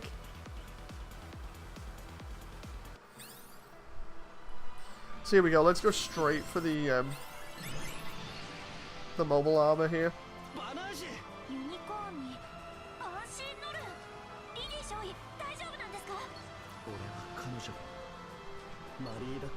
Hopefully, if I get into the mobile armors area, I just have to fight that rather than all the massive amounts of mobile suits. Yeah, I only have to fight that.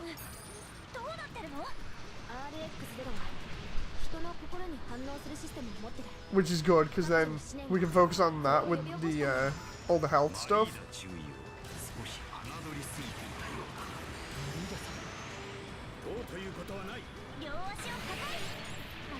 He's going to be focused on me in a moment, as usual. because I take most of the aggro for doing a lot of damage. I imagine the cockpit area where the Sazabi is going to be the weak point. If only we could play as it. You can in the PC version if you have the game modded. Ooh, because you can play as the Destroy Gundam as well and a bunch of other ones. It'd be actually cool to eventually see if my computer can run this and get the game and then play as the Devil Gundam. Ooh.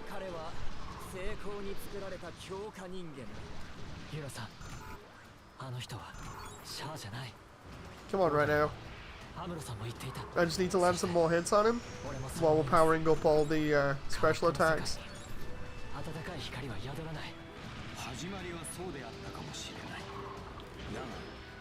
I saw him coming for me there. I was like, I'll just... Oh, God.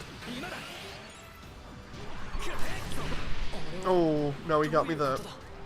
That was not good. Oh, did he just... He lost some of his arms? Oh, God. No, that was a homing shot. He got me with a homing beam cannon shot there.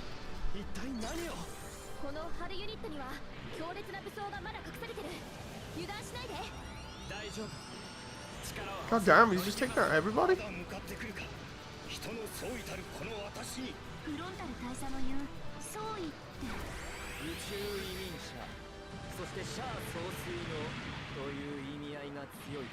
Right, can we just have Kira and Seabug try and take him out for a moment? Oh, oh come on, I was trying to heal that. Here comes Seabug.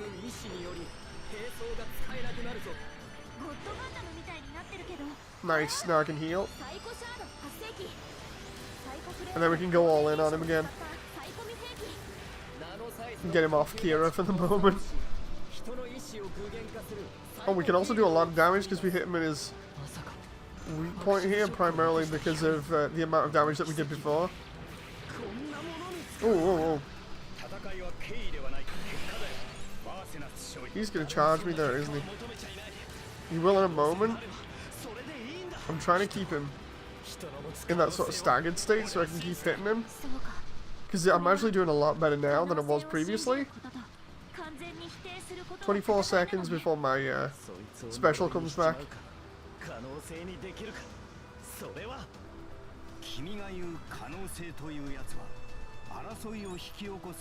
Come on now. 10 seconds.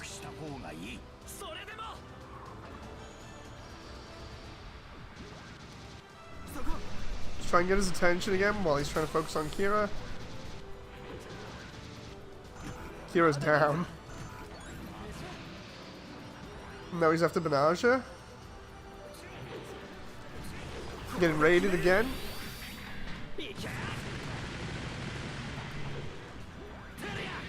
I'm getting raided a lot tonight. Kind of annoying. Oh, whoa, whoa, got grabbed.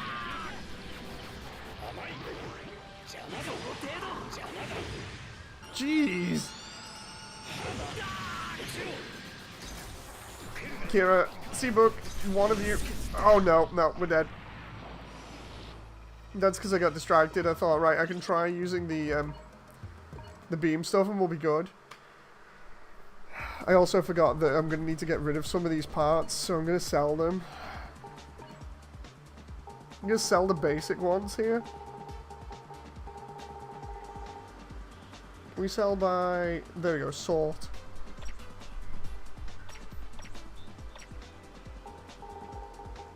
Right, let's try... Although I've got like 1,000 parts here right now. I'm gonna see how much money I get from all of these. Oh, I can just do that? Okay, that's a lot better. Take me less time as well. It's almost 3. I'm going to go to bed, says Damon. Have fun. Thank you very much, Damon.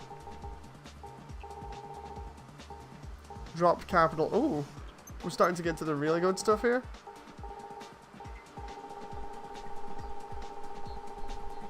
What I might have to do is say some of the stuff with negatives here. Let's take off that too, just for the sake of it.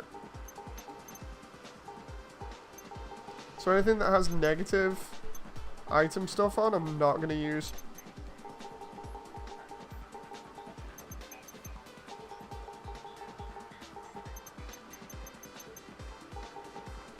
Just makes sense that way. Even if it does give me, like, increased range for 65. Plus, these are all random, so I can just get new ones in future.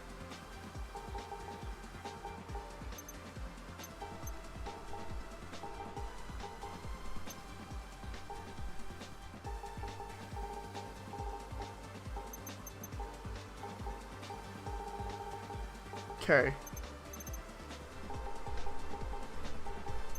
This is alright so far for getting rid of the majority of this stuff, and then I can hopefully later on keep the good stuff.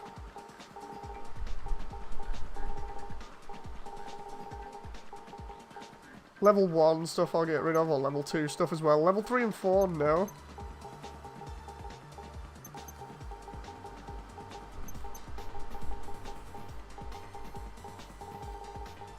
There's 2 negatives. And another negative. And another 2. And another 2. And there's 1 there as well.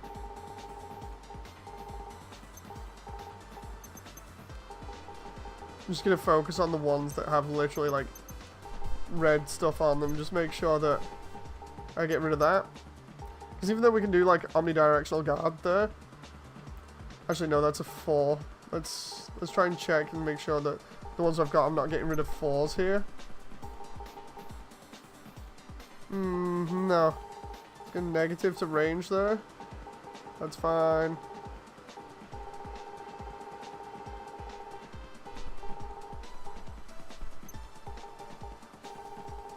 Try and just free up as much as I can here right now.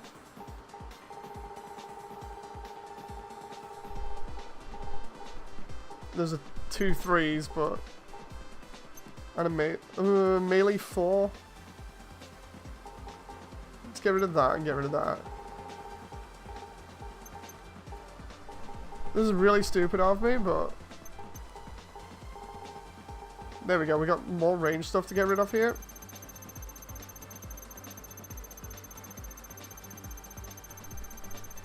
Jeez. Okay. Right, so we got auto guard will be fine. Don't mind that. Wow, the money, says Exram. I know, right? Anyhow, I'm getting on moody to play some campaign. Rock on and I'll chat later. Thanks very much, Classic. Have fun. Dropped capital. We're going to keep some of those for melee. I'm just going to get rid of, again, the stuff that has negatives here. Like, all of this stuff has negatives, so we're going to get rid of it.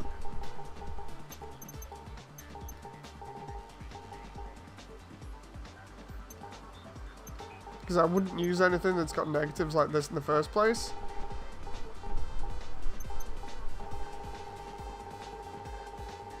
Let's just quickly skip up here and see how many we've got to go, because I need to get rid of a lot of stuff here if I can.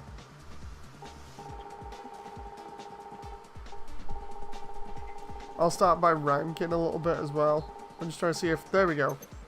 Got any like this.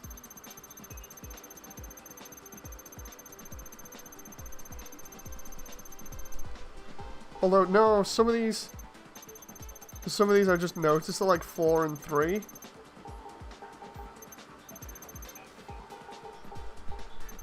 Two definitely get rid of.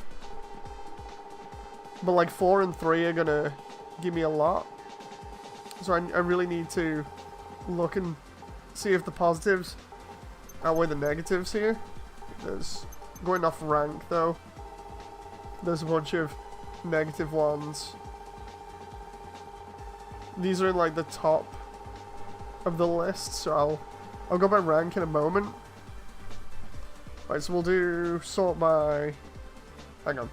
We'll sell those ones for the moment.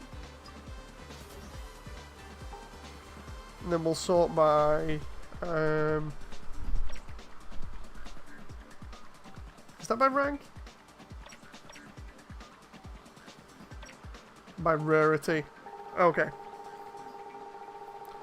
So we'll go all the way to the bottom now.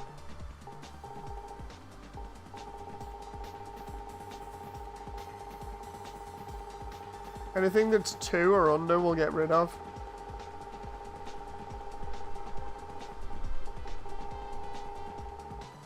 There we go, so we've hit 2 now. So anything here down we'll just get rid of.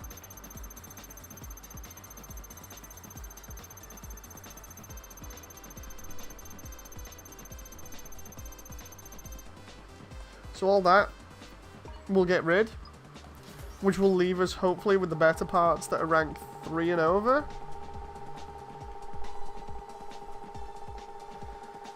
And then let's see, materials wise, I've got a ton of that. I wish there were more to do with extra parts, like feed them to other parts and make them stronger. That would be really good, you know, as a way of like making sure that they're not just useless. Like here, where is it? If I go, I've got all 3s.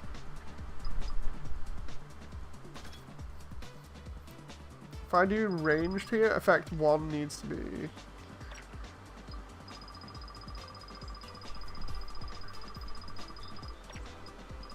This is all melee at the moment, I just realized. Need ranged. Can we sort by HP, HP, HP, melee, ranged. Okay, there we go. So let's see if I can up my my ranged attack even more. Okay, that's good. Versus physical range, it cuts it a little bit though.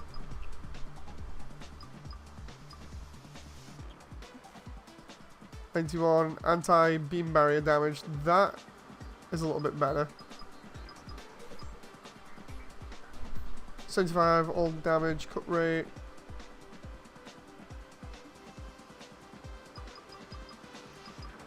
Let's see. Trying to look at stuff that will do really good for me.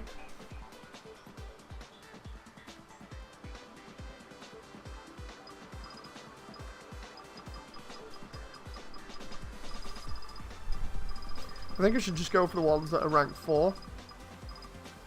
So for instance, we got that one. That one. Let's try that one. Stagger effect is going to be good from that one.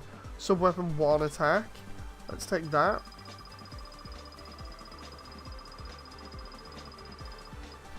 And we'll try sub-weapon 2 use limit. Just beam ranged attack is up. That one balances out what I've got at the moment and actually makes it better. We'll do that. So we got almost 900 damage on that there. Still wondering about the crossbone. Like, the crossbone has me upset, but I'm still wondering whether I can equip it with parts that might make it better. Especially for range. Let's see. Cut rate and main attack. Okay. Let's try... Oh crap.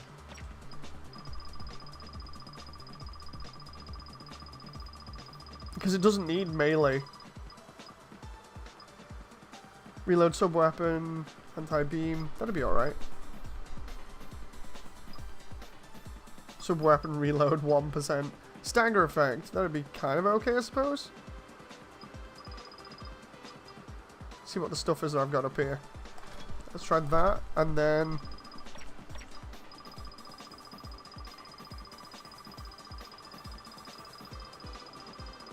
Just trying to boost this as much as I can right now. That's already equipped on something else, so let's try... Omnidirectional guard would be alright on it.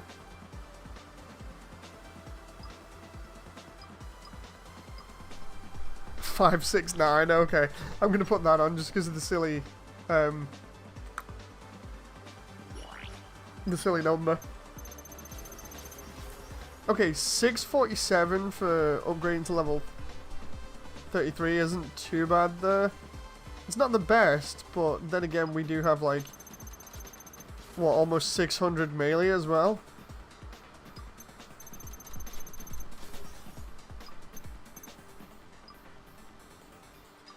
Almost, go on. It's a crossbone unit, I can't. I gotta upgrade it. It's almost level 50. Go on, let's take it out. I'm gonna actually take it out for a spin.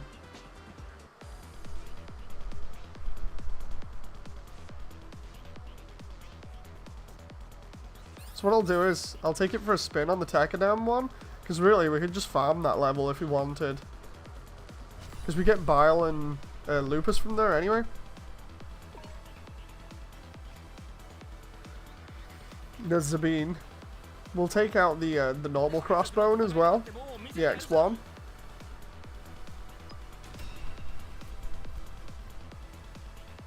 I want to see what Zabine's crossbone is actually like here, because hopefully it's okay. It's not, like, with those additional parts it wasn't too bad, but I feel like it could definitely be better.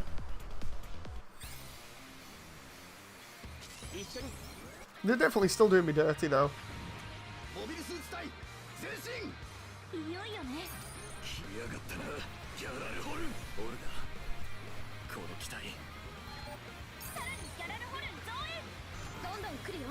Let's see about the Shot Lancer. Oh, okay. That one's a melee.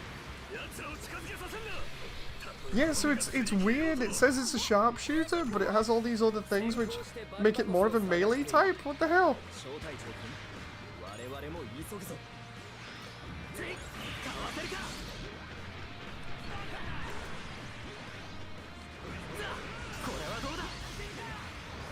That is really strange right now. Oop. And then we can just reload into all that all over again. Oh, I did reload. Yeah, it's more of a... obviously it's more of a melee suit, but... it's just strange. It's a really strange combination suit.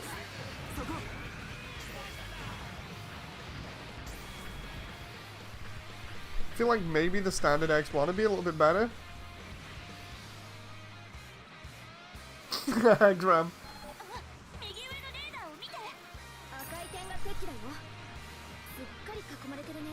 I just wish I had the ability to use the beam cannon thing instead of just going with the Shot Lancer and the occasional bit of spearing people here, because it's really weird having that as a an option for a suit like this.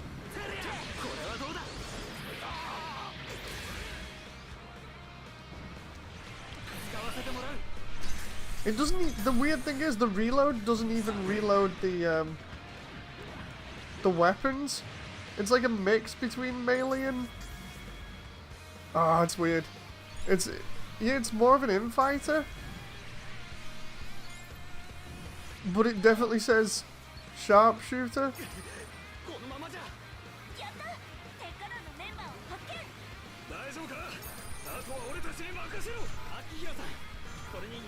Get some of my money back here.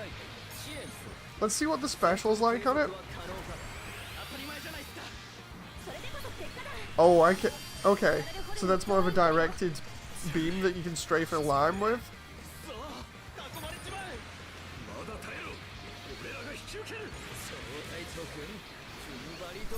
Interesting.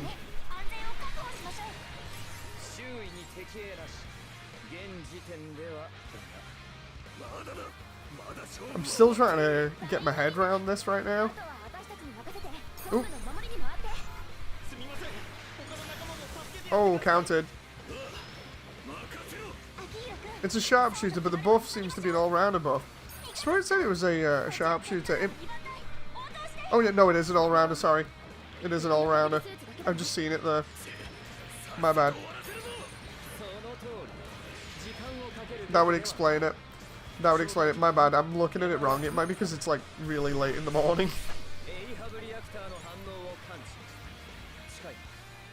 Thanks for pointing that out, X-Ram. Yeah, that would explain it. So it's more of a general purpose one. ただ That actually makes a lot more sense. 方角は合ってる。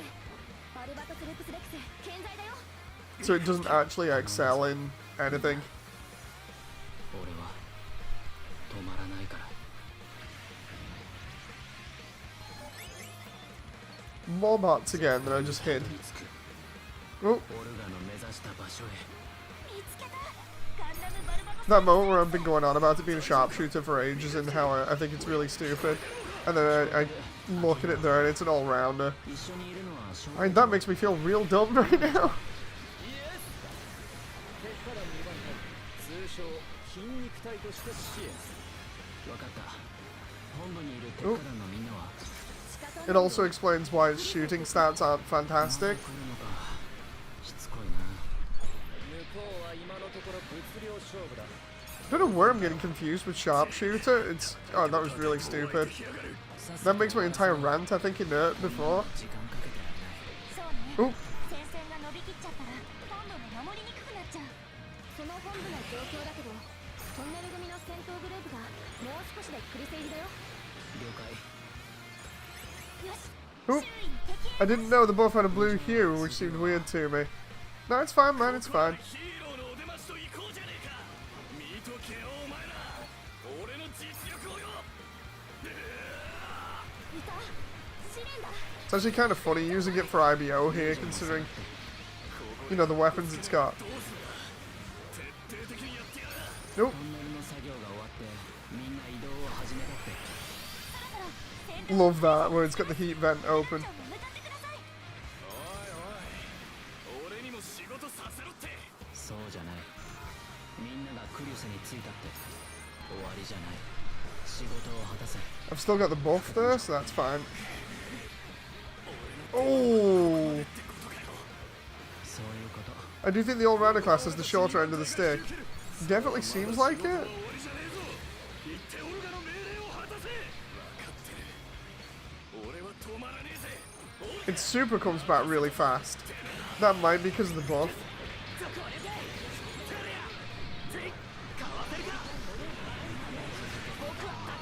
I've just got to get used to using it. Its shot lancer is definitely 戦線を離脱。 pretty strong. 秋広も小隊長ももういいよふざけるなお前が残ってるのに俺が引けるか小隊長だって私たちだってここまで来たら一連卓勝よ。じゃ Oh, あ足引っ張んないでねどこまで持たせられるか我慢く like while it isn't amazing, ワルトランド it isn't too bad either. 三日月オーガスガンダムバルバトスルプスレクス Blitz says, so, I finally unlocked the Chaos missions, and God, I'm not looking forward to the later ones. Oh, good luck with some of the bots missions, Blitz. I just had a really good time tonight, just trying to take them out. 何かあったの本部の近くエリア中央に敵多数マーカーを出したから向かって Oh, just gonna make sure I don't do my hands in too much while playing the crossbone here.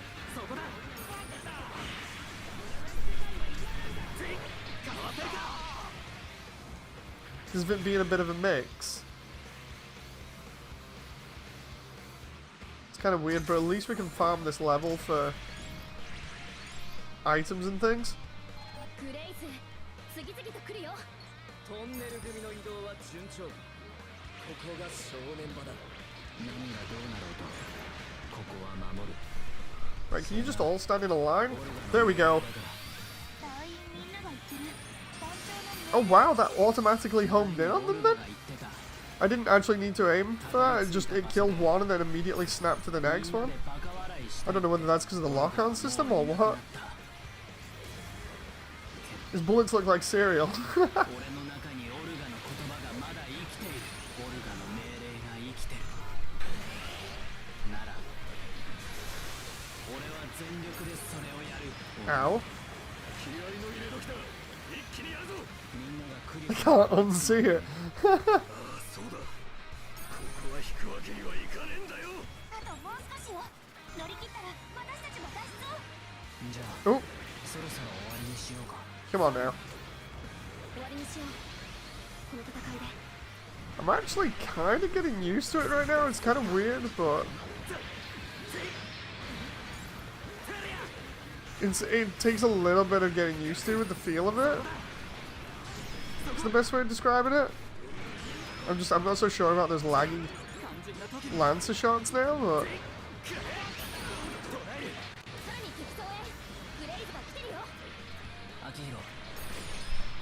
ooh, come on now.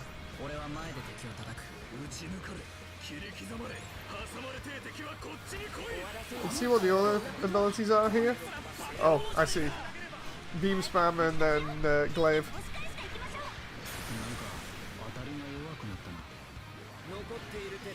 Actually, kind of getting the hang of this. I do like its combos, how you can lead from one into the next and just decimate a couple of units.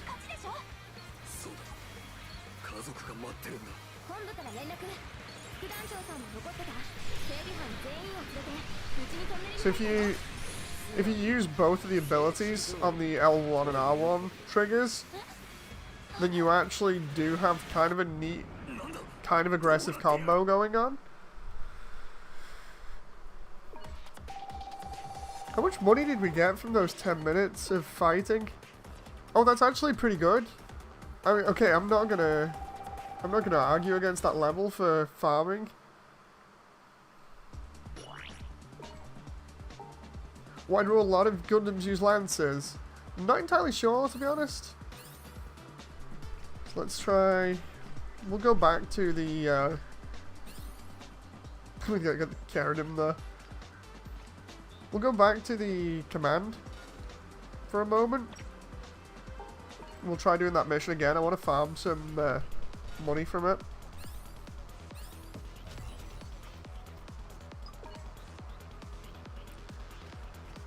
Because then I can get some money, go back on, and we'll have a good time. Actually, no. I hope he was playing similar to the Gundam Versus game, where he uses all of his weapons, not just the short lancer for most of it. Yeah, it seems like they just don't like him switching out. The DX, I think, is slightly better than the double Zeta. It kind of edges it out with the melee attack.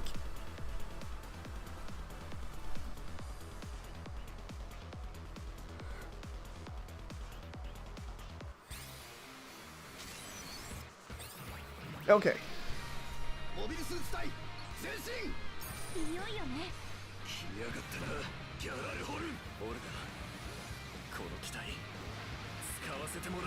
It's kind of weird then how they've made the X2 like a general like that, but they've made the F91 a sharpshooter.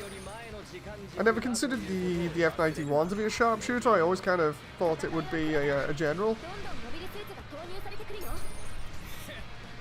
In fact, most Gundams that aren't specialized, say like Dynamas, fall under the sort of general role. So I don't get some of these role things going on that they've done.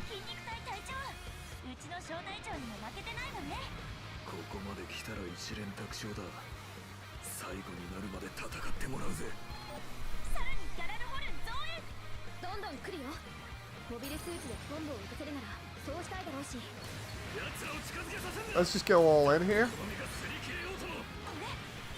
All the way we can just see the DX there just going in with the Gundam hammer.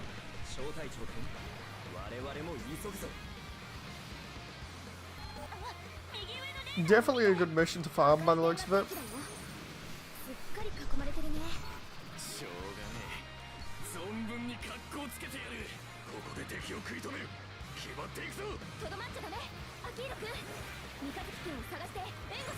More money indeed.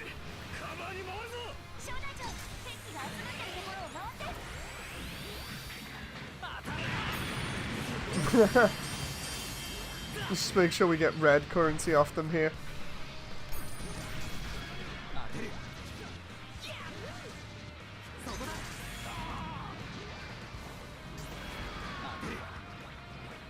Because we're basically late game farming now for like items, parts, different bits of money so we can upgrade stuff.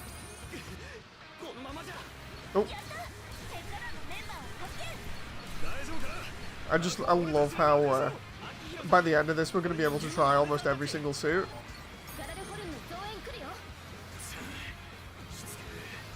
And then kind of have a good laugh going back through and leveling stuff.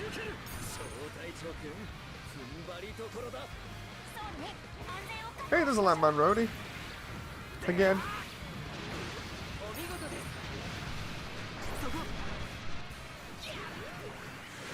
I thought I might be able to reload them, but apparently not. Come on. Some units do feel like they push them into certain roles, just like in GBO2, says X-Ram. Yeah, sometimes it does feel a little bit forced. It's like, come on guys, seriously?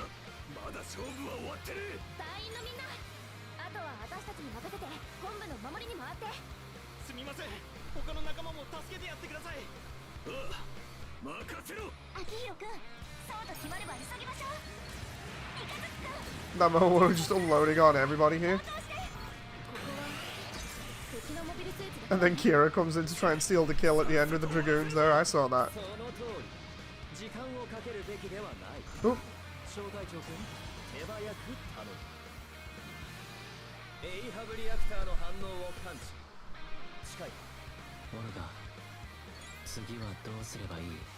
Okay.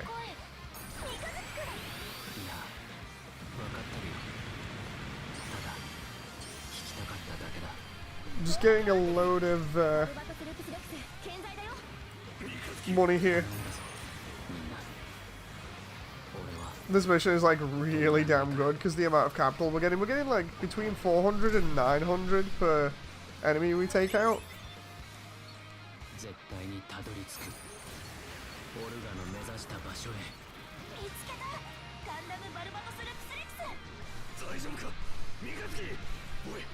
Ooh. Let's have a laugh. Let's try using Garrett's satellite cannon and see whether we can take these guys out.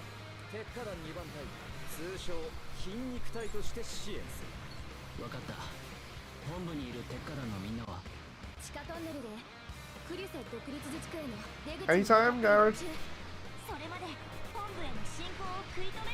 Anytime now, Garrett, Kira, anybody. Oh, I see. They were waiting for me to attack something. I can't wait to get there. I need money, says X-Ram.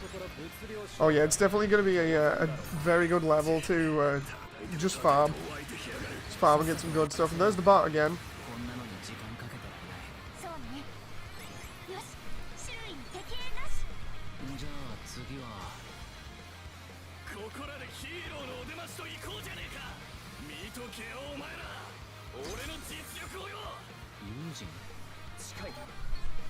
Okay. Go into the next area and we'll just have a good laugh trying to destroy everything here and get the money. Ooh.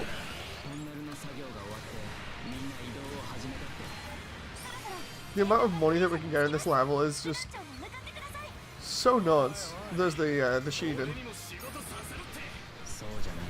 Oh.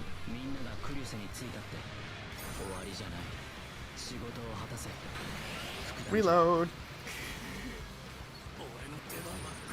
We're just going around all these areas, just taking everybody out.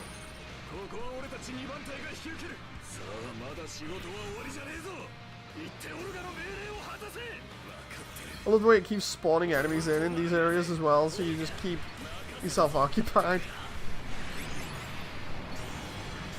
We don't have like some other missions like this, please, where I can just farm for items. That'd be great.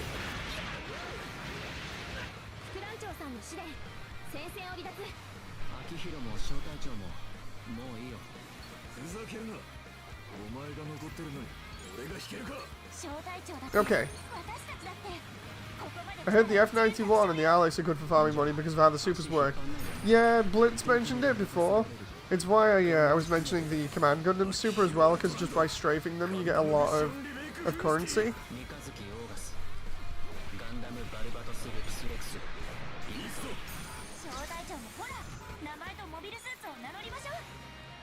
I'm just waiting for the next wave to come in now.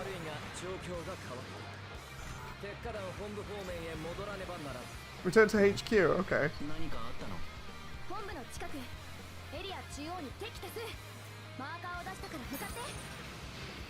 Love the way they're like, oh, come to Central, and instead I'm busy fighting out here.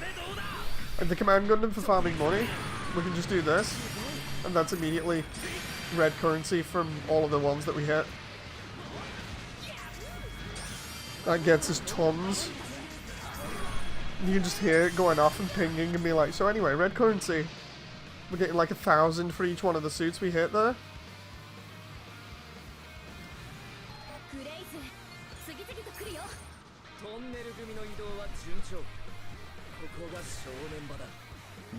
Come on now. I'm loving just holding the front line like this. Seriously, it's almost like EDF in terms of being able to just hold down an area and just watch everything get crushed. Oh.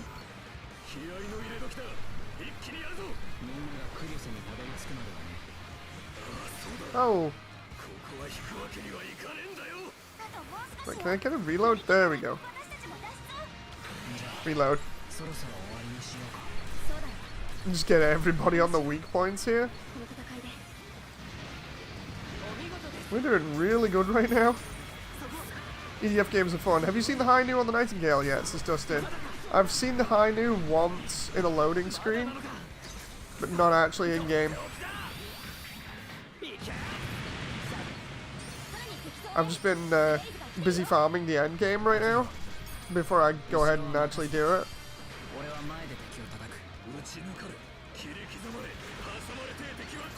Oop. I take it you have Dustin. Or are you just asking? Oh crap.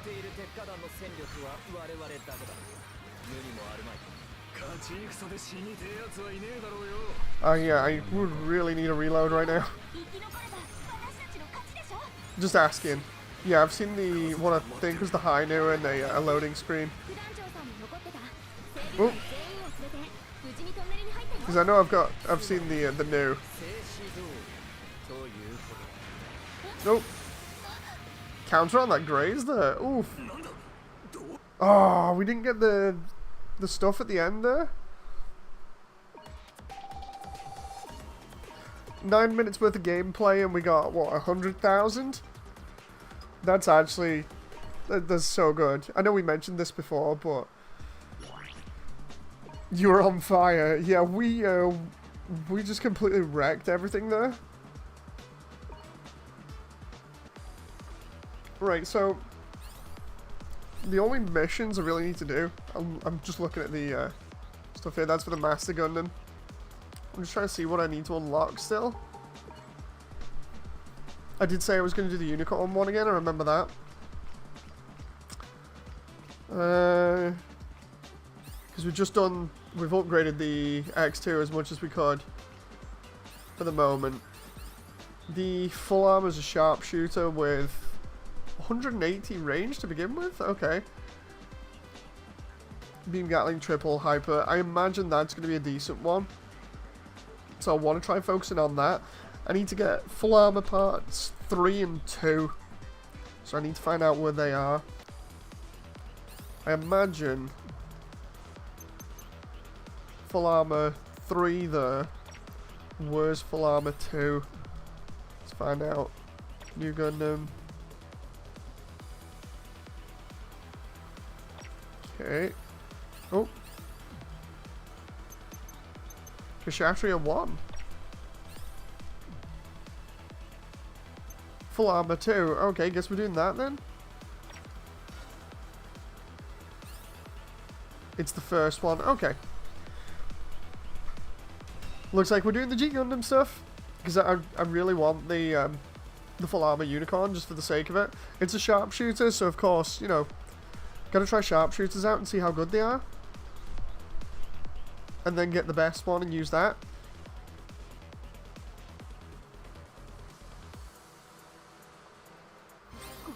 But at least we know we can just sit there and farm Tekkenen's level for ages.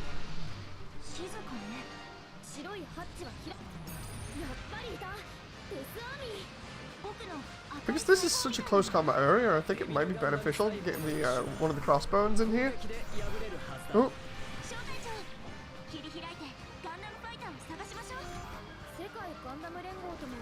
Okay. This is... That's the new Gundam. Ooh. Okay, let's try and get rid of all these Pluma here.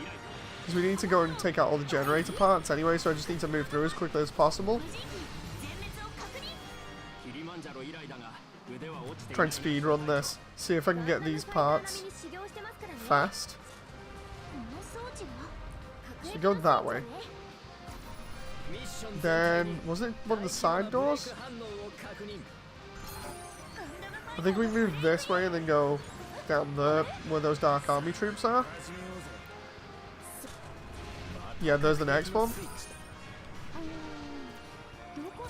And then it's farming time. And then it was round here, we had to go all the way to the end. I'm remembering where everything was here right now. Because I did say that this level won't be too bad the next time.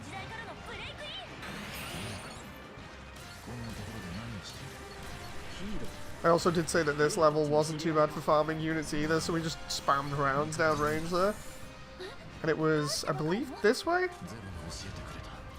It was in this one. There we go. Now we just have to go to the end. And the end was Banaja versus the Hashimal. And to get to the end, we had to go this way and then turn right. This is so much easier than trying to navigate Libra.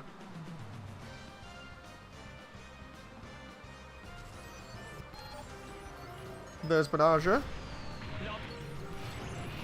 And then we go in here, we take out everybody. And then it's versus the Hashimal, which is pretty easy to fight. Oh.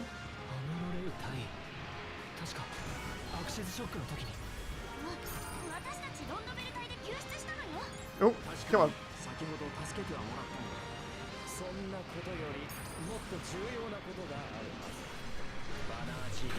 Reload here.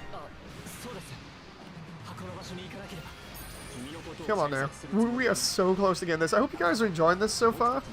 Like, I've enjoyed this entire chapter tonight and all the bosses and everything. So good.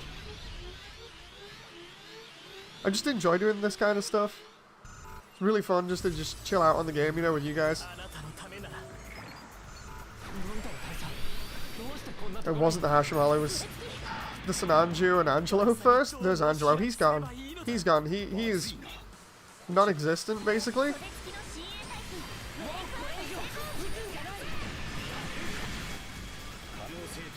And then we have the Sananju getting totally shredded by everything.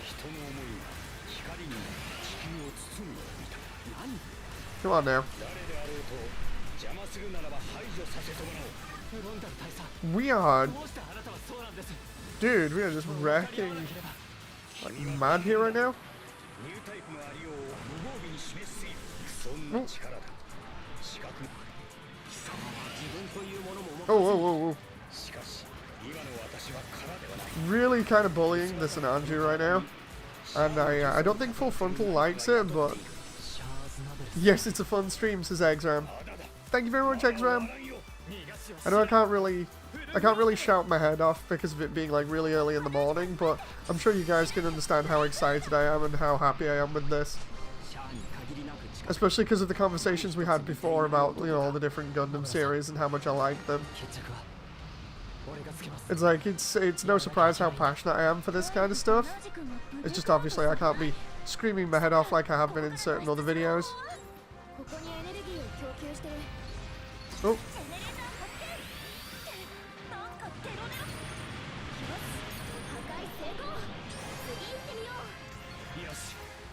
Oh, okay, so we do that one. Then we do this one, then we have to go through a wall, then we fight the Hashimal.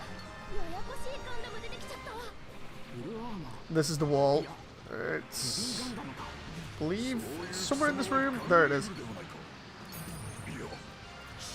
Game's like, so you will lock onto this area. I'm like, no, I'm getting chased by Pluma here. There's the Night Gundam.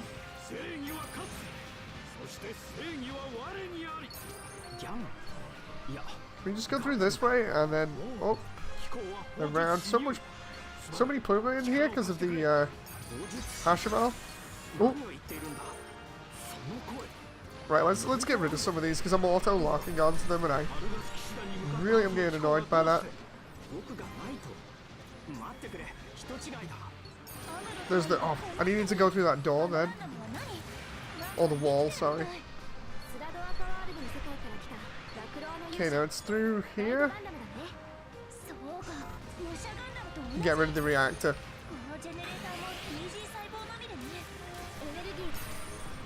Okay. Then we go through this one and get the next one. And then we are onto the Hashimal and we're done.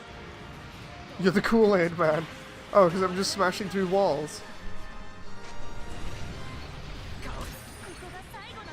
I mean, we are doing really well here at just speeding through this section. Nope, come on now. There we go. Now we have to find our way to the center and then we're done.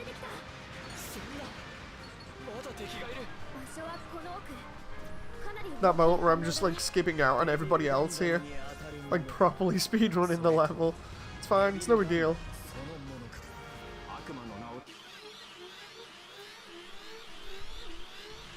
Just want to try and get the full armor unicorn as quickly as possible.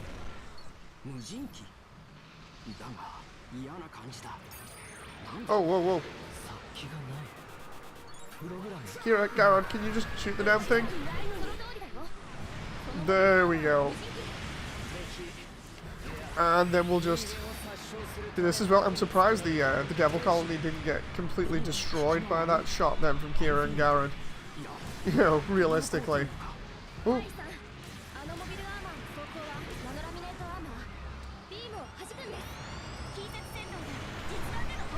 Nope. See, the Hashimal's as agile as ever, despite it being a giant mobile armor.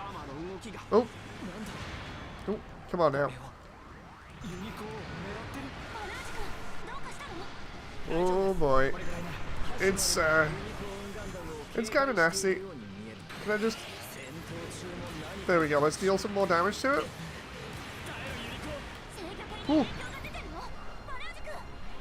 Heal, heal, heal. Oh, no, it got me. It got me. I was gonna jump then. It didn't respond how I wanted to, and then next minute, I get taken out. I'd love to see if they make a hard mode for this, you know, because you've got normal and easy at the moment. I'd love to see what hard mode's like.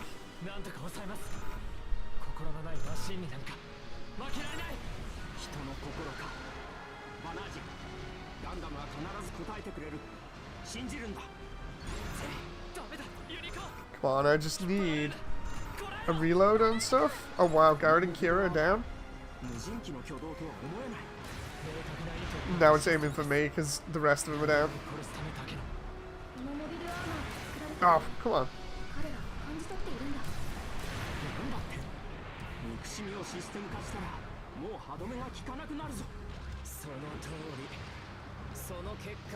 Where's the AI? I want to try and get him up. Ooh. Yeah, looks like that's not happening. Try and get the AI up, and the Hashimal is not having any of it.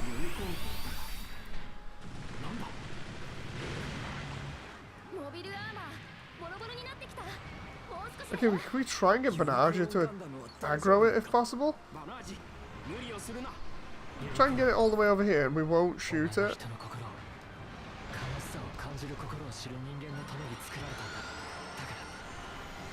That was the last health kit I had. Oh. There we go.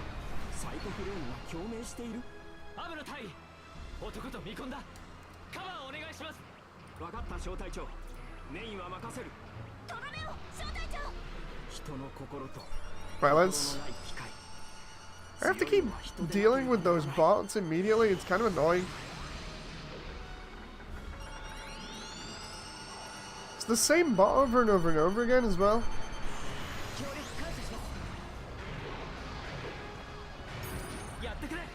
Okay, can we try beam spamming it while it's stuck in position?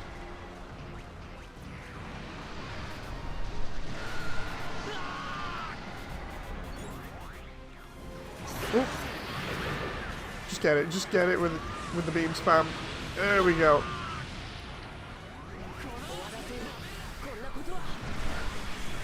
No, I just dodged that one. We can't get it with anything else now, so I have to kind of wait and hope that my allies get it down just enough. If I can get like 30 seconds of me not getting aggroed by it, then we're good.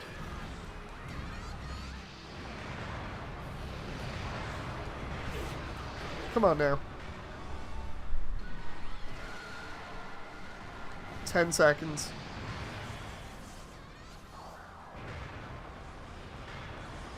3, 2, 1. It's almost dead anyway. So, oh, come on. Right at the very end? Oh no. Garrett. Kira. No, Kira! No, we lost him. We're right at the very end. Yep. Ah. That's because I got too close. Damn it. I had that as well. I had it in the bag. It was going to be done. God damn. Right, I'm going to do the same mission again with the Crossbones.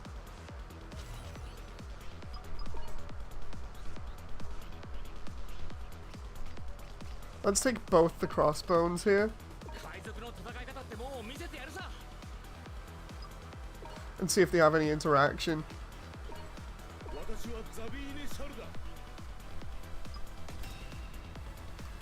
God damn. That was annoying, that. So close to speedrunning that level, and then next minute just nope.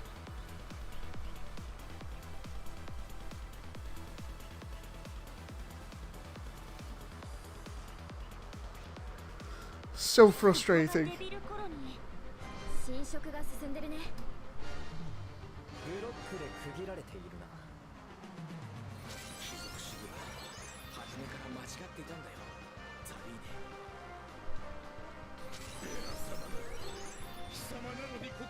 If the mission fails, we'll get him next time. Or mission fails, we'll get him next time. Indeed.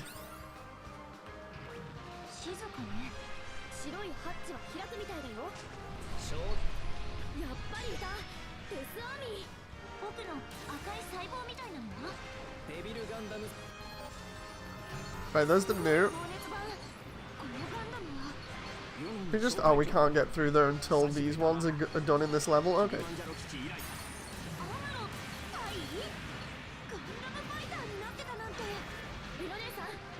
Oh. The Crossbones actually doing the job here, because I'm not entirely sure. Nope. Trying to figure out whether they are or aren't.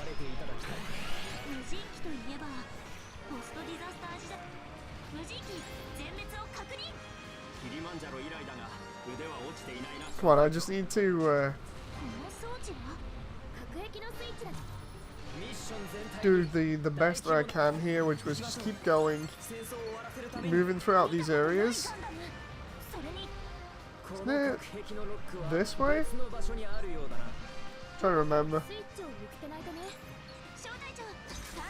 It might have actually been to the left here. Or I just take out everything in the room. Ah, there it is. Then we go down.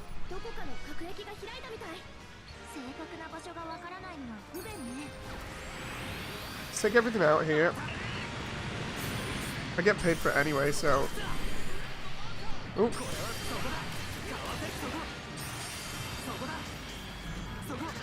Okay. Bunch of money, and then we'll continue onward. Go down. Down here. Go this way, I believe? Yep, there we go. Unlock that. Go up here. Go past everybody else fighting. We'll reload for the sake of it. Go this way, go down. go past all this fighting that's going on inside the tunnels. There's Banaja. Oh. Take out these Taurus so that we can move on here.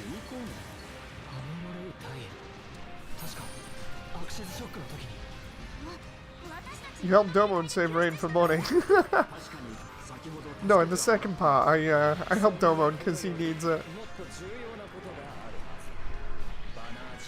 But this first one, definitely just taking everything out for money. We're helping Domo clean up his timeline for money. Oop.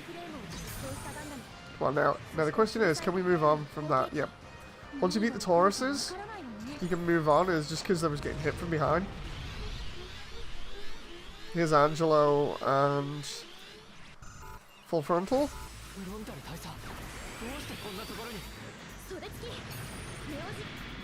There goes Angelo. And there's full frontal. Oh wow. He's getting chewed up there.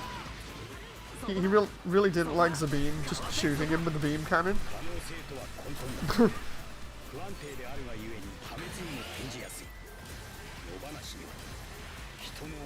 Tequila Gundam would be perfect for DLC. Oh, definitely. Ooh.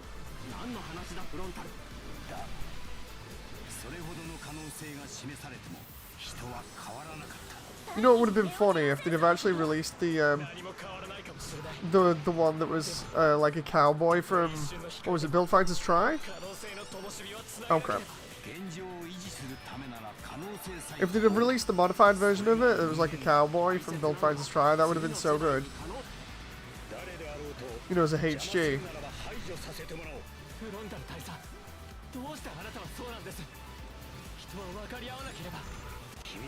That was Divers. I was trying to remember whether it was Build Fighters or Build Divers.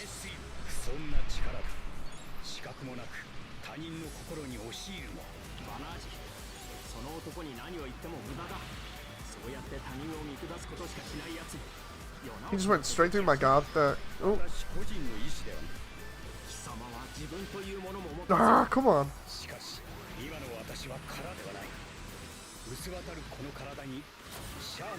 Come on now. He's down on the floor, so we should be able to... There we go.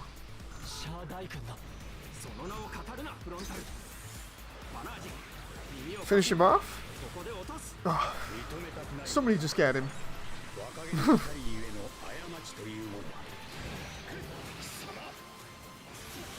Oh, screw it. I'm just going to finish him myself.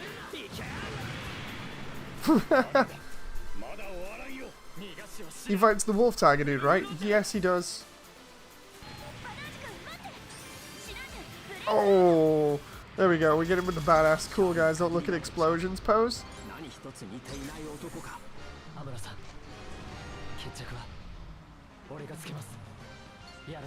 It's only really a box down there. That's a Taurus. We're gonna go this way around, I believe. Up and then to the right.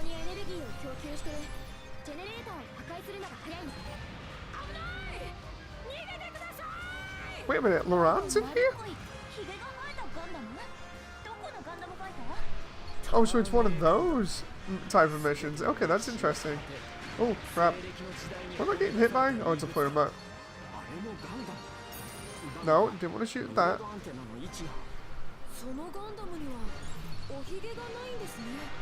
Oh, did I go the wrong way? I came... Yeah, normally I come up through that. And then I go up through here.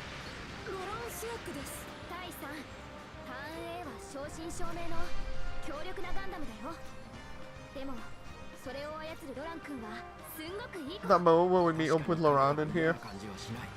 Oh. That's one thing I didn't actually expect.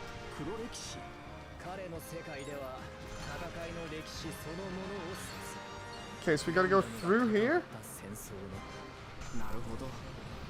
to this generator.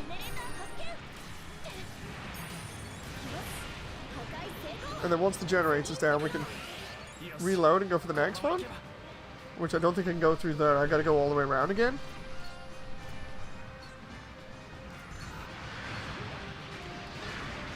Okay, let's...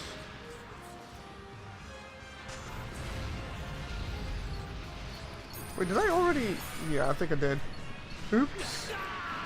I'm kind of getting confused now because I went the wrong area first.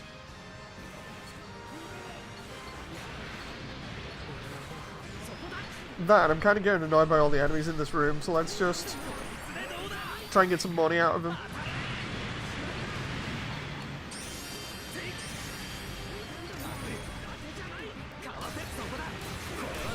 Because we've got all the AI over here.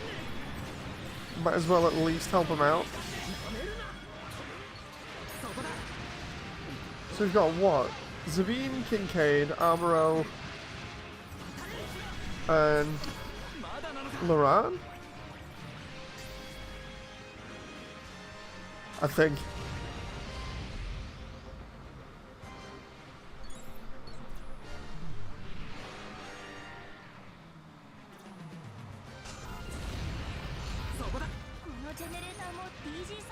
Oh, come on now.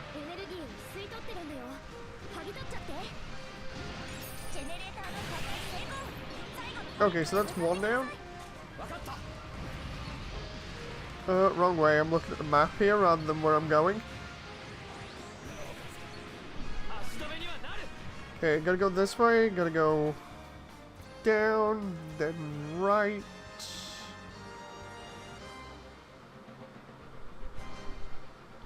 Realized I can't go through there, so I gotta go through here again, and then down, down, down here, I think, and then this way? Yeah. Use the combat knife to open that. Use the special in here.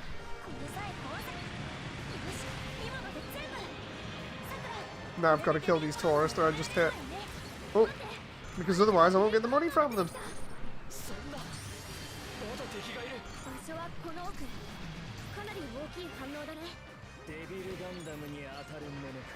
Oh, whoa, whoa. Okay. Now we've got to go all the way over the other side of the level again to get to where the Hashimala is.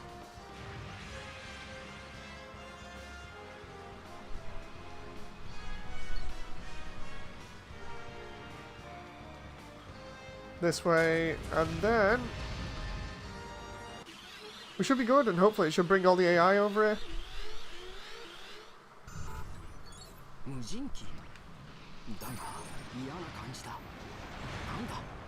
Oh boy, getting curb stomped again already.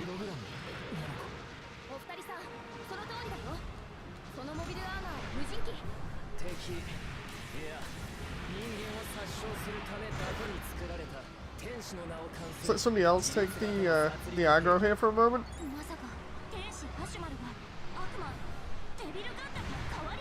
Ow.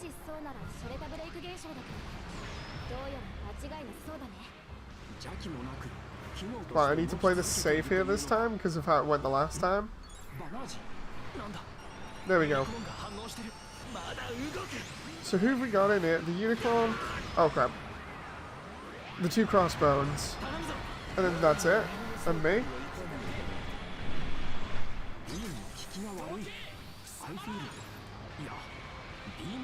I was hoping the X1 would actually be able to do something to it, but apparently it just kind of flies past it and that's it.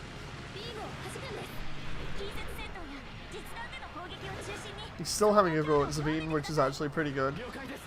Let's try and get Kincaid up if possible. Oh, he's already trying to get Kincaid up.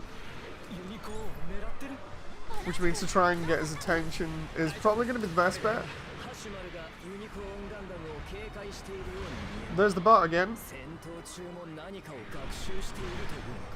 Bot's basically getting me killed here right now. I love the way it just so happens to come in right when I'm doing this boss fight as well. Kind of suspicious.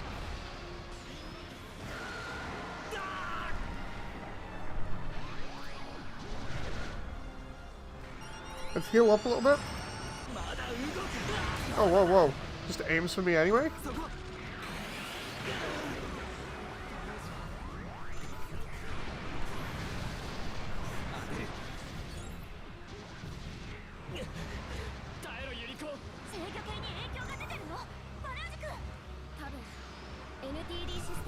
Okay, we're about halfway through the boss fight right now, but I'm probably not going to do it. If I don't do it this time, what I'll do is I'll call it, and then I can just pick it up like tomorrow or the day after or whatever.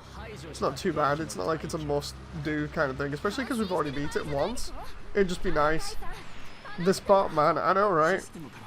Like, I'm going to have to definitely look into getting Nightbot back on the system, you know, so I can deal with it. Because Nightbot should keep it in check. It's just I hate having to manually go ahead and check it out myself when I'm playing at the same time, because you can't really pause the game. Oh crap. I need Zavine or somebody to do something really quick. Let's get Zavine to take the aggro.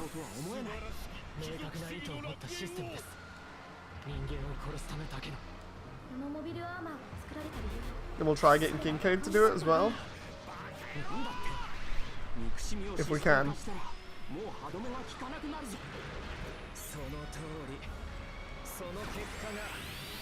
And then we'll try using my special on it, and then I should hopefully, I was going to say have enough to take it down, but no we don't. He's kind of, oh, on me now.